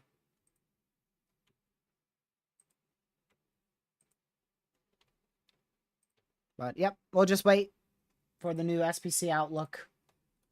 If you guys haven't already, make sure you hit that like button and subscribe to the channel if you are new. And share this with your family, friends, and on social media. It's greatly appreciated. We're probably not going to be live for too much longer. The main thing I want to wait for is the new SPC Outlook.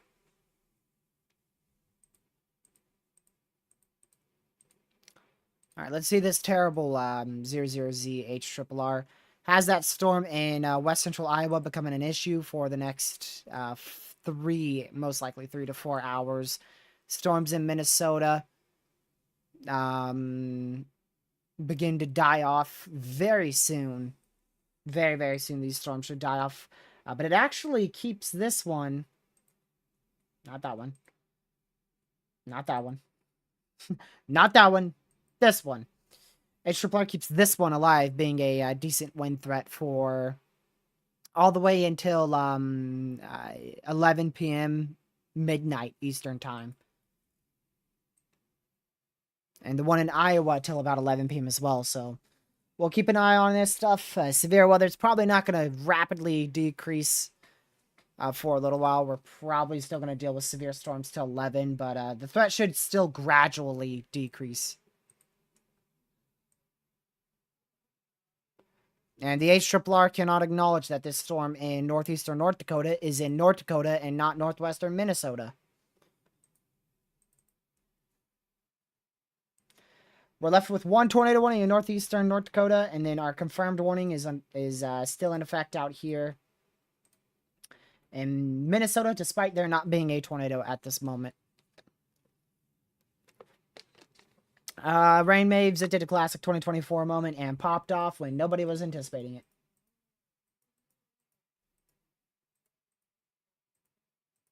Until, of course, the SPC issued that MCD, and then it was like, well,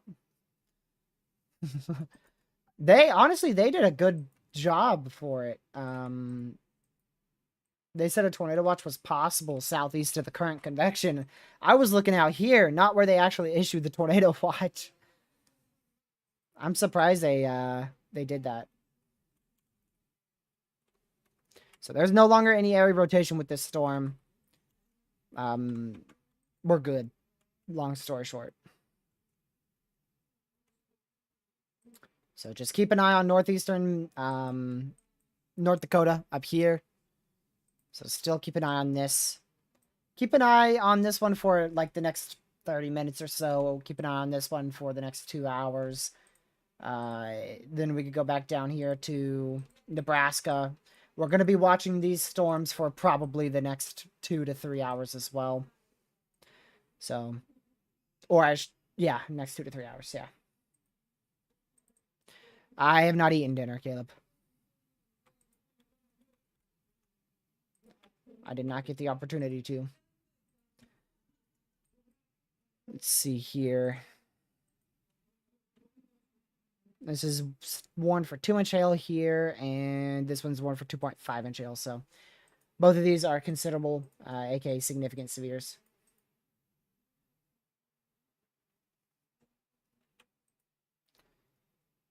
Let's see. We're down to just 2 tornado warnings, completely. Like there's no longer any in Canada. And we're down to 8 severes. Only one of those are considerable in our main risk area. So, rest of the till about midnight. Midnight's when our threat should really decrease. After midnight, things should really start to die down. Unless that storm in northeastern North Dakota wants to just be a pain in the tail, which is a very possibility. But yeah. Storms in Iowa should die off about 11 p.m. midnight. Storms in eastern Minnesota should die off about 11 p.m. Maybe even 10:30, 11 p.m.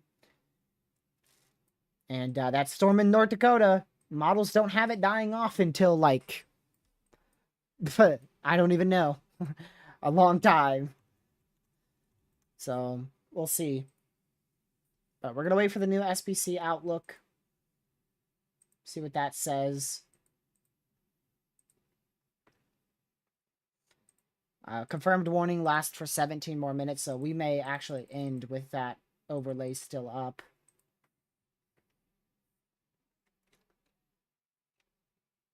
So, let's see.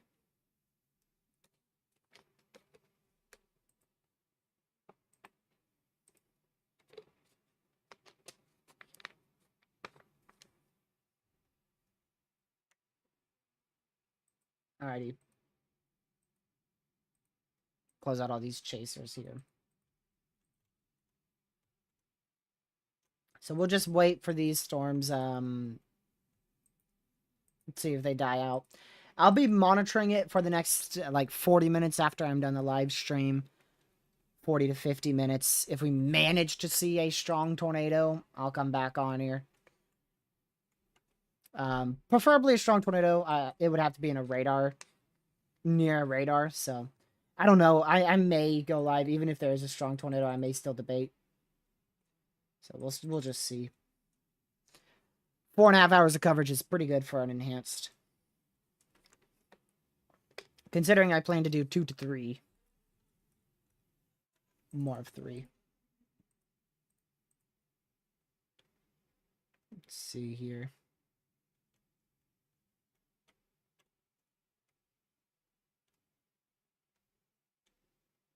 Alright. I'm sure why this is still warned, honestly. I don't know why they still have this warned. It's just there for no reason.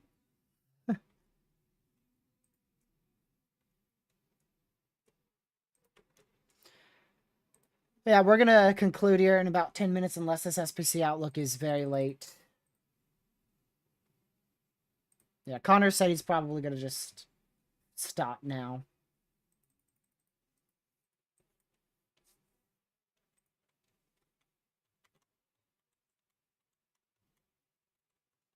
So, seems like he's going to wait. Connor's going to wait for this storm to impact him, generally in this area here. And he'll probably call it a chase after that. And start going for tomorrow's target area, near Des Moines tomorrow.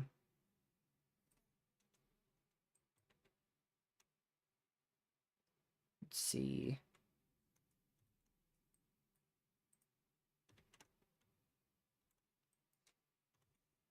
Yeah, I don't see much more with this. I'm just trying to look at it closely. That's why I went quiet. Looks like they're actually going to, yeah, they continued that one, but this one is torp possible here. These storms are dying out fast, though. Look at that. They're all rain showers now.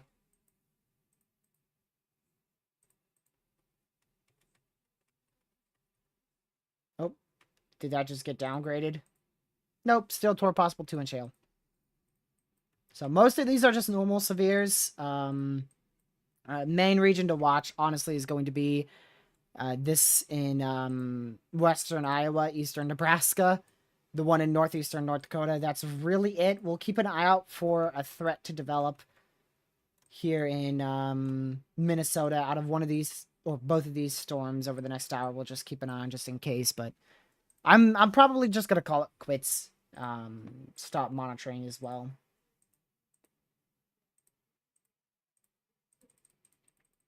This SPC outlook better come out now.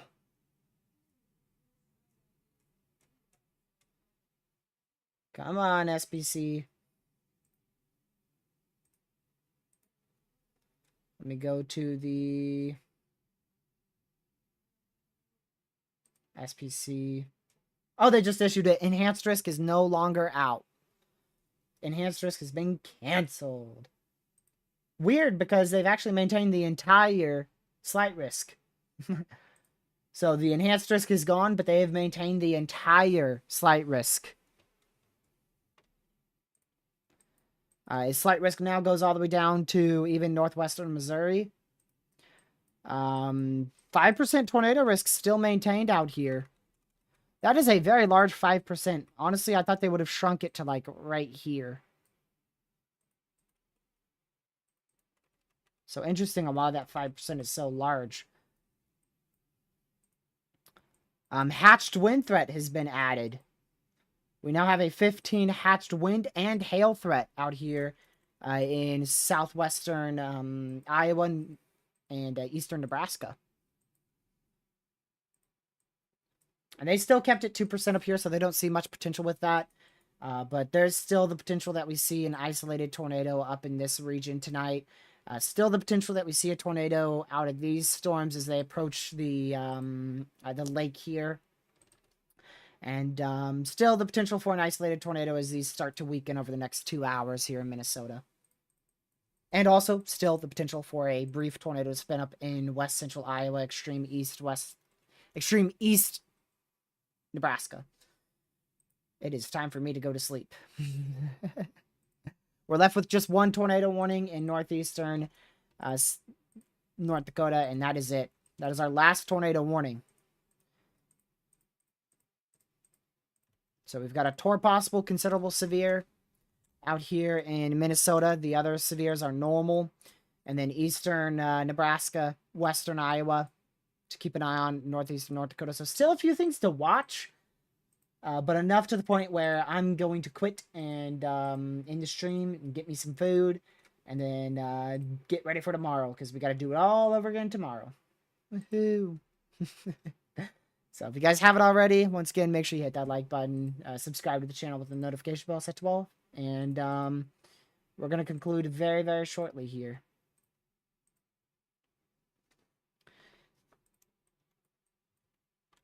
Let me take a look. Yeah, Meso analysis isn't going to come through. So I'll look at that after I'm done ending stream. Let's see.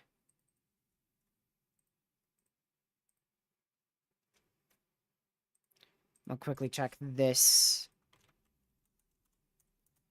Make sure you guys are muted. You are. Okay.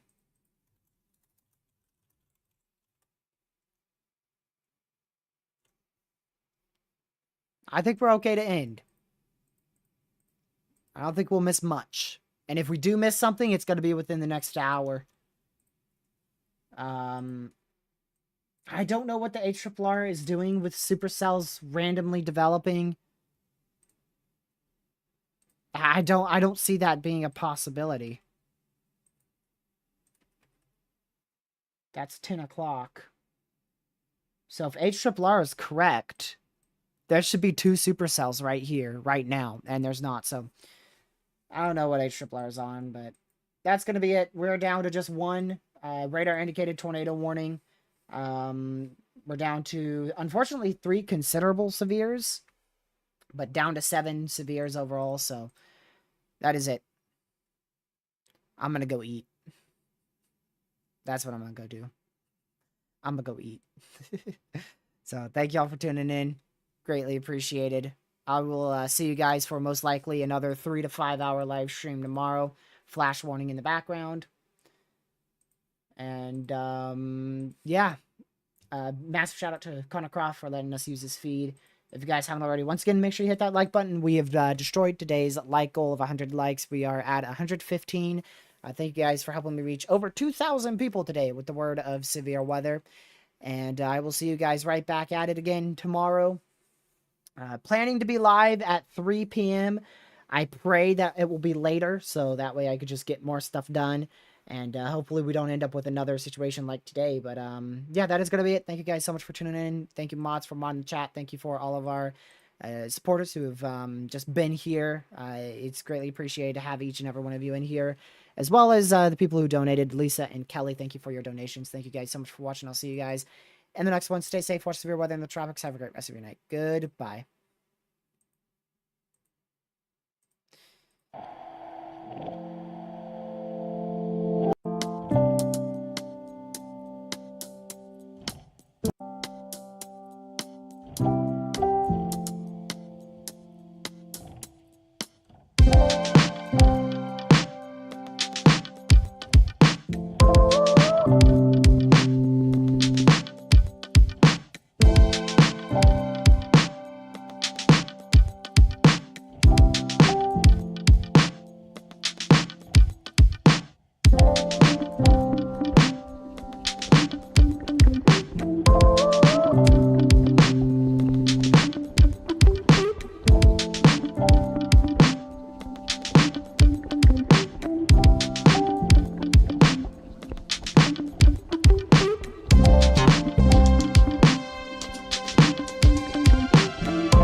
Stay safe, watch severe weather in the tropics, and I'll see you guys in tomorrow's live stream. Have a great rest of your night. Goodbye.